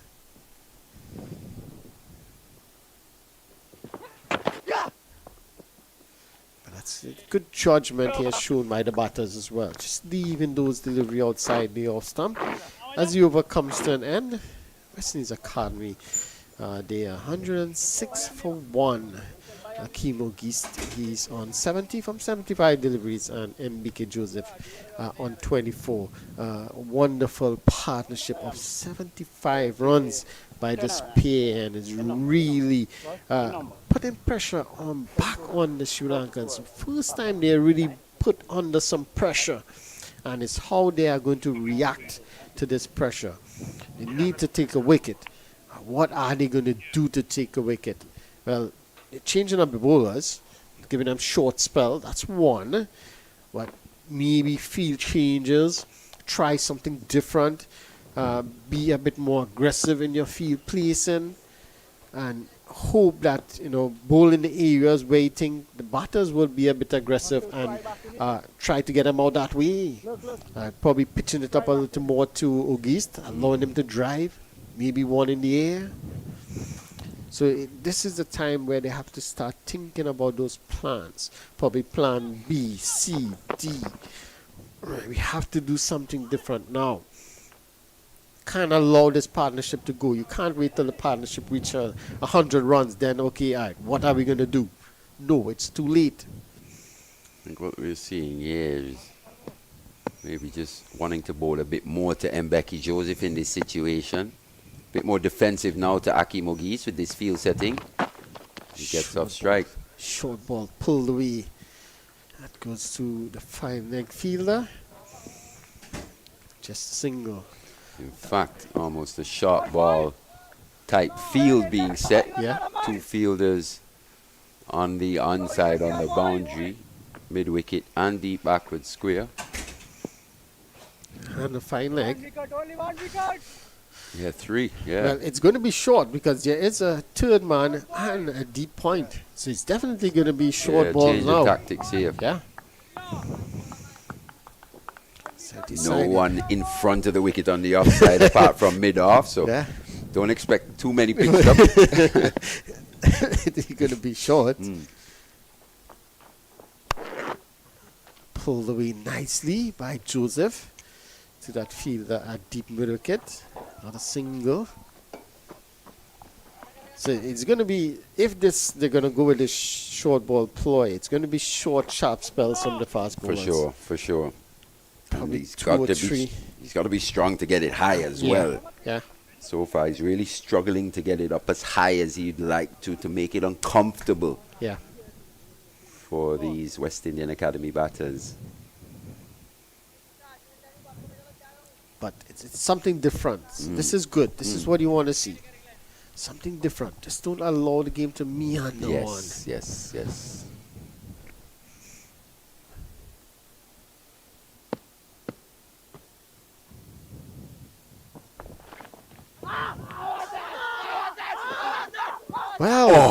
Well.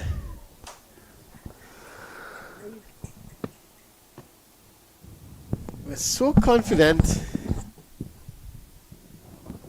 Oh, did he catch up to that one? We can't tell really from our vantage point. They were ultra confident. Once again, umpire Butler says no. To the ultimate disappointment of the Sri Lankans. Well, they were very confident with this one in particular. Yeah. Well, the bowler in particular. Then look at the keeper. The keeper, if we can see, the keeper wasn't too sure. He wasn't as confident, was he? Yeah.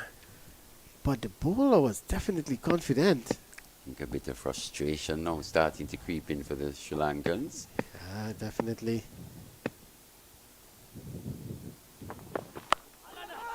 Pulled away. That's for a good response there from Ogis.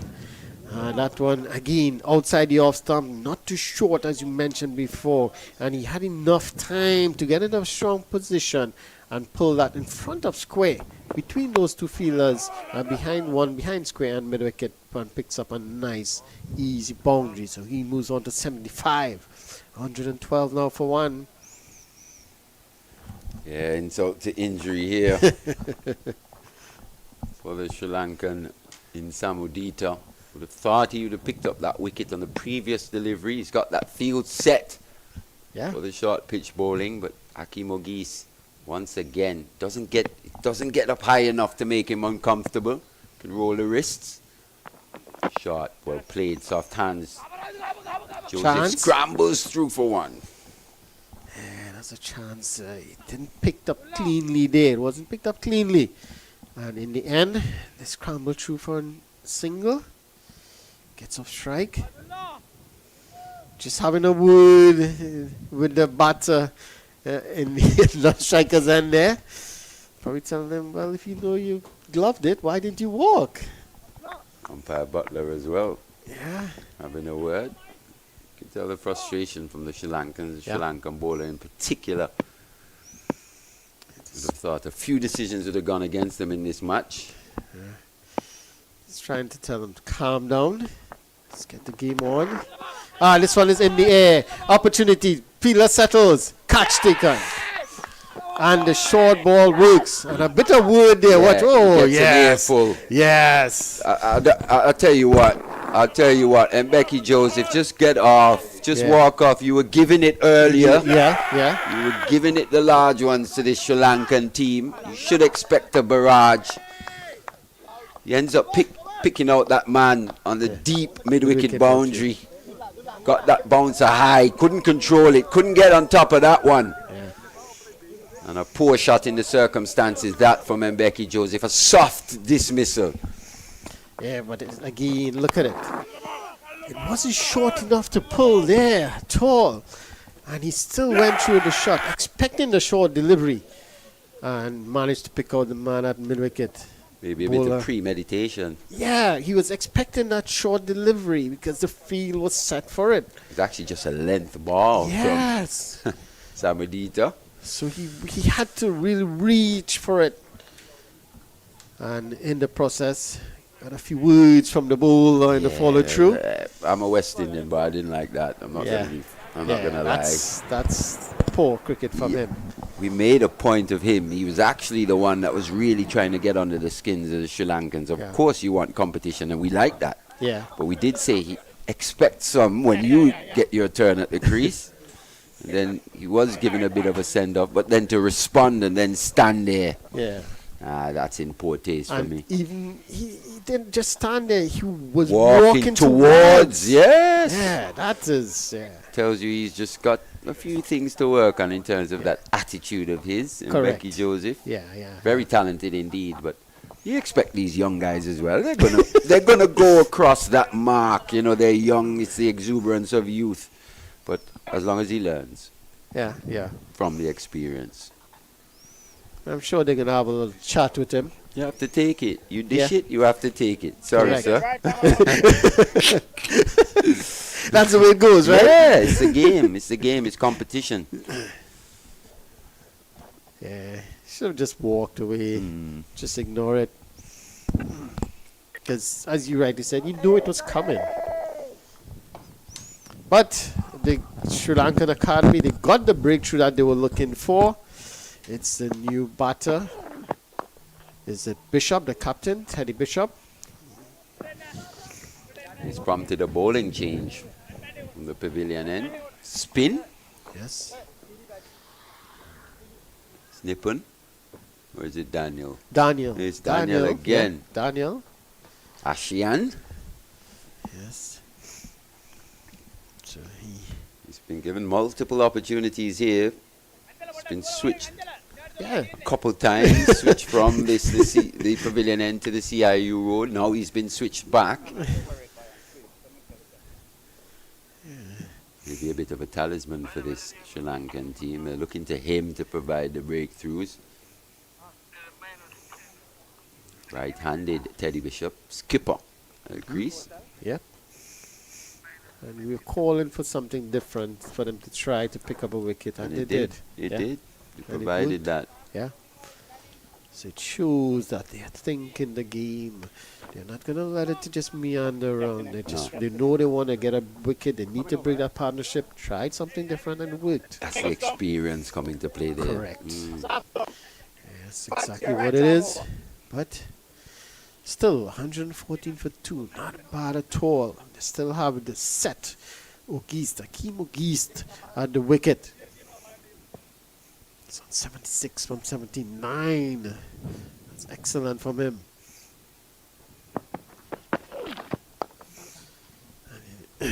Bishop is immediately off the mark. He's pushing this one down the ground for an easy single. Again, another player with immense talent. He's played international cricket as well. Yes. Teddy Bishop. Yes. Won the internationals. Yes, he did. Again, just pushed into the offside. Just an easy single. So this is excellent here. So, despite the fall of that wicket, they just rotating the strike now. Build another partnership. You're not going to just go into the shell and block. They're going to just rotate the strike, build a partnership, and keep going. Because they know now Sri Lanka Academy, now that they've gotten that wicket, they're going to push. Yes, for sure. They're going to push for a wicket here. This one is punched away, but just short of the fielder. And they're going to attack the new batter as well. They've got the short leg, slip in as well. Yeah. Short cover, short mid wicket.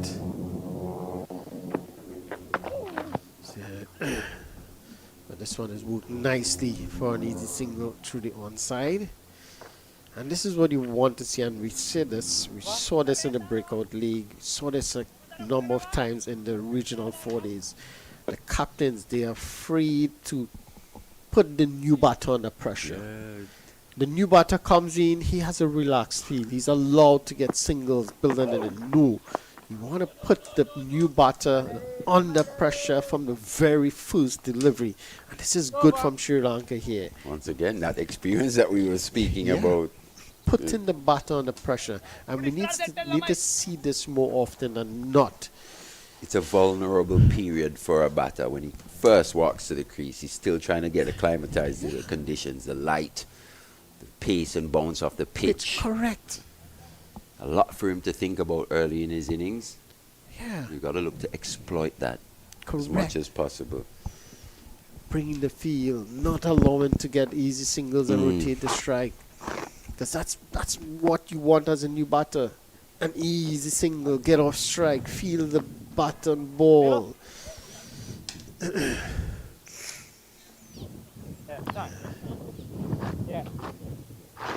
it's going to be Samudita to continue getting that breakthrough in his previous over, picking up the wicket of MBK Joseph. Teddy Bishop has got to get his feet going early here. Tends to be a bit of a slow starter, especially against pace. This one is worked away nicely off the legs to the fielder, deep square leg, and they pick up an easy single. So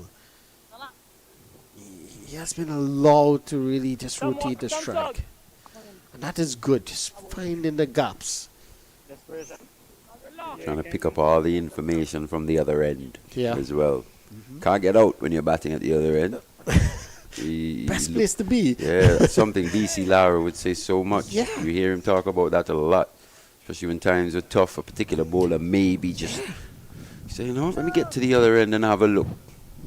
And that's the difference with him. And I always tell the young guys that Brian Lara, look at his innings of that 277. Look at the 400. Look at the 375. Look at those innings. He bats in spurts. So when he's not feeling it, he's a bit tired. When the bowler is getting on top of him, he would just get a single and go to the other end. Yeah, very much so. You're right. He picks his battles very much. Correct. And that's the way he bat, and that is why when he gets set, he would bat for a long period of time. Yeah, he'd look to murder the spin. As soon as the spin came on, he was like, this is my time. Correct. Yeah. That's what you have to learn as a young batter. Choose your battles wisely. Know which bowler you're going to go after. And when is your time, when is not your time. Yes, you're going to go after the spinners. It's your dessert as such. But he will bowl a couple good overs. So just play him around. Show him the respect. Also, he's very clever. Especially a bowler that he'd like to take on. He's not necessarily looking to beat him out of the attack so then they change it. Just take a few boundaries, a couple boundaries every over or so. A boundary every over. He's like, yeah, this is what I actually want. Let's actually make him think he's bowling well. Using that psychology against him. You think of Gareth Batty, Richard Dawson, those off spinners really came in for some tap. Even the great Shane Warne never liked to bowl against Brian Lara. And Muralitharan, they both spoke about it. Stuart McGill never liked to bowl against Brian Lara.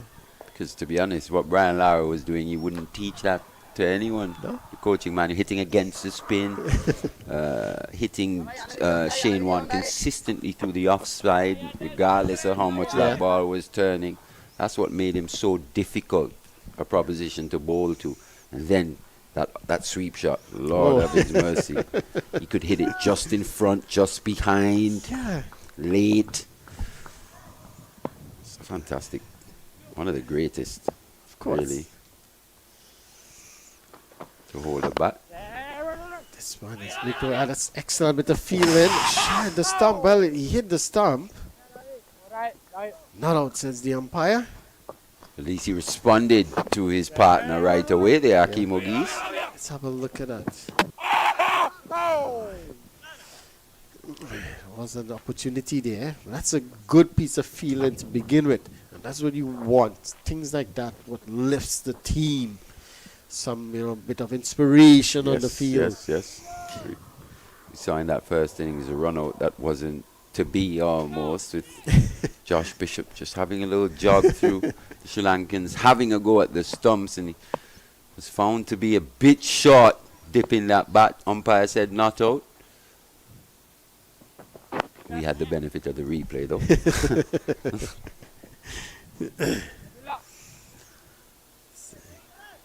He's continuing that short ball ploy to Ogist in particular.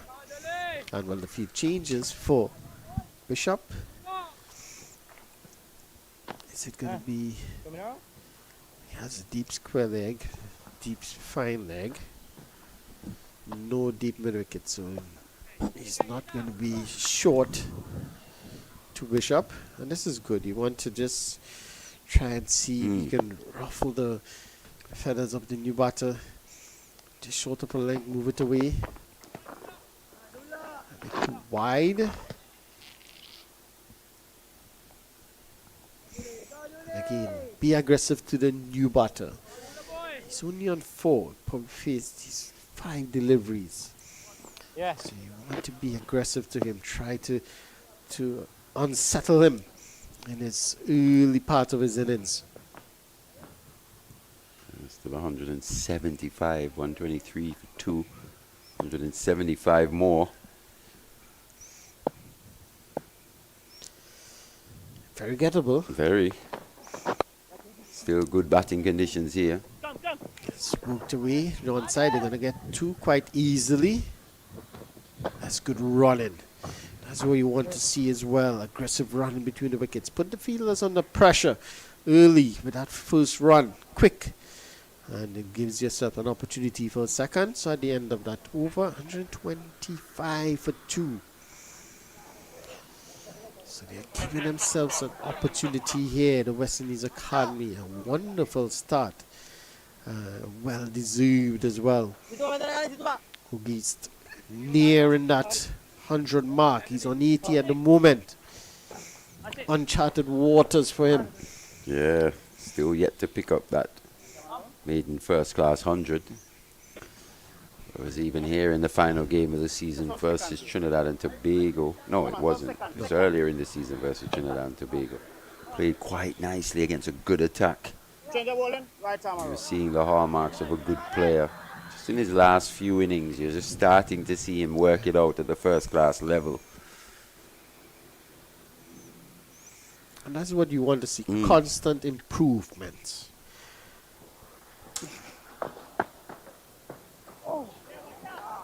You don't want to see a batter that's plateau. You want to see them constantly improving, getting better, getting better, getting better. Especially the younger guys, given the opportunity.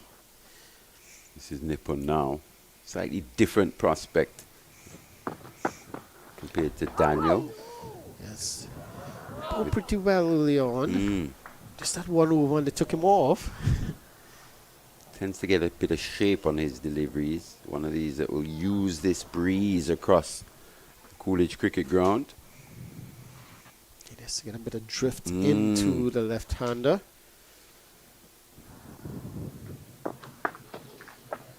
No. Yeah, that's good. That's good. But again, positive from Hoogie's. Looking to go down to the bowler, sorry. Just looking to put him off his line and length. Yeah, he's been positive in attack. He's been very positive in defense as well.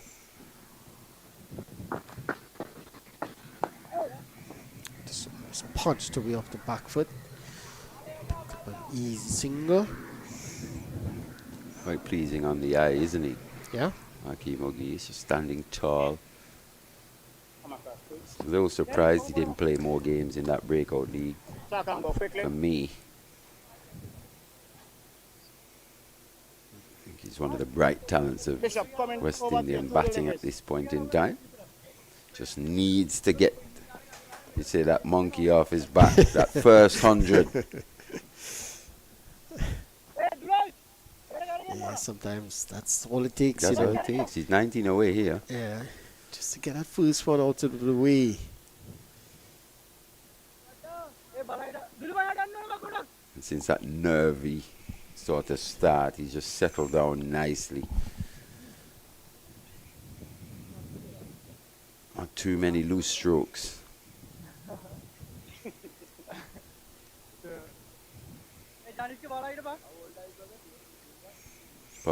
Probably tells you concentration levels are where they're supposed to be, where they need to be at this stage. This is good judgment there from Bishop. As a captain, all he has to do now is just play that anchor rule with Hoogie's. Just stay there with him. He's technically correct. So he just has to stay there, play proper cricket shots. This one is cut away, straight to the fielder. That's exactly all he needs to do. And he's doing it very well. 6 from 8 deliveries.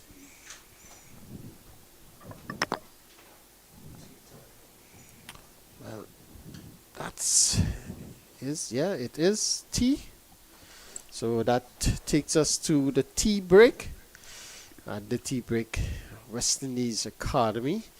They are 127 for 2.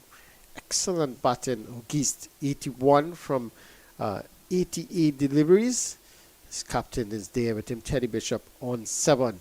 A good knock as well. A good partnership between Joseph and Ogist. A partnership of 75 runs. I think Joseph, he got 35 of those. And at this point, at the tea break, 127 for 2. We take a tea break. Will you join us in about 20 minutes or so, where we get the last session of play between the West Indies Academy and the Sri Lankan Academy. Shay, West Indies women taking the first straight this summer at home against South Africa. You know once that first ball's bowled, it's game on. Full of energy from the start. For real, Haley. The fans already lining up. Flags waving, drums beating. Because when we home, we full of energy. Let me add in quote Sammy real quick. See what the vibe is. Shay, Skipper, I was just about to call you.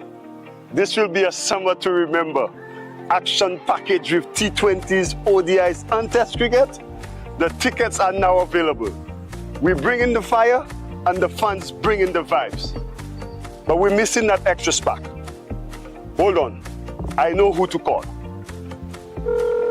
Coachman Sammy, you know I'm always ready. But where's he play? Teja, we heard you're the man with the vibes for this summer home series. We need a fire to light up this whole region. Haley, say no more. Everybody charge up. West Indies going higher. Full of energy. Everybody charge up. West Indies going higher. Full of energy.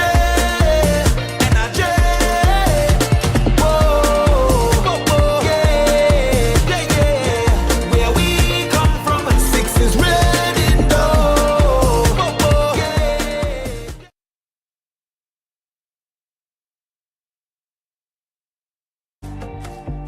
Hi, I'm Rustin Chase, the new West Indies Test captain. It's a great privilege and honor to continue this legacy of West Indies cricket. The team's first assignment under my leadership will be against Australia in the Full of Energy Men's Home Series, with 3 matches being played in Barbados, Grenada, and then Jamaica. So Maroon fans, please come out and support. We need your energy, we need your vibes. Get your tickets at windiescricket.com. Oh, it's high in the air again. Can you feel the love on a stranger's face? Look at the West Indies. West Indies cricket is all our legacy. It's our energy when we come down here. Time to rally around the West Indies. It's in every creed and race. West Indies are the holy grail. Whoa, West Indies is where we from. Sunshine and sweet steel drums. Whoa, no boundary could stop we might. When the West Indies unite, everybody charge up. West Indies going higher. Full of energy.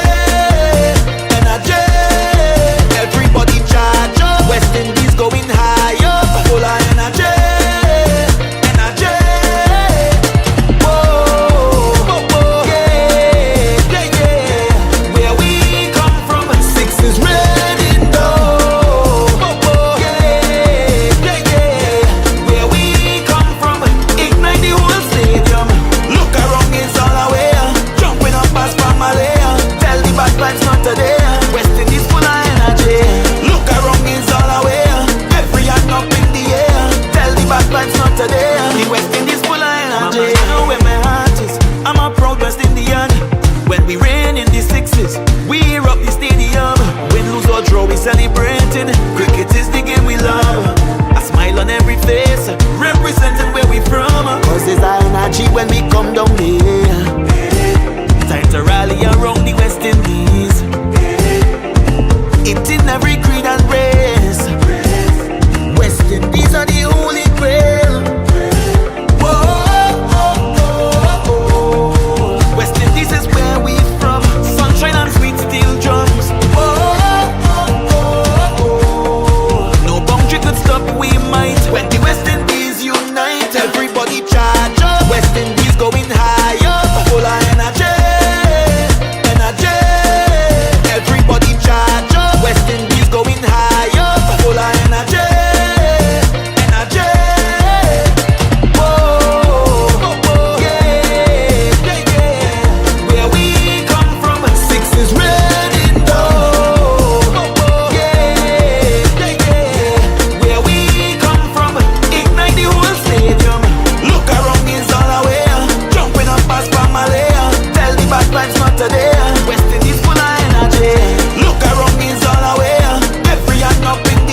Shay, West Indies women taking the first straight this summer at home against South Africa. You know once that first ball's bowled, it's game on. Full of energy from the start. For real, Haley. The fans already lining up. Flags waving, drums beating. Because when we home, we full of energy. Let me add in quote Sammy real quick. See what the vibe is. Shay, skipper, I was just about to call you. This will be a summer to remember. Action package with T20s, ODIs and Test cricket. The tickets are now available. We bring in the fire and the fans bring in the vibes. But we're missing that extra spark. Hold on, I know who to call. Coachman Sammy, you know I'm always ready. But where's he play? Teja, we heard you're the man with the vibes for this summer home series. We need a fire to light up this whole region. Haley, say no more. Everybody charge up. West Indies going higher. Full of energy. Energy. Everybody charge up. West Indies going higher. Full of energy. Energy.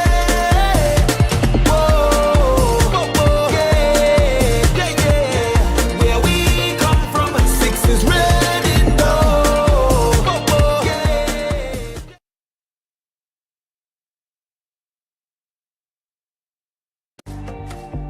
Hi, I'm Rustin Chase, the new West Indies Test captain.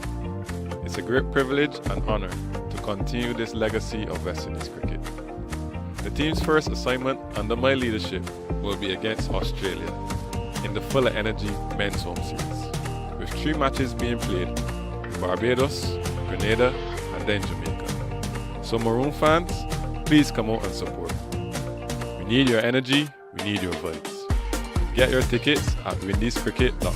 Oh, it's high in the air again. Can you feel the love on a stranger's face? Look at the West Indies. West Indies cricket is all our legacy. It's our energy when we come down there. Time to rally around the West Indies. It's in every creed and race. West Indies are the holy grail. Whoa, oh, oh, oh. West Indies is where we from. Sunshine and sweet steel drums. Whoa, oh, oh, oh. No boundary could stop we might. When the West Indies unite, everybody charge up. West Indies going higher. Full of energy. Energy. Everybody charge up. West Indies going higher, full of energy, energy. Whoa, whoa, whoa, yeah, yeah, yeah. Where we come from, 6 is red in dough. Whoa, whoa, yeah, yeah, yeah. Where we come from, ignite the whole stadium. Look around, it's all away. Jumping up past Pamela. Tell the bad vibes not today. West Indies full of energy. Look around, it's all away. Every hand up in the air. Tell the bad vibes not today. The West Indies full of energy. You know where my heart is. I'm a proud West Indian. When we rain in the 60s, we hear up the stadium. Win, lose or draw, we celebrating. Cricket is the game we love. A smile on every face, representing where we from. Cause it's our energy when we come down here. Time to rally around the West Indies. It's in every creed and race. West Indies are the holy grail.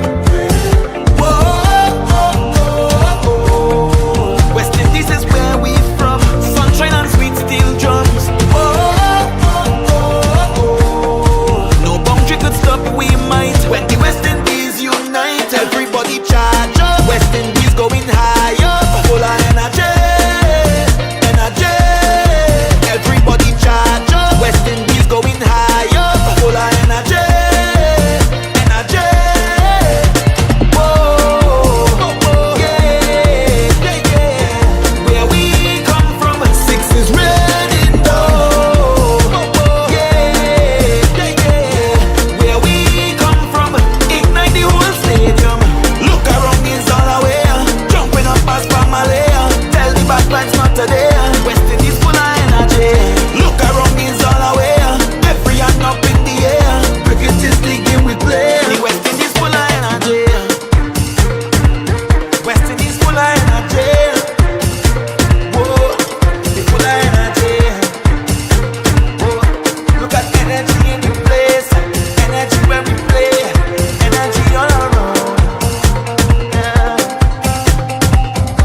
Shay, West Indies will be taking the first straight this summer at home against South Africa.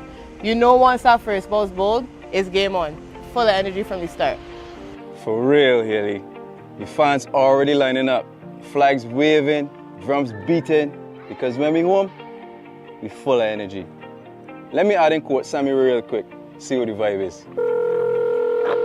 Shay, skipper, I was just about to call you. This will be a summer to remember. Action package with T20s, ODIs and Test cricket. The tickets are now available. We bring in the fire and the fans bring in the vibes. But we're missing that extra spark. Hold on, I know who to call. Coachman Sammy, you know I'm always ready. But where's he play? Teja, we heard you're the man with the vibes for this summer home series. We need a fire to light up this whole region. Haley, say no more. Everybody charge up. West Indies going higher. Full of energy, energy. Everybody charge up. West Indies going higher. Full of energy, energy. Oh, oh, oh, yeah, yeah, yeah. Where we come from, six is ready now. Oh, oh, yeah.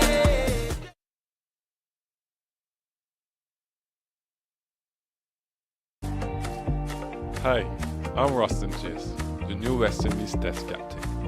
It's a great privilege and honor to continue this legacy of West Indies cricket. The team's first assignment under my leadership will be against Australia in the Full of Energy Men's Home Series, with 3 matches being played in Barbados, Grenada, and then Jamaica. So Maroon fans, please come out and support. We need your energy, we need your vibes. Get your tickets at windiescricket.com. Oh, it's high in the air again. Can you feel the love on a stranger's face? Look at the West Indies. West Indies cricket is all our legacy. It's our energy when we come down here. Time to rally around the West Indies. It's in every creed and race. West Indies are the holy grail. Whoa, oh, oh. West Indies is where we from. Sunshine and sweet steel drums. Whoa, oh, oh, oh. No boundary could stop, we might. When the West Indies unite, everybody charge up. West Indies going higher. Full of energy, energy. Everybody charge up. West Indies going higher. Full of energy, energy. Whoa, oh, oh, yeah, yeah, yeah. Where we come from, six is ready now. Oh, oh, yeah, yeah, yeah. Where we come from, ignite the whole stadium. Look around, it's all away. Jumping up as Pamela. Tell the bad vibes not today. West Indies full of energy. Look around, it's all away.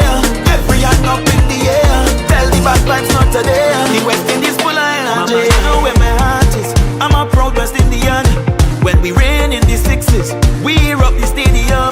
Win, lose or draw, we celebrating. Cricket is the game we love. A smile on every face, representing where we from. Cause there's our energy when we come down here. Time to rally around the West Indies. It's in every creed and race. West Indies are the holy grail. Whoa, oh, oh, oh. West Indies is where we from. Sunshine and sweet steel drums. Whoa, oh, oh, oh. No boundary could stop, we might. When the West Indies unite, everybody charge up. West Indies going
Welcome back to the College Cricket Ground here in Antigua for the start of the final session on day 3 of this 4-day first-class championship match between West Indies Academy and Sri Lanka Emerging Players.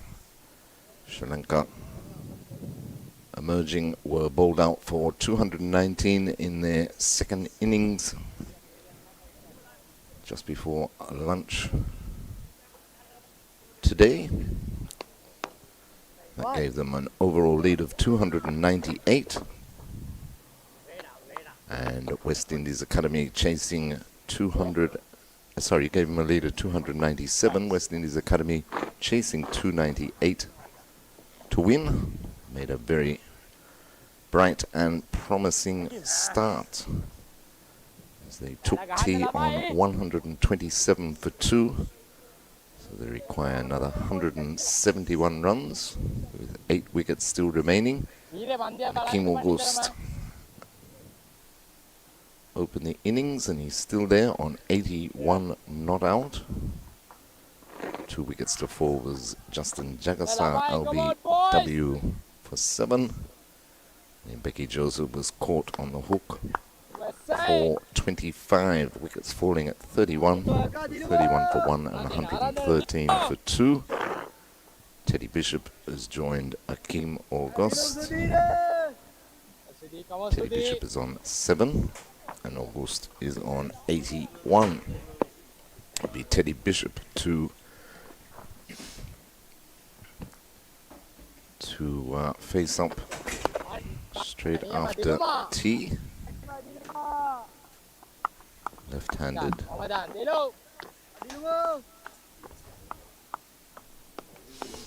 Spinner Sadira bowling from the northern end with a slip and a short leg into Bishop. Bishop attempting to drive that, catches the under edge of the bat, rolls out to short extra cover, and there's no run. So another interesting session. It's been a good match so far, and he's gone for that big appeal, and he's being given out LBW. Wow, Teddy Bishop, not the ideal shot. He tried to loft that over mid-wicket. He's played right round a straight one and hit him pretty much in line. And the umpire's given him exactly what Sri Lanka Emerging Players needed. Straight up after the tea interval. In fact, the second delivery. Sadira makes the breakthrough. Teddy Bishop gone LBW for 7.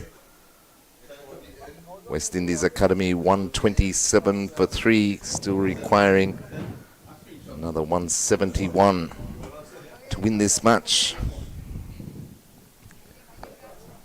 So great start for Sri Lanka Academy straight after the tea interval. But it's been a good match. It's ebbed and flowed. Every time the team has looked like driving home the advantage, the other team has hit back.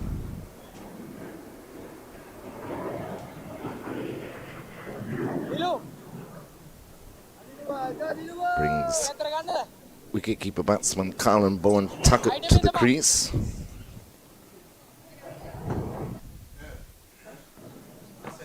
Hakeem August still there on 81, still 11 away from his best first-class score of 92 and 19 away from what would be his maiden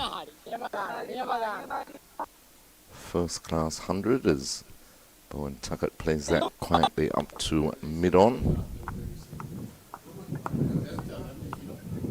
Sadira making the breakthrough for Sri Lanka Emerging. Is into Tuckett and they take a quick single to short extra cover. Doesn't pick up cleanly, so they're home safely. Bowen Tuckett off the mark. He moves on to 128 for 3.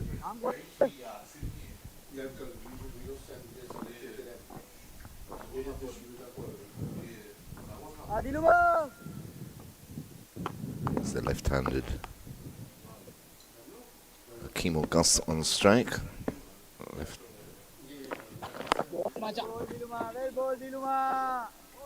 Just knocks that into the offside to complete the over. So successful over there for Sadira. First up after the tea break. West Indies Academy 128 for 3.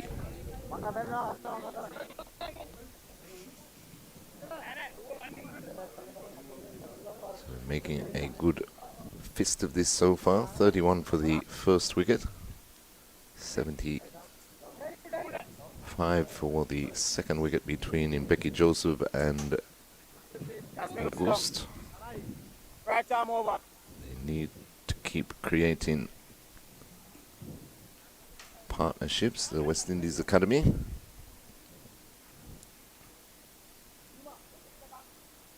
It's going to be spin from both ends. Ashian Daniel.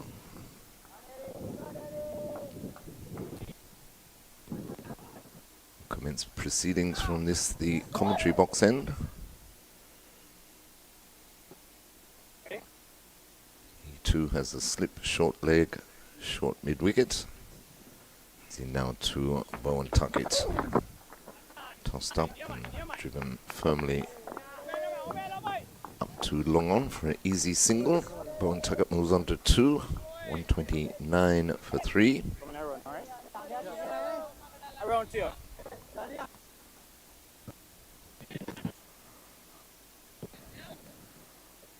For August, he's taken the short leg and put him into short extra cover.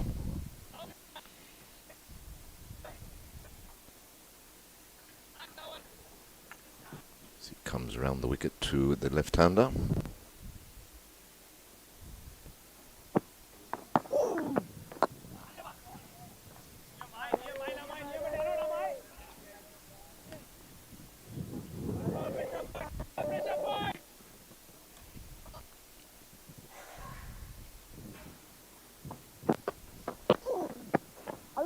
Extravagant drive through the cover region, and on the cover point boundary does the fielding. Another one to August.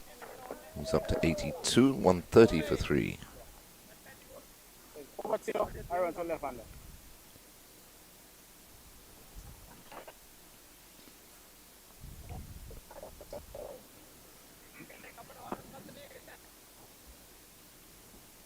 Daniel into Bowen Tuckett.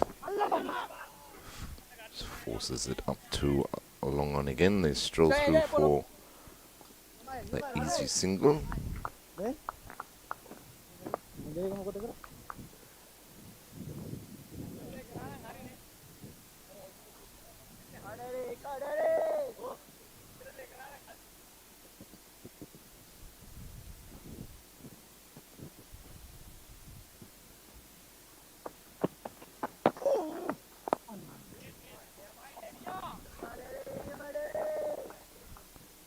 Still plenty of time remaining in the day's play. We'll play through to 5:30 local time. It's about 10 past 3 at the moment.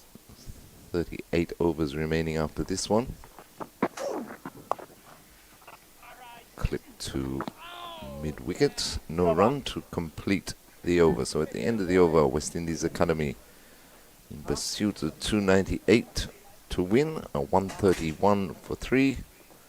August is on 82. Bowen Tuckett is on 3.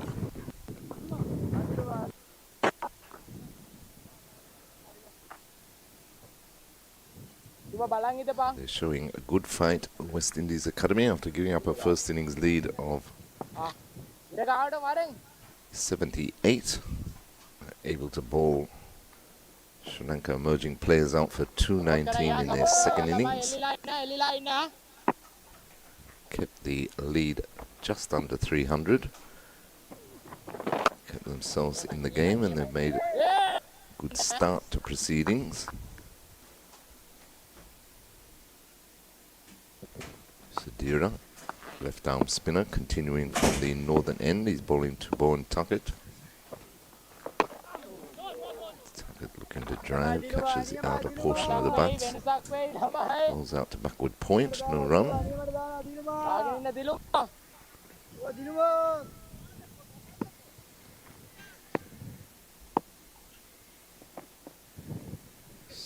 Losing his run up there, Sadira, who pulls out of his action.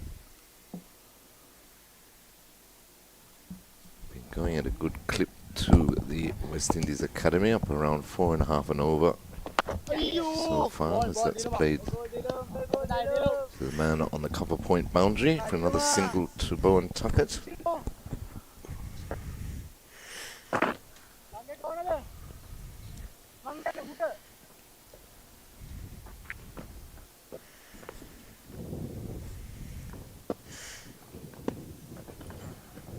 Gust back on strike.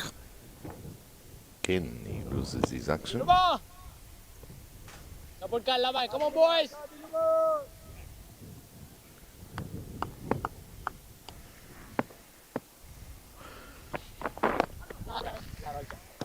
Back defended into the short leg by August. Very important piece of play here for August if he can get through these next 18 runs.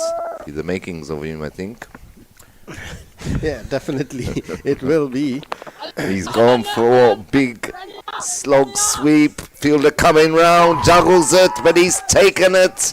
And once again, August has thrown his hand away. They tempted him, gave that one a bit extra flight. Sadira's working his magic here after tea. Second breakthrough for Sri Lanka. Emerging players, West Indies Academy lose their fourth. They won 32 for 4, and August is gone for 82. Well, that's a big blow there. That he was the one they wanted to battle the end. Again, it was there for the sweep shot, but he should have hit it on the ground. There was no need to go aerial. He's basically hitting against the wind as well, and didn't get the connection he was looking for. More of a top edge. And, well, I was going to say a well-judged catch, but he had a bit of juggle at the end. Take it on the second attempt. He did. He made good ground. Just juggled it slightly, but took it well in the end, as you say. But important point that you made, that he's hitting into a rather strong breeze today, so it held up. But again, he could have just played it smoothly along the ground. But he took the baits, and he's gone. Yeah, there was no need for that. He could have pushed it around, walked to his 100, as they would see with singles. There was no need for that big shot. And again, just gifting his wicket away. Again, got to that point where he should have carried on and perished. Wide delivery there that Rivaldo Clark, new batsman, went after. Luckily, no edge, completes another successful over. So Sadira making a difference straight up after the tea break. He's taken a wicket in the 2 overs that he's bowled. And West Indies Academy 132 for 4. Yeah, before at the tea break they were really on top. Just losing that 2 wickets, 127 for 2. But now that losing 2 wickets just after the tea break, and the set batter as well, that's a big blow.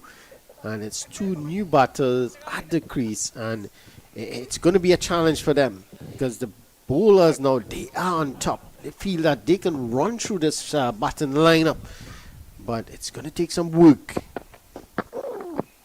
Daniel continues, and it's turned backward a square by Bowen Tuckett for an easy single. He moves on to 5, 133 for 4. Yes, losing the set batsman and losing the captain. Their captain. Yeah. But a very important wicket, not only in the context of this match, but August. You know, Mali and I keep saying that he's got all the class, all the strokes. He just needs to get that breakthrough big score, break his duck, so to speak. Get his first 100 in first class, and you can see him really going on after that. And he had ample opportunity today. Unfortunately, his highest score remains on 92, out for 82 today.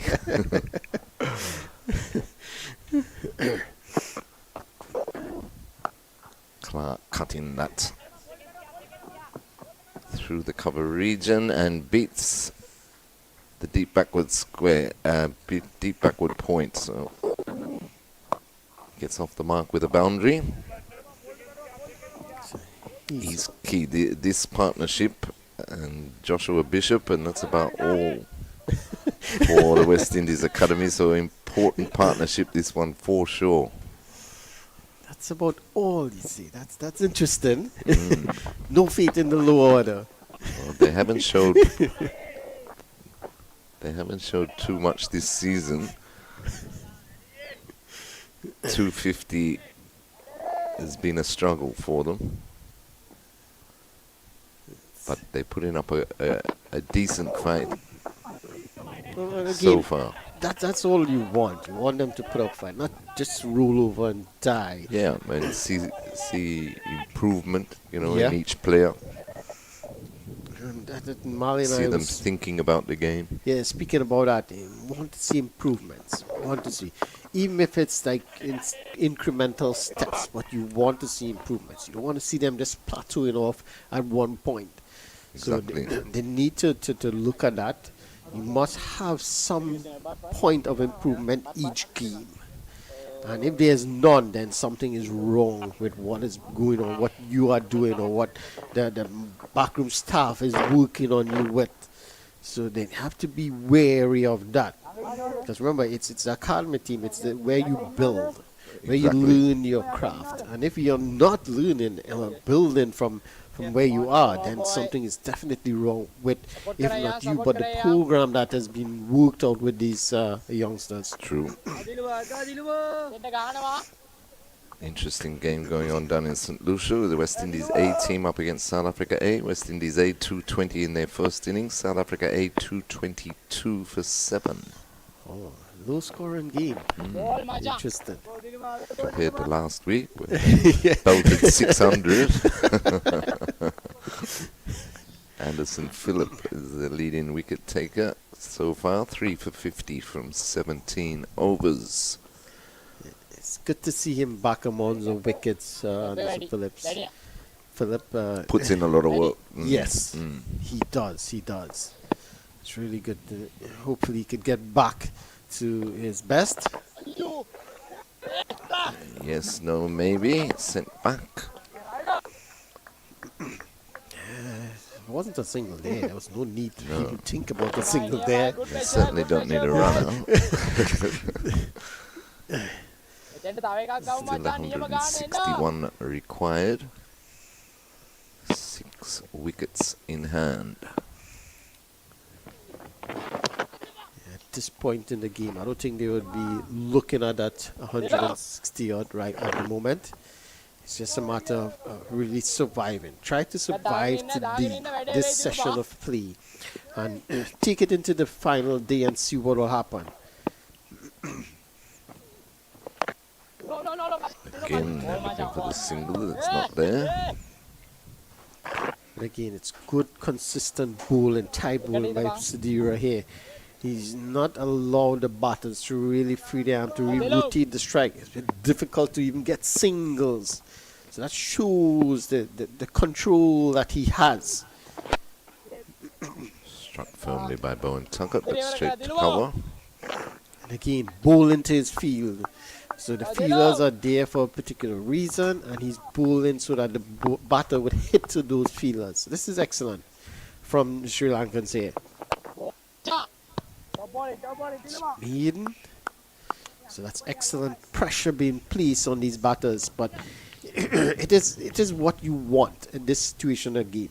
You want to put your batters under pressure, and how they come out of that is where you know if they have learned anything or not. So and you will come across situations like this. So it's good for them now to experience it and see how to deal with it. So as you rightly said, this is a major partnership here now. Yes. And if these two could just, Just take it over by over and try and get as close to stumps as possible. Correct.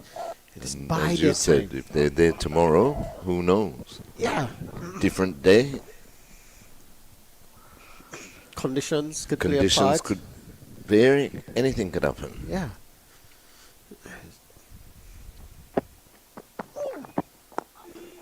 Again, on the back foot, that's not where you want to be. Because Daniel is bowling a bit quicker, as you mentioned earlier, so you don't want to be playing too much on your back foot to him. Because it's a bit quicker, it would skid on. And remember, the pitch is doing a bit as well, so you don't know what is going to happen. But again, so this is his third spell, really. And from his second spell, he really, buckled down on a nice line and length. He started to bowl a bit straighter, a bit quicker, and he found that rhythm that he was looking for. Got that through a short mid-wicket for a single. Yes, I think he assessed the conditions pretty quickly. Saw what he needed to do to be a bit more effective. Bowling round the wicket though to the two right-handers. Generally, that's what you see a lot of those off spinners doing of late. Oh, that one came back in at Yeah, Bowen bounced a bit, Tuckett. yeah. The extra bounce. And that's what he needs to do. Just put it line and length on the wicket and let the pitch do the rest. You're going to get something from the pitch. What you're not sure. If it's going to keep low, if it's going to bounce a bit, if it's going to turn, just keep it there. Nicely played by Bowen Tuckett for a single. Just train a bit wider, a bit shorter, and Bato was able to just, play it into the offside for an easy single. So he needs to stay there, put that pressure on the batters consistently. Force them into a shot that they would not normally play. See again, playing on the back foot. Lucky for him, it just spun down the leg side. At the end of that over, West Indies men, the academy, they are 139 for 4. Two new batters. Clark, he's on 5, and Bowen Tuckett, he's on 6. Trying to build a partnership here. See if they can get one probably similar to that second wicket partnership. Put some pressure back on the Sri Lankans. At the moment, the Sri Lankan bowlers, they are just hitting the line and length that they want to. They are dictating the pace at the moment. And it's all because of that wicket of Auguste. It was a big relief to them. Now they feel that they could run through this batting lineup. Sadira to continue. That's a good take by the keeper.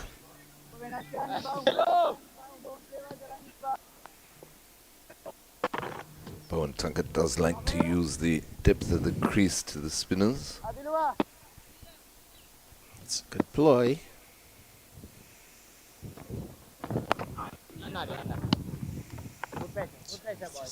Forward, pushing it to the forward short leg. Sorry.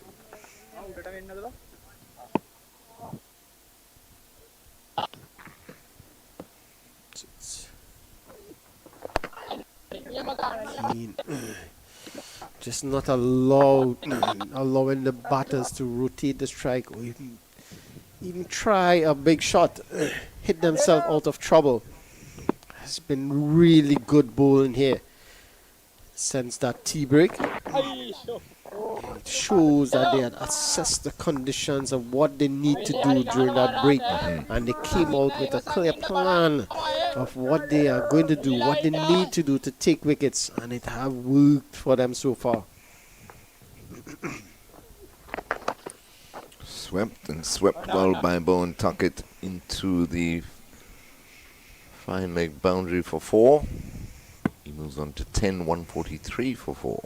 Yeah, the strain on line there down the leg side, and it allowed Bowen Tuckett to just free his arms a bit. And he helped it on its way. Remember, the spinner's pulling a bit quicker. So all he had to do just helped it on its way. Just lots of space on the leg side behind square.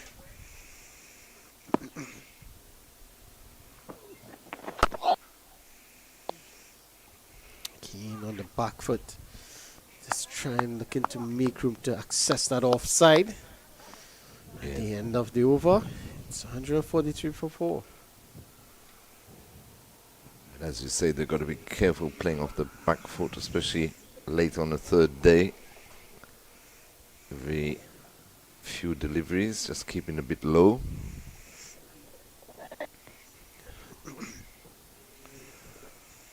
Cricket West Indies announced a 15-member squad for the upcoming white ball home series against South Africa women, which starts on Wednesday in Barbados. I believe all matches are in Barbados. But the squad: Hayley Matthews captain, Shemaine Campbell vice captain, Alia Aline, Jazara Cluxton, A.V. Fletcher, Kiba Gajnabi, Janilia Glasgow. Nice looking stroke there by Clark. Takes the single to mid off. 144 for 4. Shabika Gajnabi, Janilia Glasgow, Liliana Grimmond, Chanel Henry, Zayda James, Kiana Joseph, Mandy Mangru. Daniel into Bowen Tuckett. Forces it up to mid off, no run. Mandy Mangru, Ashmini Munasa, Karishma Ramarak, and Stefani Taylor. Pretty much the same team that played in England. Exactly. And of course they got run over in England, lost the T20 series 3-0, and the one-day internationals also 3-0. Need somebody or a couple at least to stand up in support of Captain Hayley Matthews. Yeah. Who's a class above everybody else. She's fighting a lone battle. It's,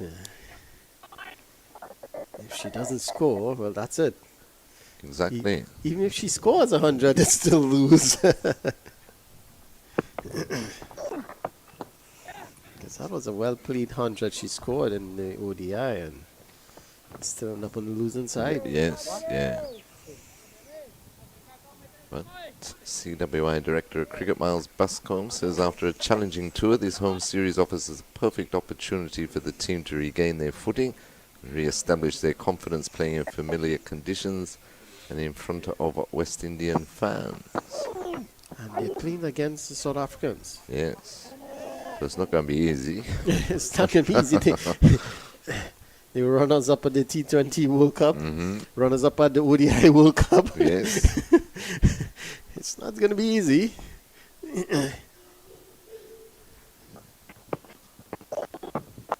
But their women's cricket has come along in leaps and bounds that we hoped that West Indies cricket would have. And I remember a few years ago when they came here, lost the series 4-1, the ODI series. But they have gotten a lot of exposure now that the players, they play a lot in England, even in New Zealand, in Australia. So they are getting more and more opportunities, exposure. So they are getting the experience that they require. And they've come a long way. Some really good players.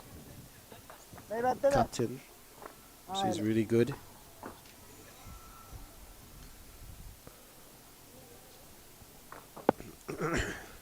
It's going to be Sidira to continue. He has 3 for 24. You want to add to that total in wickets column. Oh. Chance. And that'll get an overthrow, but he was lucky, just jammed down on that in time. Or it might have been rather adjacent. There's a number of things here. So He jammed out in time. There's an opportunity for the short For a run out. Yeah. And then an extra for the overthrow. So a lot of things happening in that delivery. But works out well for the West Indies Academy team.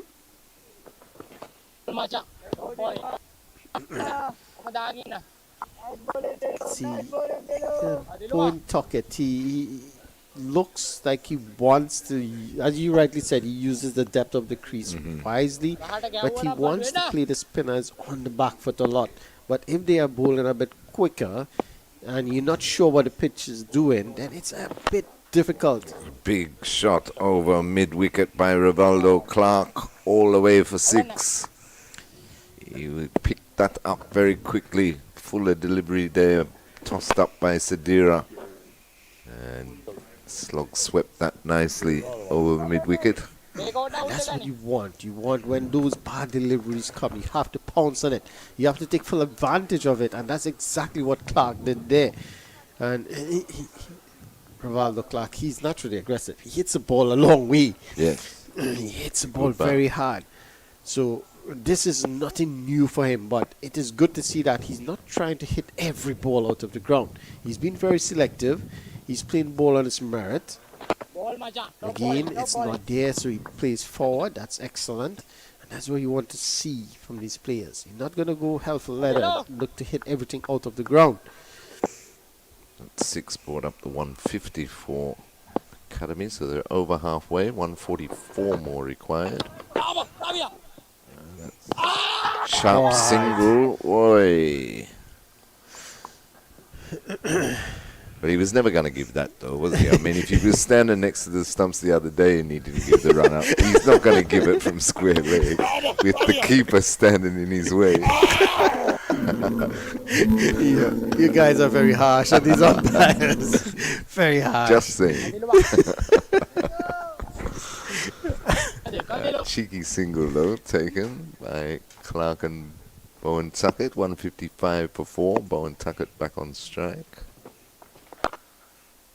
Forward in defence. This is good by this pair here. Nice partnership building, and you mentioned it earlier. This has to be the partnership to take them through. And it's already 23 runs. 23 in good time, yeah. So it's exactly what they need. Build 23 of 36 deliveries. And they would need to just continue batting like this. Play normal deliveries, play normal shots, get the singles. If the bad ball is there, well, you know they're going to put it away. Clark in particular. And just play along, bat along, build a partnership, one. Bat in chunks. What I mean by that, you bat like a 5 over period. Let's see, we're going to bat 5 overs, let's see what's going to happen. Yeah, true. You bat another 5 overs, and you just take it till the end of the day. So you don't look at, okay, how many overs, 32 overs remain in the day, right? We're not going to look at that. We're going to bat 5 overs. Let's try to get through 5 overs. Then we take another 5, and you keep building like that. Building your partnership, building your scores, and you're taking your team closer and closer every 5 overs. And as you said before, and quite rightly so, the rotation of strike imperative. Yeah. In building a good partnership. So we're going to have a change from the commentary box end. Go back to seam. It looks like Lanka will come back into the attack. He bowled 5 overs previously. No maidens, no wicket for 23.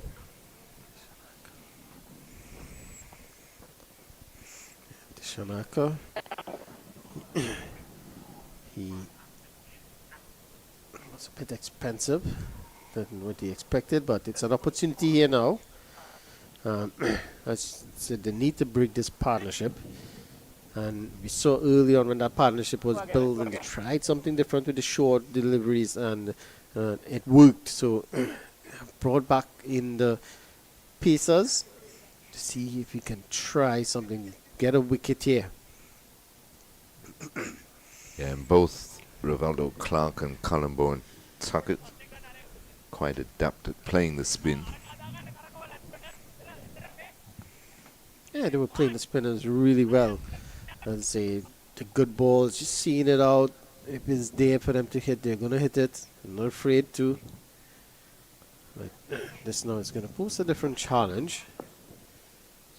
Just one slip and a gully for the Lanka. And one of the Sri Lankan backroom staff just jogging past the sight screen. Innings now to Rivaldo Clark, and Clark is hitting that on the up beautifully through extra cover, 4 runs. Yeah, this is good. If you look at it, you'll see he took a step or two down the wicket before. Look at that. Just to ensure that he gets it on the up. It's not a short delivery to him. And he was able to spang that through a cover for a boundary. Shot of authority though. Yep. Moves on to 20, 159 for 4. Batted well in the first innings. Got an absolute peach of a delivery to remove him. From Samadita, top of off. The bail almost ended up over the boundary. It did. It flew. Oh, that's good. That's excellent. Fast bowlers likes to see those things. Definitely. This one, he's turning it down the fine leg for an easy single. Goes on to 21, 160 for 4. Brings Bowen Tuckett into strike.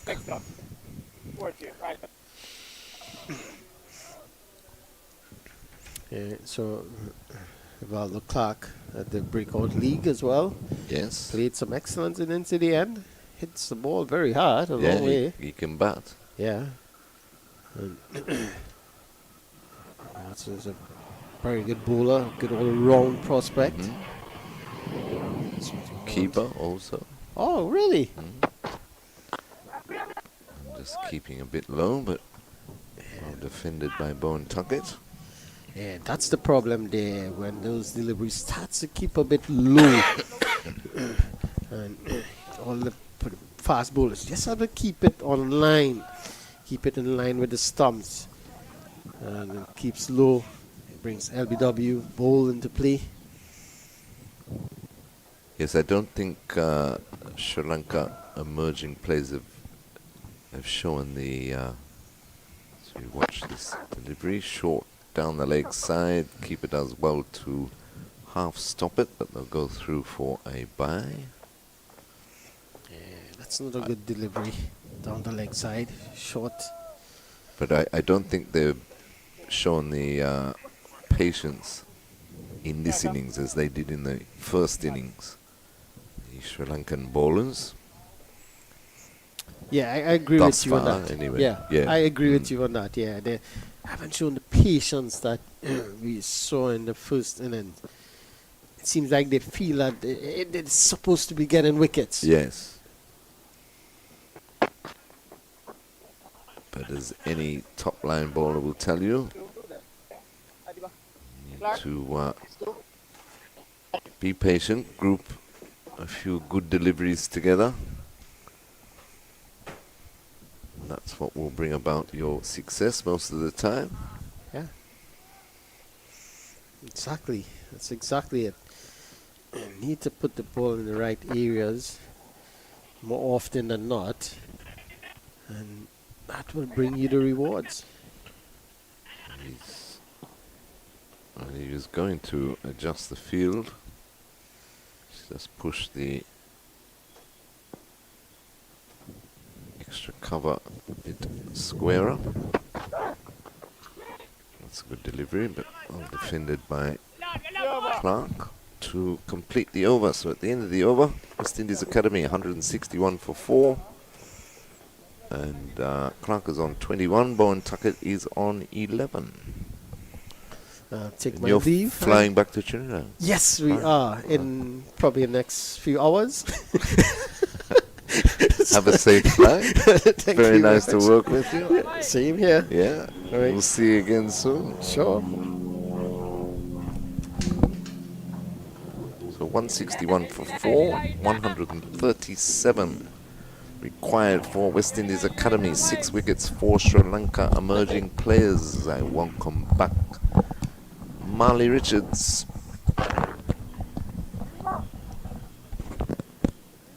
Good afternoon, Terry. Good afternoon, everyone. I think we're heading for a pretty exciting finish in this Could match. be headed for a humdinger here. 137 required, 6 wickets in hand for the West Indies Academy. Sadira continuing. He's picked up the 2 wickets to fall since the tea break. Yeah. 2 big wickets, Akeem O'Geese. Yeah. Once again, Threw it for away a shot. again. That maiden 100. Played beautifully indeed. He did. Played nicely by Bowen Tuckett through the cover region for a single. Moves on to 12, 162 for 4. Excuse me. Pleasant conditions out there for the players this afternoon.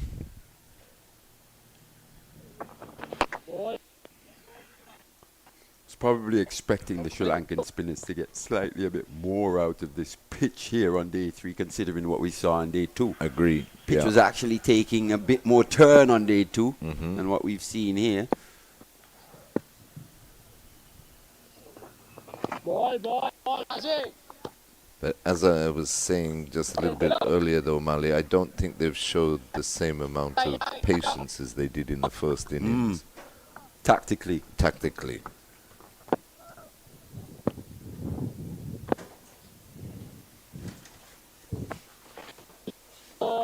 But having said that, Sadira's dropped on a good line since the tea break.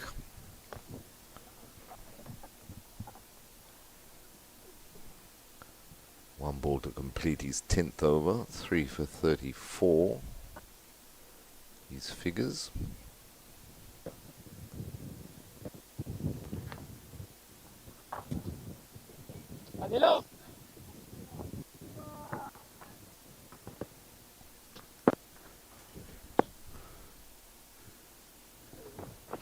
A little bit uppish, but past the short extra cover up to long off for another single to Clark. So Rivaldo Clark moves on to 22. Bowen Tuckett is on 12. It's 163 for 4. You're right, Terry. That did go in the air for a fair bit of time in that extra cover region. Probably want to see that fielder from a Sri Lankan's perspective get a bit straighter there and force Rivaldo Clark to hit the ball a bit squarer. That means he'll be presenting less of a face, full face of the bat. Hopefully bring the outside edge into play. Exactly.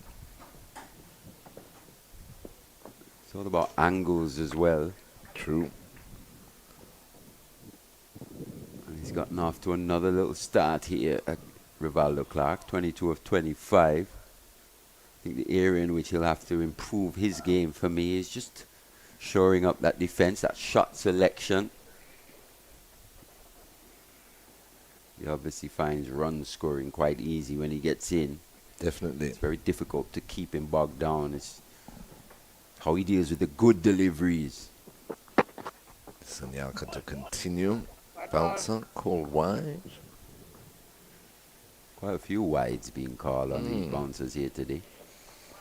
Well, in this match overall. There was a couple yesterday from, was it McKenny Clark? Yes, yeah.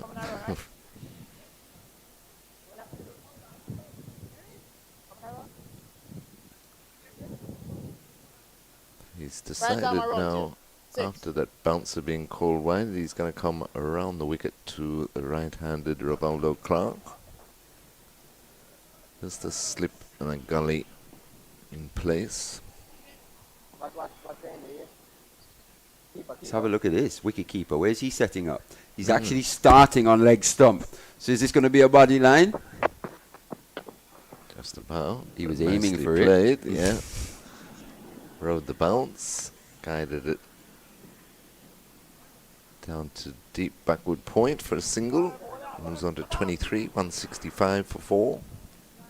Definitely not afraid to try something different, the Sri Lankans. That's leg stump.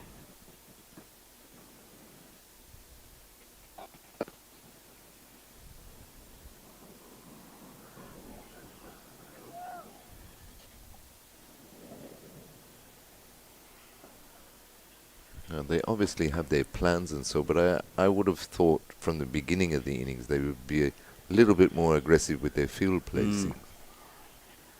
Especially the slip cordon. I think they were maybe expecting her a bit more out of the pitch. Yeah. Didn't quite see the same amount of movement either through the air that we saw for the seamers in that first innings. A bit of seam movement as well.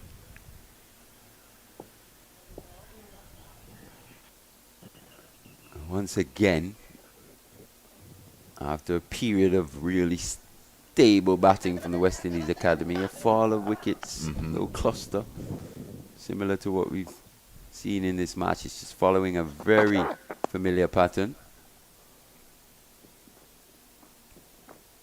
Just the 100 in the game so far.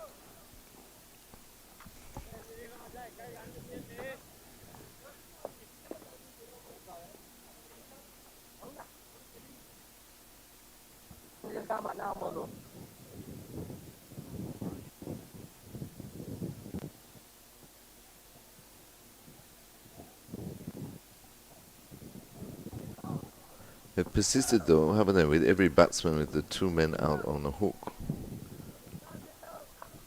But they use the short ball pretty well. It was obviously a tactic to break the partnership between August and Mbeki Josu.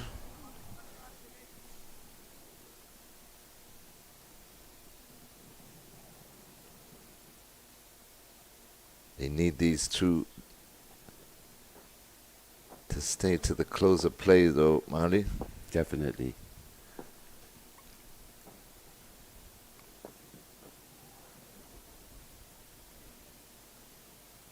I think what's been encouraging is the fact that they've given themselves a real opportunity here. West Indies Academy. So seems to be struggling with a hamstring injury. I think that's going to be it for this Anayaka. It is, yes. Pulled up. He's pulled up with 3 deliveries remaining in this over. And going straight off the ground.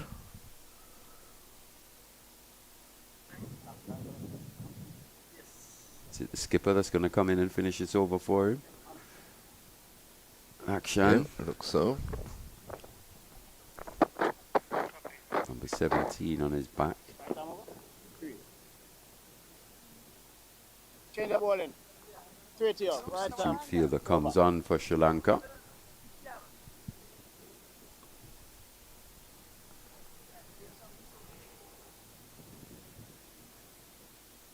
That's interesting though. Now they're a bowler short.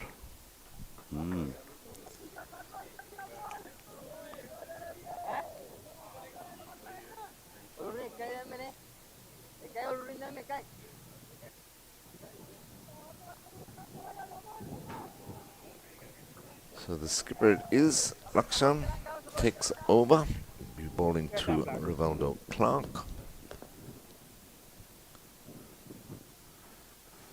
He's got one slip and a gully deep backward point. Extra cover. Well, catching extra cover. No more regulation. Mid-off. Mid-on.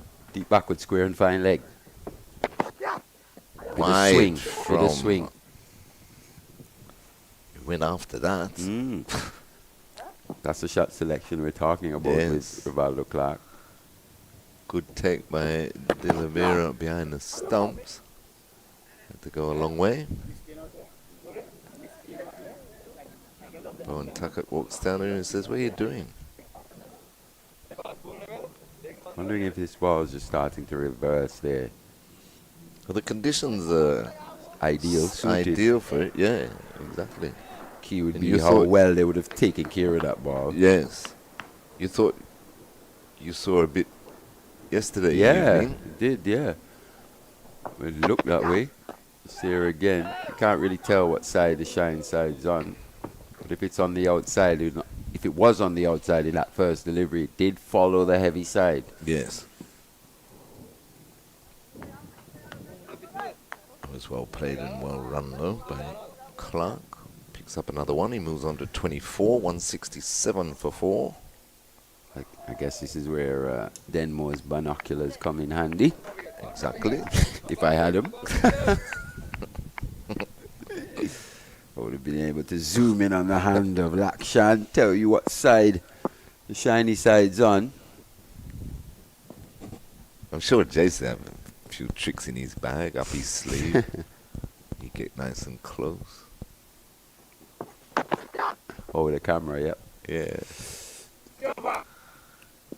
So the over is finally completed after Lanka had to go off with a bit of a hamstring twinge. 167 for 4. Rivaldo Clark is on 24, Bowen Tug at 13. West Indies Academy require 131 more to win. Sri Lanka emerging players, 6 wickets.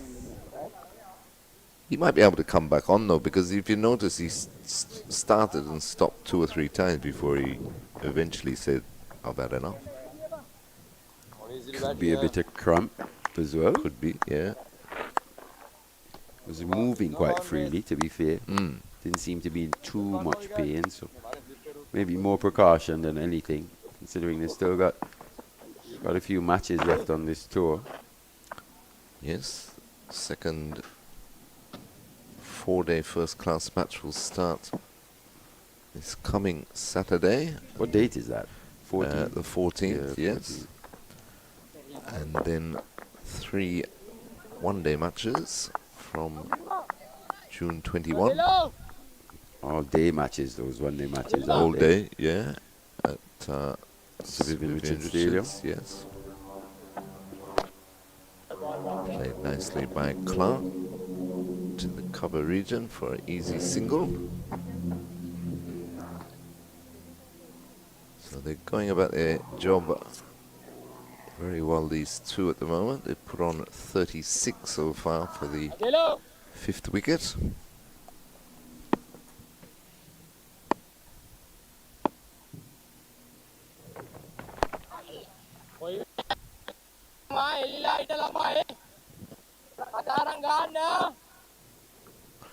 Well, they found wins hard to come by in first-class cricket this season. Just the one victory.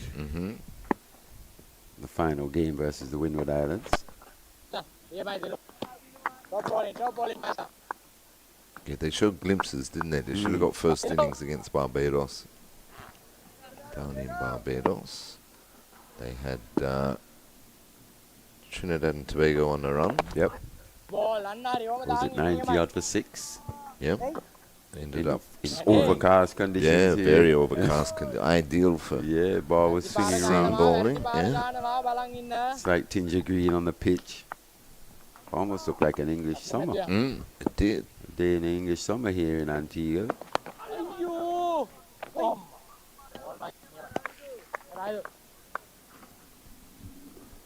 Or a typical English day. I was going to say, yeah.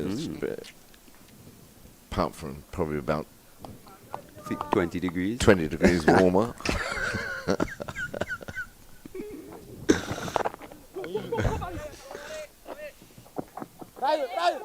It's turned back with a square, and good running allows them to complete 2. By Butler. Getting into a bit of a... Look at him here. Nearly got run over. Just out of shot. That was close direct hit, probably. Would have seen the back of Rivaldo Clark. 170 for 4. 82 from 95 for Aki Mogis. One of these days he'll get there, Terry. He'll get those 3 figures. He will. He's getting closer. And it'll be the makings of him. He's getting more consistent as well. I thought he had it today, but I think the tea break come at the wrong time. He was going along nicely, and it just broke his rhythm, his concentration. In fact, if he thinks back over it in terms of the dimensions of this ground, into the wind, longer side, and a stiff breeze today. Breeze. Yeah, yeah. All these things. This is the match situation. Right. Match awareness. Got to be aware of all that's going on around you. Yeah, he could have easily just knocked it along the carpet, taken one, and be happy. I think if he had chosen to probably take on the other side of the field, he would Right. have sailed handsomely over that boundary for 6. So something for the young man to take into account. One always has to be switched on as to what's going on around. But nonetheless, he played very, very well. He did, indeed. Backing up a pretty good performance in that first innings with an even better one. Pulled through at mid-wicket by advancing Rivaldo Clark for 4. Moves on to 29, 174 for 4.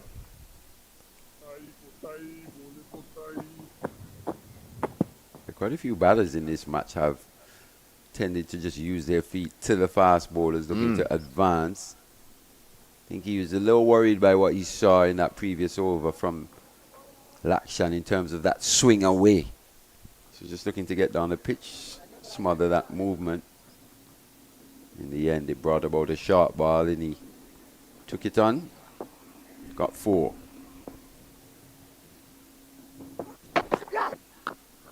One's cut away. Deep backward point does the fielding. Direct hit, but Rivaldo Clark well home. Good running again. Another 2. His pair very busy in between the wickets, aren't they? And quick, too. Both little whippets.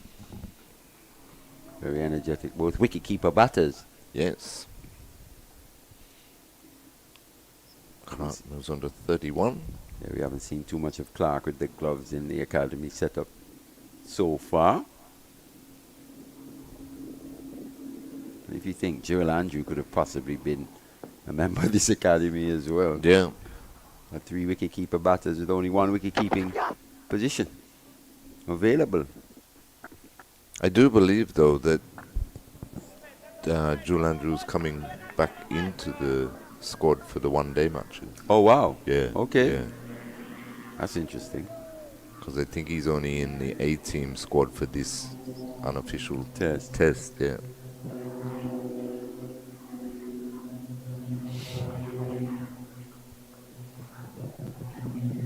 Talking about wicket keepers, though, but the number of times, as you were saying, Mali, that batsmen have been advancing to the seamers, we haven't seen them come up to the stumps, though. I think it's just for that reason that we see there. The odd ball just carries through a bit of bounce. Yeah. He hasn't quite got it right as he had in the Nah, first not innings, today. Lakshan, but you made the excellent point that he changed ends. Yeah, the rhythm He just hasn't looks a little changed back. different. No. Everybody must want a ball from the Yes, northern end. everyone's fancying that CIU road end there.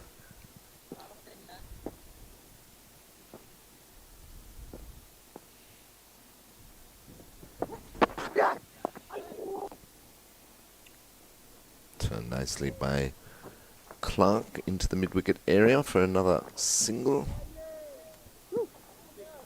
They're going about their business well. Partnership now worth 44.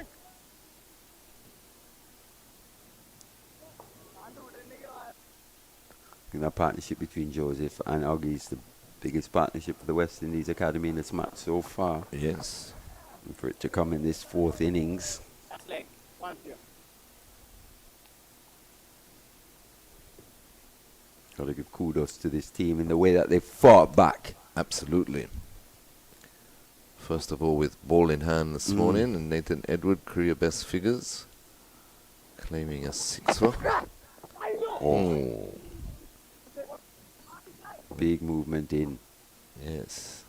Looking to leave. completes the over. So West Indies Academy 177 for 4. I think it has to be reverse. It has to be reversing there. You'd think so, wouldn't it? With the conditions and with what time we've of the seen, day. it's just gone away earlier now. Maybe he's just turned that ball around. It's following the heavy side probably. Can't be absolutely sure, but with that movement that we're seeing and quite late as well.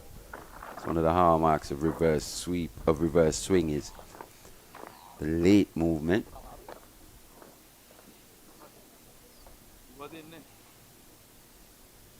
But this is good tempo between these two, the way they're going about it, and they just want to keep it like this. They don't want to say to themselves, it was only 120 more, we got an hour and a half, we could knock this off tonight. And then all of a sudden, bang, bang, and you're in trouble. Just keep going the way you're going. They're going at a good rate, 4.3 to the over. Time definitely isn't an issue. Not at all. I think we're just seeing a bit of recognition of the ball, just starting to reverse swing. 2 fast bowlers on. Dulaj Samadita back into the attack. Yes, the chief destroyer of the first innings. Remember that delivery to Rivaldo Clark as well in that first innings. He produced something similar. Clark is thinking about it too as he advances and clips him straight over mid-wicket for 4. Well, based on what we're seeing here, the intentions of Rivaldo Clark, maybe he's looking to end it tonight. True. Once again, using his feet, getting down the pitch. But nothing wrong with that, O'Malley. No. If one goes, that's fine. But you don't want both of them going at the same time, and then they run into trouble. In a partnership. Right. One assumes maybe the aggressor's role, the other more the consolidating. Exactly. Partnership worth 49.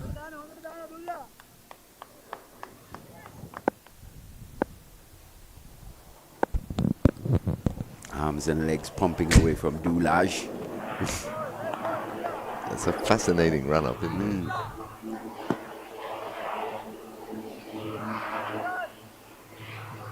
She said picked up that Pfeiffer in the first innings.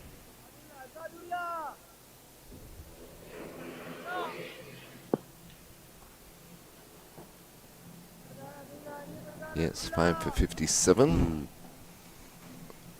was the difference. Getting a Sri Lanka emerging a decent lead of 78.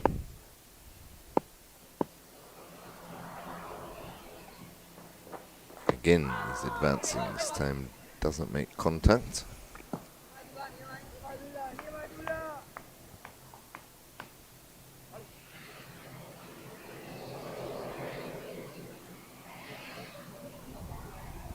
Callum Bowen-Tuckett sees something he wants to have a little word with Rivaldo Clark about.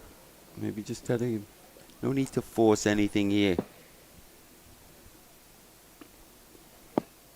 Keep your eye on the ball.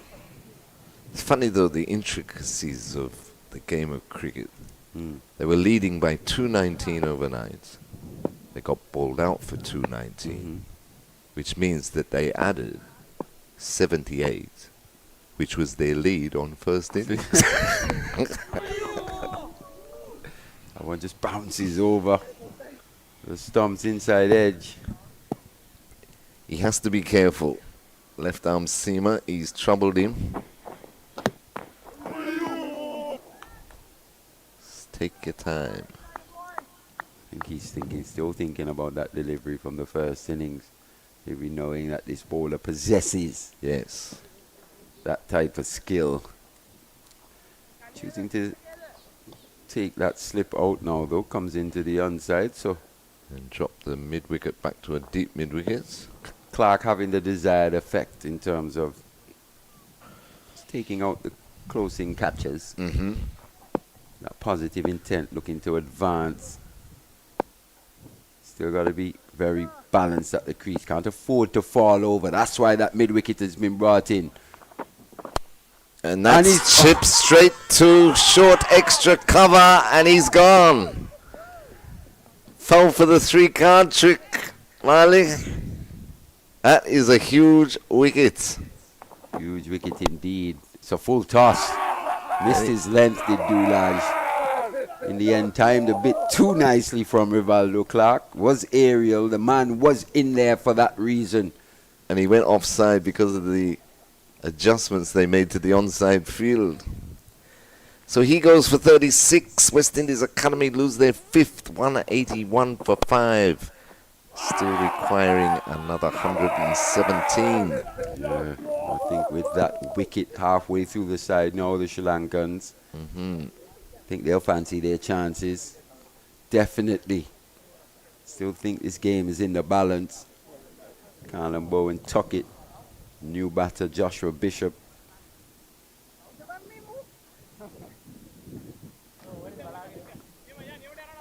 Need a partnership here. Most definitely. 40, 50, 60. Definitely can't afford to lose any more wickets here this evening. West Indies Academy. No. They've already lost 3 this session. Soft really from Rivaldo Clark. Yeah, yeah. Full toss. He'll be disappointed with that. Got a peach in that first innings and have a look at what dismissed him in the second. Full toss just on off stump.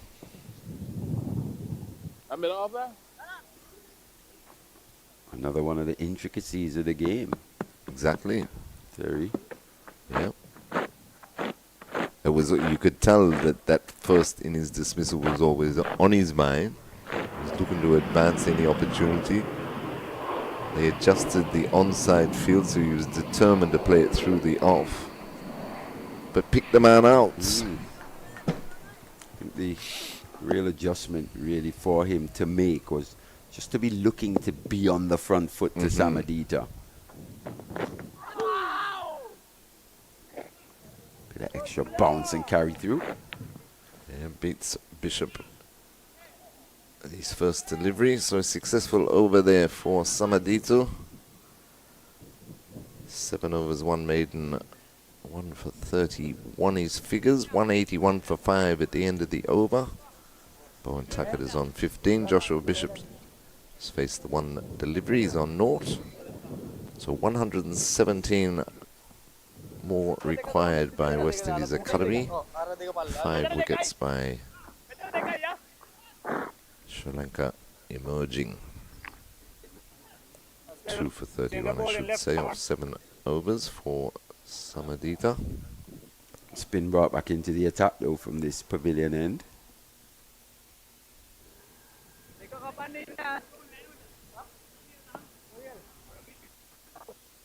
Sadira back into the attack. Yes, changed ends. What's happening over there in St. Lucia, Terry? Yes, very interesting what I saw before. And bring it up again. Oh, they've got away again. There were 222 for 7 South Africa A. In reply to West Indies A, first innings 220. They're now 267 for 7. Ruan de Swart, 62 not out, and Engelbrecht, 41. So they were 167 for 7. They've added exactly 100. They lead by 50. Saw how Bishop still yet to face. Oh, he's just faced the 1 delivery so far. Still, saw how Bishop went about that innings in the first knock. It's very swashbuckling. Was really looking to put bat on ball. Under a bit more pressure here. Needs to tell himself to just bat out. It's actually outside the off stump in his guard there. Have a look at this. Bounce.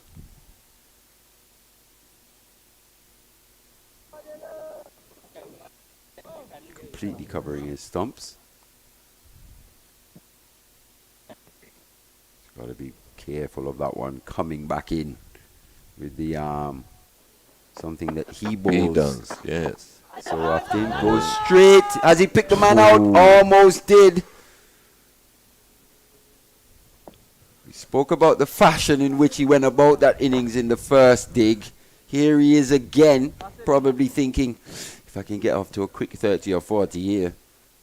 He's got to give himself a chance, Terry. Exactly. New This is the conditions. time to play a lot more mature knock for his team. No ball. I wonder if that's overstepping, or did he really cut the pop increase there? Is he getting a bit too wide?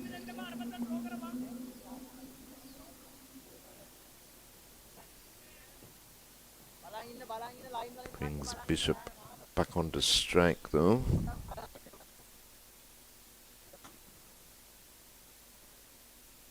Just give himself a few deliveries like you said, Marley. Knock it round. Oh, pack 'em. Whoa, that's out. Pack 'em. That was the ball you said. And that's poor batting by Bishop, really. He trudges off, he has to. Sadira picks up his fourth. West Indies Academy lose their sixth. 185 for six, still 115 short. That's hit him on the back leg. If you think in terms of his alignment, him getting outside that off stump with his guard, he's got to make sure that he hits every ball. Can't allow these balls to thunder into that pad. And just there, going back to a delivery. Maybe he should have been coming forward too. Scoots it through a bit lower. And just like that, you're 6 down. He should have definitely been coming forward to that. But look at that. His back foot never moves. Hit him just above the ankle almost. And just the way he played the first delivery, a swish outside off stump, and then the first delivery off Sadira, he nearly knocked it straight down long on's throat. Didn't suggest that he was going to hang around. Yeah, that he was up for the fight, was he? And it must be said, I think it's been a poor game for Justin Bishop. True. All around. As poor a game as we've seen him have here at the Coolidge Cricket Ground. He's a lot better than what he showed in this match. Definitely.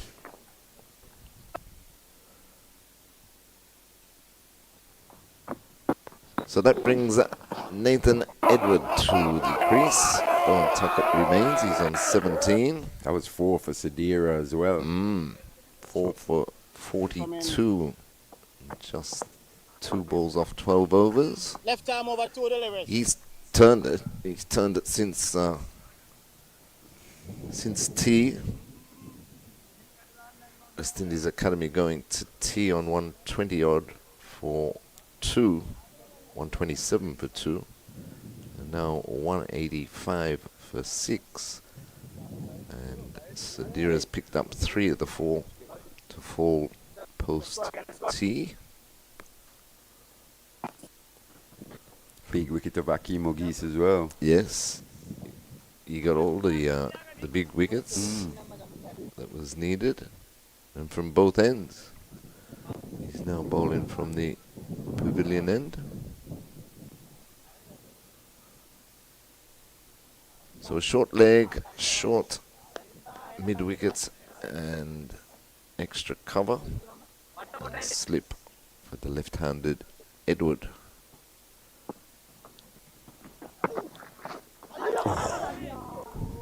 Good stuff, this. From the Sri Lankans. They've really tightened the screws now, haven't they? Most definitely. 2 big wickets there. Clark and Bishop in quick succession. Something we've seen from both batting lineups, actually. It's a chance. Whoa. I think that was a chance. It's gone to him quickly in that short leg position. But once again, is he as low as he can be, or could be, or should be?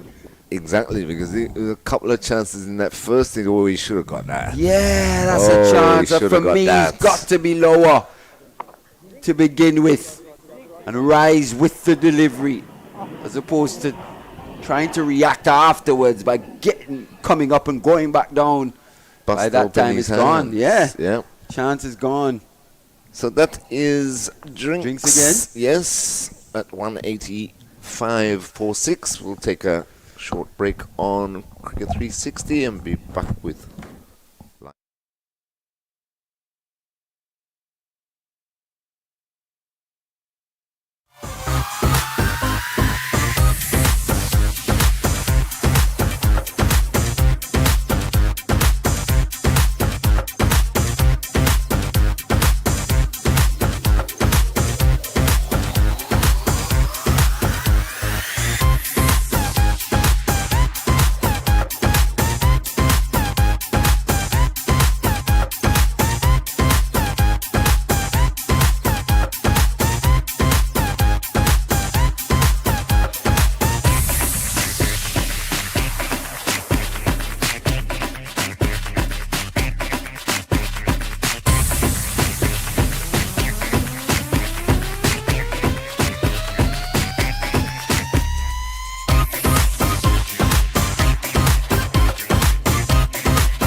We're back. Seems like that drink break was a little rapid. But Dulaj, Samadita, and the Sri Lankans here with those quick wickets, 185 for 6, have put themselves in the ascendancy. In fact, they'll be looking to possibly end this game here today. Just 4 wickets remaining. That's say 23 overs or so still to be bowled. About 40 minutes remaining in the day's play.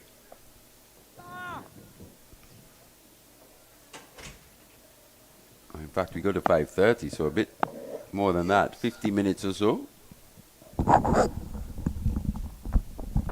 Oh, peach. Absolute peach that from Samudita. He's found something there on that delivery. Have a look at this. Angled in, touchdown, bit of bounce, bit of pace. Going past the outside edge. And all of a sudden, the Sri Lankans all over the West Indian Academy batters. Yep, they got their tail up, that's for sure, Marley.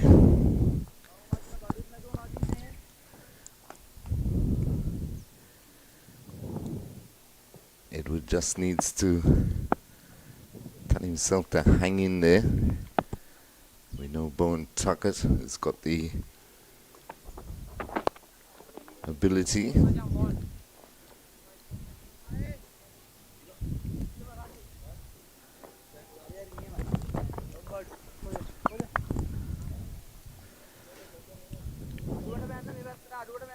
So 187 for 6, 111 more. It just takes me back to that first innings though, Marley, that and they took so long to bring Calvin Pittman back into the attack. The lead could have been a lot less, or whether they would have even got a lead.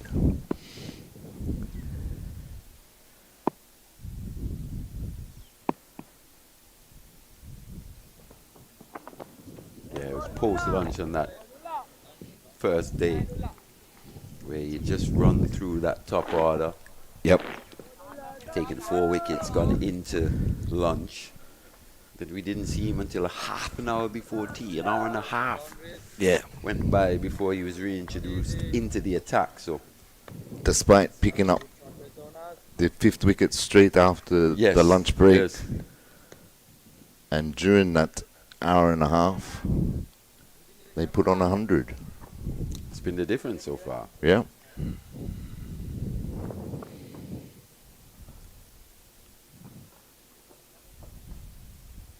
Short leg comes in now. Like this position here. Very square indeed. Yes.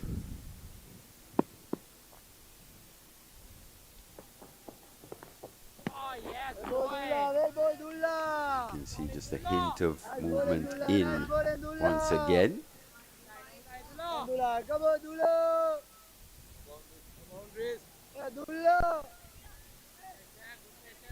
A lot more chat now from the Sri Lankans.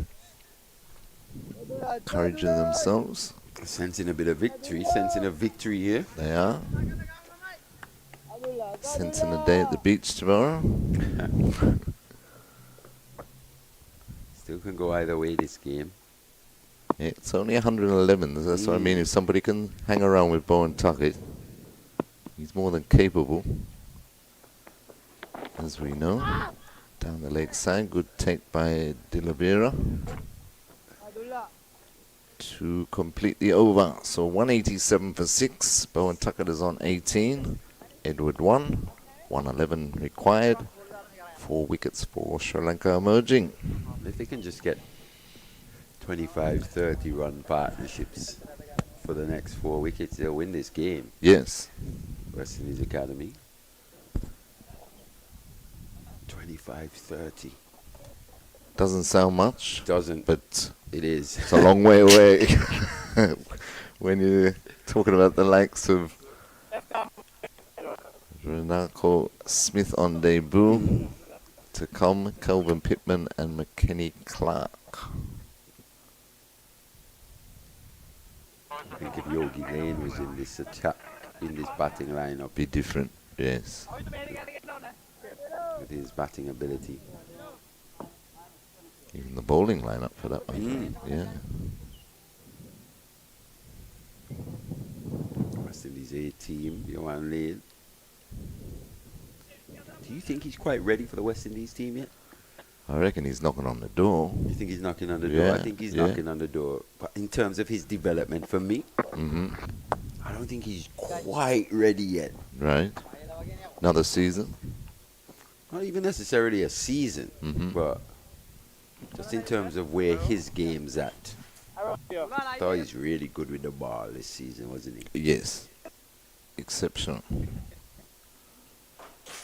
Is he international class just yet? I'm not so sure, even though I think he's the most promising of this lot. At least he's been this year. Tossed up and hit upper sleeve, but wide enough of Lakshan at mid-on. I think he was caught in two minds there, Colin Bowen Tuckett. First, looked like he was shaping to sweep and changed his mind at the last second. Tossed up again, that's stroked to cover. 15.4 overs, 3 maidens, 1 for 49, Johan Lane today in the West Indies A match. That's stroked beautifully by Bowen Tuckett. He beats the diving cover fieldsman into the boundary, 4 runs. Serious bit of timing from the young wicketkeeper batsman. Have a look at that. Fantastic positions. Didn't try to hit it too hard. Look how it sped away across this Coolidge cricket ground outfield. Moves on to 22, 192 for 6. It's as brown as I've seen it here in the last couple of seasons. Yeah, real dry, no?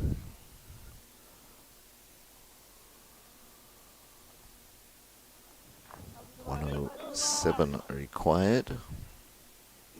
106 actually. Sorry. Yeah, the next objective for West Indies Academy, get this down to double figures. Yes.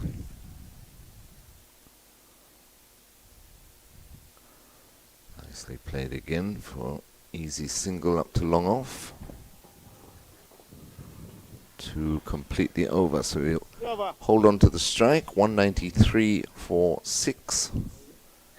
And Bowen Tuckett moves on to 23. 105 more required, 4 wickets remaining. Yeah.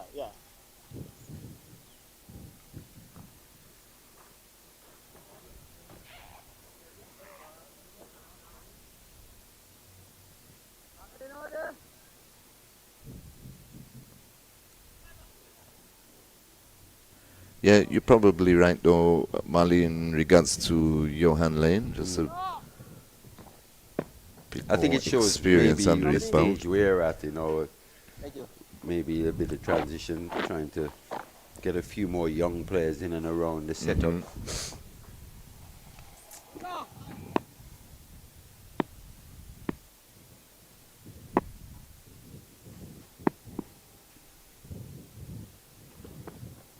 Oh, no, Tuck. No. Doesn't need to do that. Chasing a wide delivery there. There's a bounce there, a bit of extra bounce from Bowen Tuckett. Tends to crouch, get low in his stance. That one just bounced a bit more. Wasn't quite full enough for the drive either.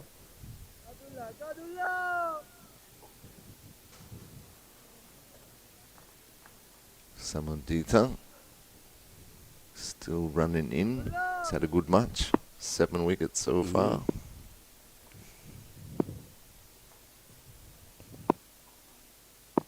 Comes in again to Bowen Tuckett. Driven beautifully through the extra cover. 4 runs. Anything pitched up, he pounces on. Moves on to 27, 197 for 6. Yeah, that's the second exquisite extra cover drive in 3 deliveries from Carlin Bowen Tuckett. One off the spinner, now off the pace bowler. Principles of batting remain the same. Gets into a good position, watches the ball. Looks to transfer that weight positively onto that front foot. On both occasions, 4 runs. So he's into, takes him to 27. Just there a bit too wide, he allows it through. Just showing good batsmanship here, Carlin Bowen Tuckett. Exactly. The art of batting for long periods, the art of being effective. Someone just asked me a question off the I was off the air downstairs having a little walk around. That's what makes a good batsman. Is it how he looks or the amount of runs he makes? And for me, the objective of batting is to score runs, regardless of how you do it. Exactly. If it's aesthetically pleasing or not. If it's pleasing on the eye, that's a bonus. That's a bonus. Yeah. An absolute bonus. Yeah, but I'll shiv. Yes.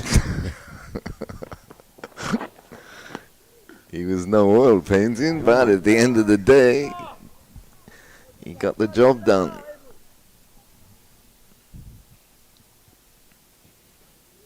And also he's a lot more orthodox than we'd give him credit for. Mm-hmm. Yes, you can remember him tinkering with his stance. At one point it looked like he was looking at square leg. Mm-hmm. When in his stance, he always used to say, I'm trying to get 2 eyes on this ball. Doesn't matter what my stance is like before the ball is delivered. Right, I mean, the correct position. Yeah, when the ball is delivered. When it's delivered. Yes, that's the key. If you look back, you'd see he gets into a side-on position, uses his trigger movements, and is as orthodox as anyone. Very wristy. Especially coming up in a time where West Indian were known for their flair. Yes. And that's clipped backward of square. Was a fielded there in a catching position, but evades him. They pick up another 1. So 100 to win, 198 for 6. 100 to win for West Indies Academy. 4 wickets for Sri Lanka emerging. But the secret to him, though, and they always say you should know, especially as a top order batsman, but he knew better than anybody. What to play, what to leave. Because he knew where his off stump Exactly. was. And I think, not being too harsh, but I think that's where Tage has fallen down a bit. He's searching too much. They know if they carry it away from him, that's one left-hander that they don't look to come round the wicket to. They just take it away from him at all times. Yeah. Is he? If you have a look, he gets nicked off quite a bit. And a fantastic start to his Test career. Yes. Chandigarh. Good bouncer, well left by Edward. Completes the over. It's well directed considering the field set. Exactly. 2 men hovering down there. So 198 for 6. Bowen Tuckett is on 28. Edward is on 2. And now they just need to take it in installments of 10 runs. Get it down to 90, 80.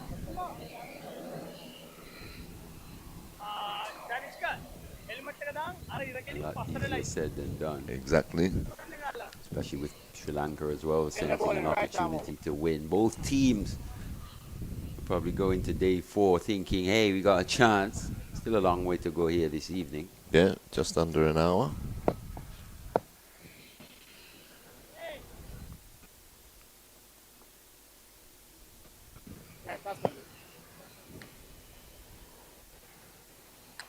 It's felt like a slightly long day here today.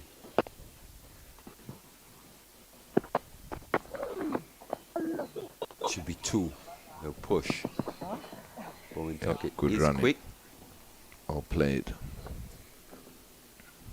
comfortable too. So required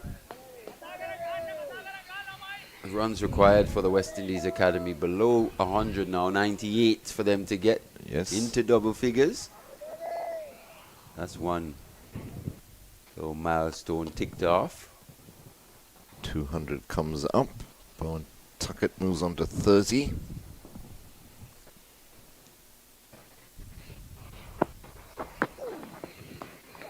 Well played again. Back with a point for another comfortable 2. When you think back, West Indies Academy opted to field in this match, put in Sri Lanka. So they would have known it would have been batting last.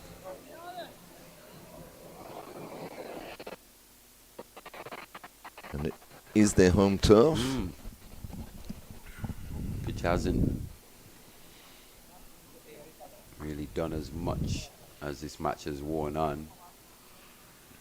No, it's still playing quite good. Very really. good batting yeah. conditions. Yeah. The odd one has just kept a bit low. You've seen that Couple taken off. Yeah. variable bounce, but apart from that, it's been good. Just there again, just like that. He's picked up 5 runs off 3 deliveries. Batting very sensibly. Low risk scoring. Something and Becky Joseph and the like can definitely improve. Right time around, yeah. 3.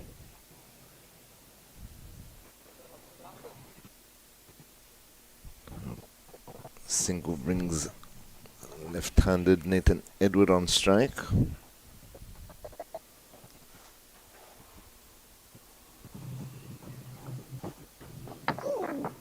Uses his feet, gets it past the short leg. For 1. Flew past him in the air, that one. Did. Is it Janishka? Looks like Yeah. Janishka in that short Yeah. leg position. A lanky Lankan. He's had a few fly past him, go to him. He yet to grab one though. I think that's been one of the issues, is the lankiness. Go ducked under that one. Field in deep backward square boundary. I think he finds it difficult to stay as low for as long. True.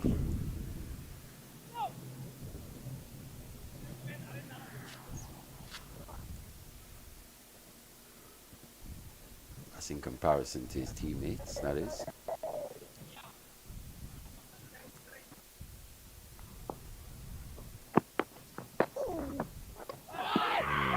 Bowled him.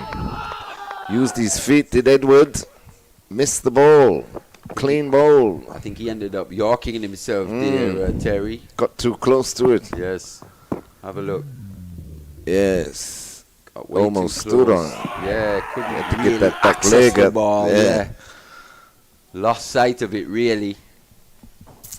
So I think with that wicket, as we said, just 3 wickets for the Sri Lanka emerging team to get.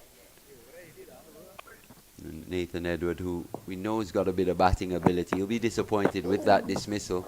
But it's Daniel into the attack, picks up a wicket, his first of the innings. Yes. 205 for 7. Still 93 away as McKenny Clark walks to the crease to join Bowen Tuckett.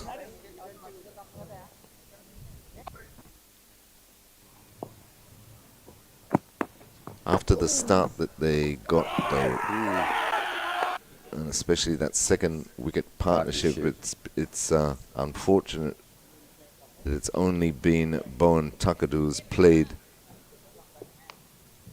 the hand that they all should have been attempting to play. Just quietly going about his business, knocking it round, keeping the scoreboard ticking. 34 off 60. Just the 3 boundaries in that 34. However, credit to the Sri Lankan emerging players once they broke that second wicket partnership. They've kept at the West Indies Academy boys. Lost 7 for 92 here, the West Indies Academy. At one point, 113 for one. Right, yeah. 6 for 92, sorry.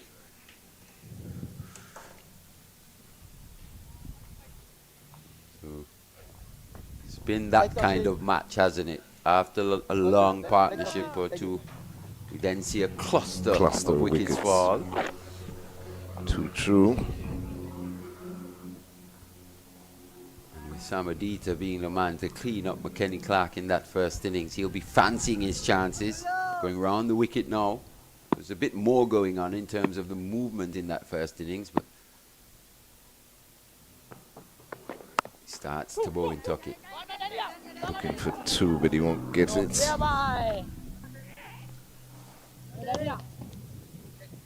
it brings McKenny Clark on strike. And Tuckett moves to 35, 206 for 7.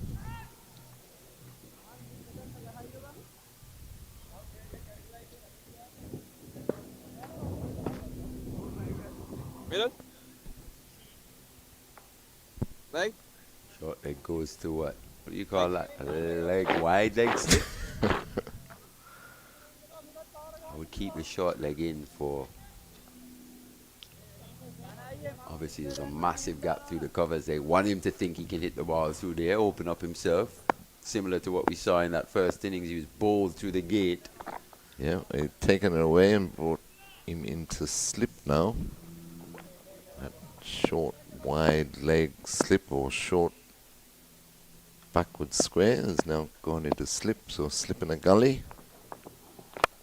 And he's chased that one, gets it past backward point into the boundary, 4 runs. Once again, you will see on the replay, no feet there from McKenny Clark. Really reaching for it. Both feet in the crease, have a look. Yeah.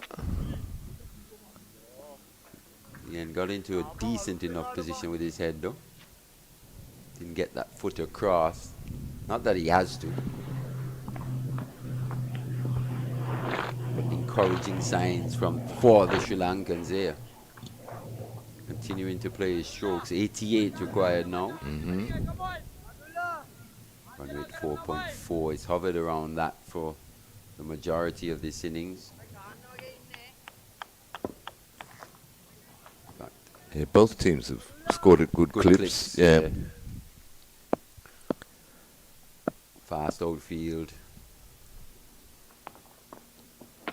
Moved into line and chipped it straight to short mid-wickets. Too loose, man.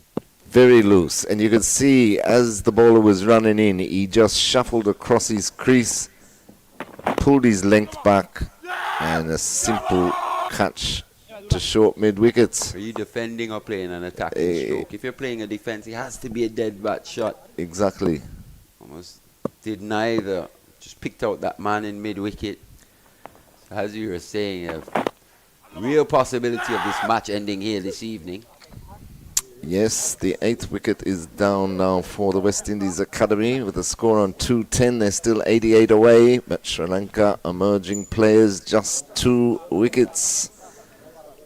And one of them is a debutant who strides to the crease now in Raniko Smith. Actually played quite nicely in that first inning. He did. I'm glad to see he's got his promotion after one innings. Especially with what we saw from Kelvin Pittman with bat in hand. I'd have been straight to the coach as well. Why is that guy going on? Why? Did you see me defend? Did you see my front foot defense? Come on, man. Yeah, give him the new ball. He's gotten 7 for 28. No way he should be batting ahead of me, coach. And they've obliged. Nico Smith coming in at number 10, so getting a promotion on debut. Well done, son. Go out there and score 88. Yeah. 8 of 11 in that first innings. Spent a bit of time at the crease. He did. He did what was required. He faces his first delivery, plays it. Oh, well, nearly gets run out. It's hit him. Yeah. As he guided that to gully.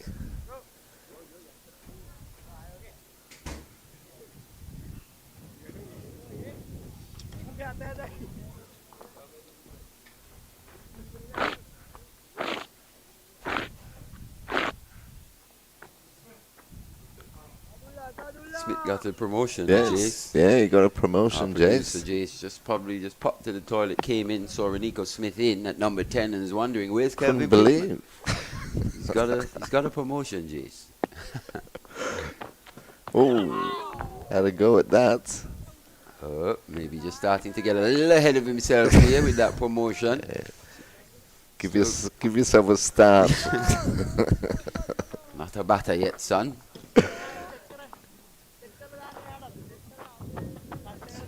Especially batting with Colin Bowen Tuckett.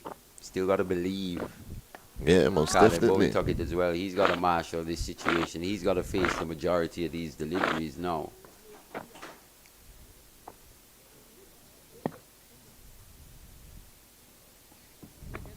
Sri Lankans will be working on every possibility of bowling the majority of these balls to Renico Smith. Play it. Let that one go to complete the over. So the score remains on 210 for 8. Nico Smith remains on 0 and Colin Bowen Tuckett on 35. 88 more required for West Indies Academy. Just the 2 wickets now for Sri Lanka emerging. We have about 45 minutes remaining in the day's play.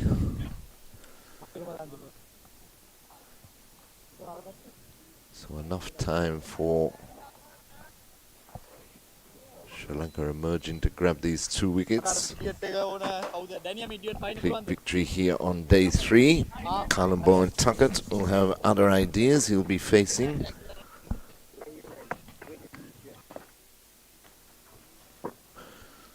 I was just going to say, didn't Sadira have 4 wickets? But it's actually Samadita's figures that were still up. Right, yeah. He's got 4 for 48. He's got 4, yeah. Changed this second innings after the tea interval. It was taken with West Indies Academy on 127 for 2. They lost 6 wickets in this spoke session. about his record yesterday in terms of the amount of 5-wicket hauls he actually has. Right, yes, yeah. In his 46th match, and he's got 15 5-wicket hauls. Hunting a 16th here. Can you be a young pro? I think you can. He's 24 years old. Right, yeah. He's played 46 matches, 190 odd wickets now. Probably hoping to bring up 200 on this tour. In the air, but just past that man, an extra cover. Refuses the single. We did say he's going to have to bat the majority of these balls, so a real balance he's going to show in this innings. Shot in the air again, but falls short of mid-off, and now they do take the single. Yeah, but I mean, a very hard task, though. It'd be different if it's, say, 42 minutes to the end of the game. But he can't refuse singles for a whole day. Right. Batting with 10 and 11. And that's what we're saying. It's going to give us a nice little glimpse into the cricketing mind of Colin Bowen Tuckett. For the coaches, they'll learn a lot about the young man in this situation. True. And they should be very impressed with how he's gone about it. Because he had others with the same mindset or attitude. They wouldn't be 8 down. They're not playing on a vicious turner or plenty of bounce. Actually expected a bit more turn and bounce here on day 3. Mm. From the Sri Definitely, Lankans. definitely, yeah. Hasn't turned out that way. Nice forward defense that time by Smith. Short leg goes to Second. slip. So 2 slips now. In fact, he's come to city All right. point. City mid off.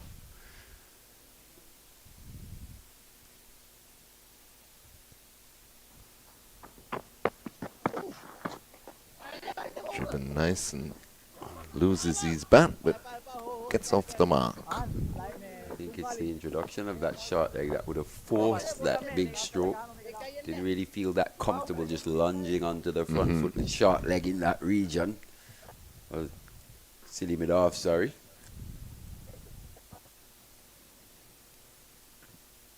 Got to keep Bowen Tuckett on strike here though. 1 delivery remaining in this over. Would love a crack at Smith, the next one. Definitely. Goes hard. Down the ground once again. Gets his single.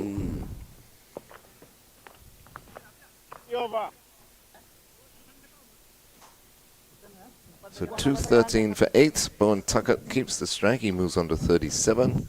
And Arco Smith is on 1. It's been a slightly strange day, hasn't it? In terms of 1 point. We never really thought that this match could end today. Right. Only in the last 20 minutes or so, half an hour, the cluster of wickets. 1 point, it really looked like the West Indies Academy were cruising. Well, it looked like they were going to put total. themselves in a winning Winning position position by at the end. stumps. Yes. Yeah. Now it's all about survival. Yeah. And it's changed so quickly here at Coolidge. And similar to late yesterday when Sri Lanka Academy reached 100 odd without loss, and then all of a sudden lose 5. You're saying this game has followed a pattern, hasn't it? There's not that much between the two, No, really. It's been very competitive. Yeah, it's been a very good cricket match.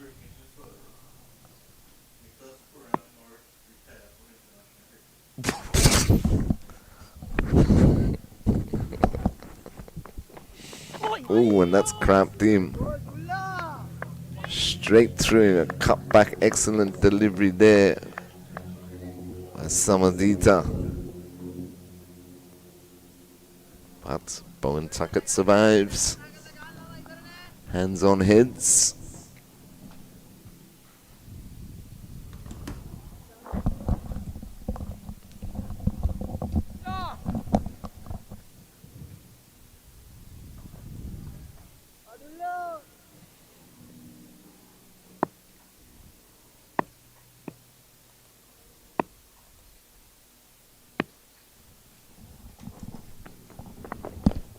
And beaten again, Bowen Tuckett.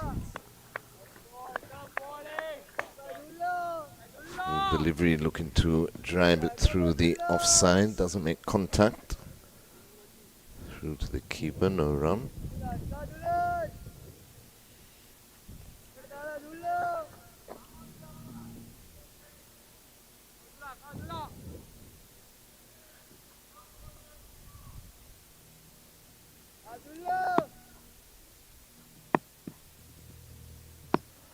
Samadita, and again to Bowen Tuckett. That's punched nicely up to mid-on. Takes the single. Brings Smith back on strike. Bowen Tuckett moves to 38, 214 for 8. Sri Lanka emerging, looking for these 2 wickets to wrap this match up. West Indies Academy still 85 runs away from their 298 run target.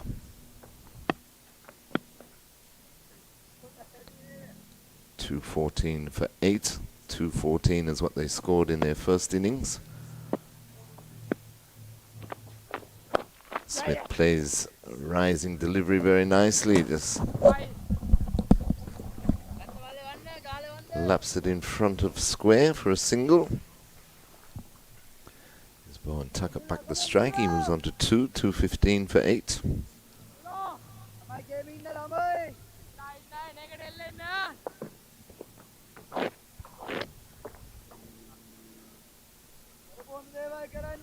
And the slip out for Bowen Tuckett. Put him in a short backward square position and catching position with the helmet on. No, and they've moved him again to short mid-wicket. Deep backward square goes a little finer. Deep mid-wicket also played by Bowen Tuckett to the offside. Takes another single.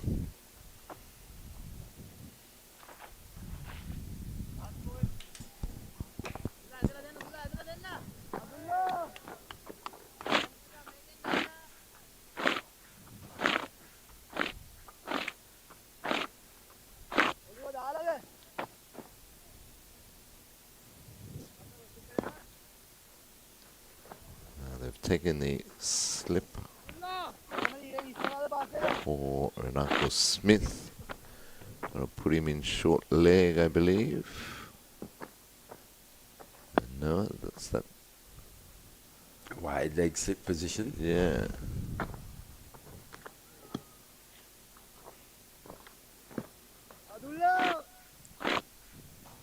For what they short extra cover into slip, so slip in a gully. Samadou into Smith, who leaves a wide ball alone to complete the over. So he's doing his job again, is Renato Smith. He's on 2. Bowen Tuckett is on 39, 216 for 8. 82 more required for West Indies Academy. 2 wicket. For the West Indian cricketing public, Nicholas Pooran has just announced his international retirement. No longer will he represent the West Indies. Got a quick statement from him on his Instagram page. It says, after much thought and reflection, I've decided to announce my retirement from international cricket.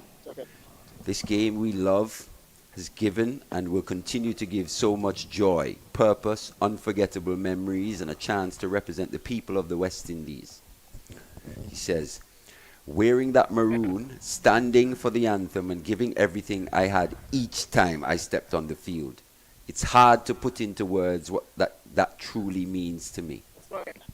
To have led the team as captain is a privilege, and I will always hold close to my heart.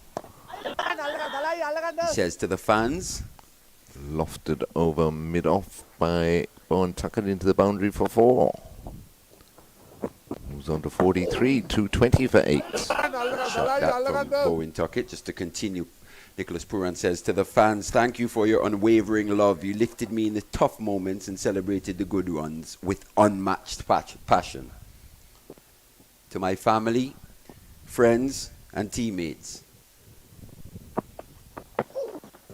And that's caught the top of the bat. It bounced on Bowen Tuckett, and a simple catch for De La Vera. Bowen Tuckett is gone. West Indies Academy lose their 9th, and Sri Lanka sniff blood. Yes, I think with that wicket go the fortunes of the West Indies Academy. Have a look at that. Reared off a length.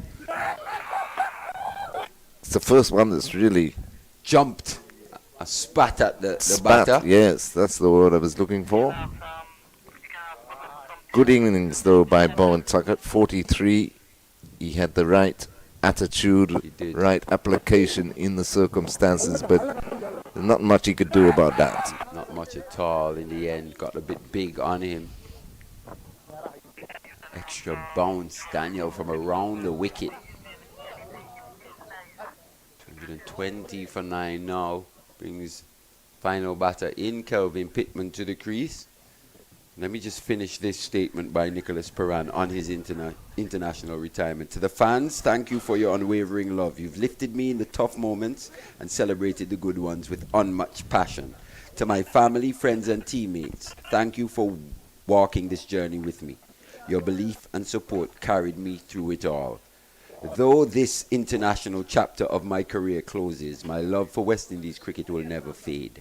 I wish the team and the region nothing but success and strength for the road ahead.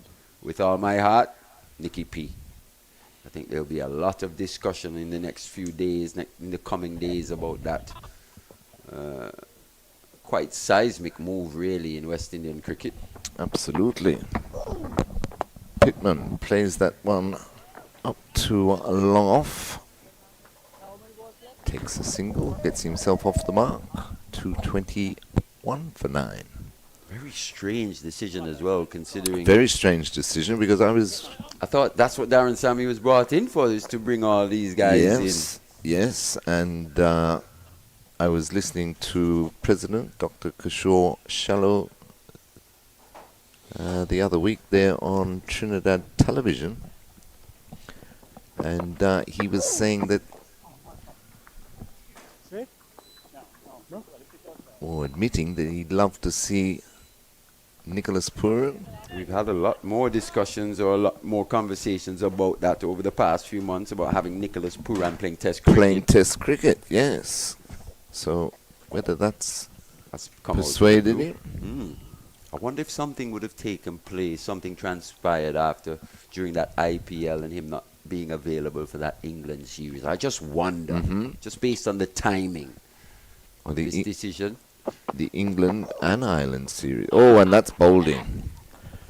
That's right through Inako Smith and Sri Lanka. Emerging players have wrapped up a 75-run victory. Bowling West Indies Academy out for 222 in pursuit of 298 here at Coolidge on day 3. Wow. Well done to the Sri Lankan emerging players, but a good fight, though, from the West Indies Academy. But victory there for Sri Lanka emerging. And once again, Terry, we spoke about just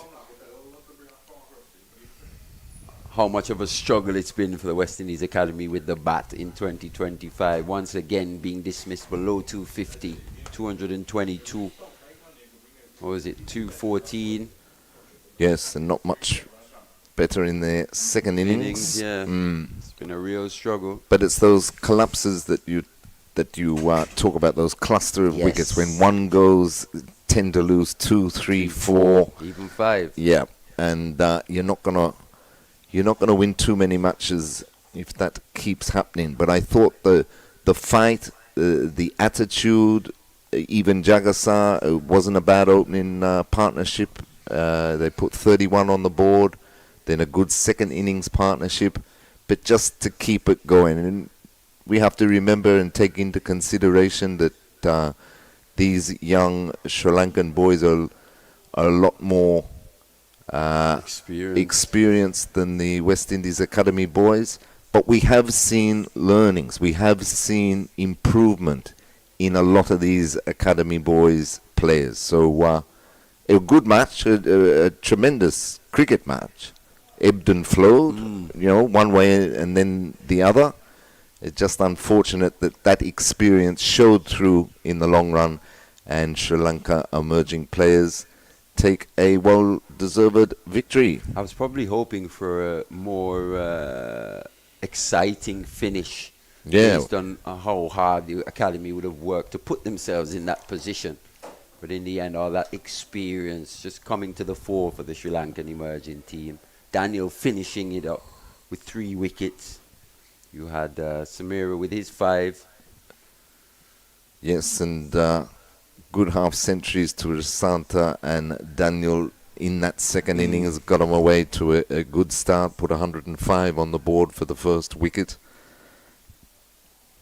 But excellent comeback again by the West Indies Academy this morning, taking the last 5 for 78 and career best figures for Nathan Edward, 14.2 overs, 5 maidens, 6 for 23. Career best figures for Calvin Pittman in the first innings, 7 for 28 off 13 overs with 2 maidens. So positive signs moving forward for the academy, and this match will be good learning experience, and as they continue on their learning curve. But as we say, full credit to Sri Lanka emerging players. They run out winners by 75 runs, bowling West Indies Academy out for 222. And very similar, not only the scores, 214 off 50.4 overs in the first innings for West Indies Academy, 222 off 50.5 overs. Yeah. So well done to Sri Lanka emerging players. I hope you've enjoyed our coverage here on Cricket 360 via the Windies YouTube channel. And on behalf of Marley Richards, myself, Terry Loraji, Big Jace doing all the technical work, our camera crew, and Vinod Mancham. We will be back on Saturday, that's June 14, at 9:55 a.m. for the start of the second 4-day first-class clash between these two, West Indies Academy and Sri Lanka emerging players. But until then, it's good night.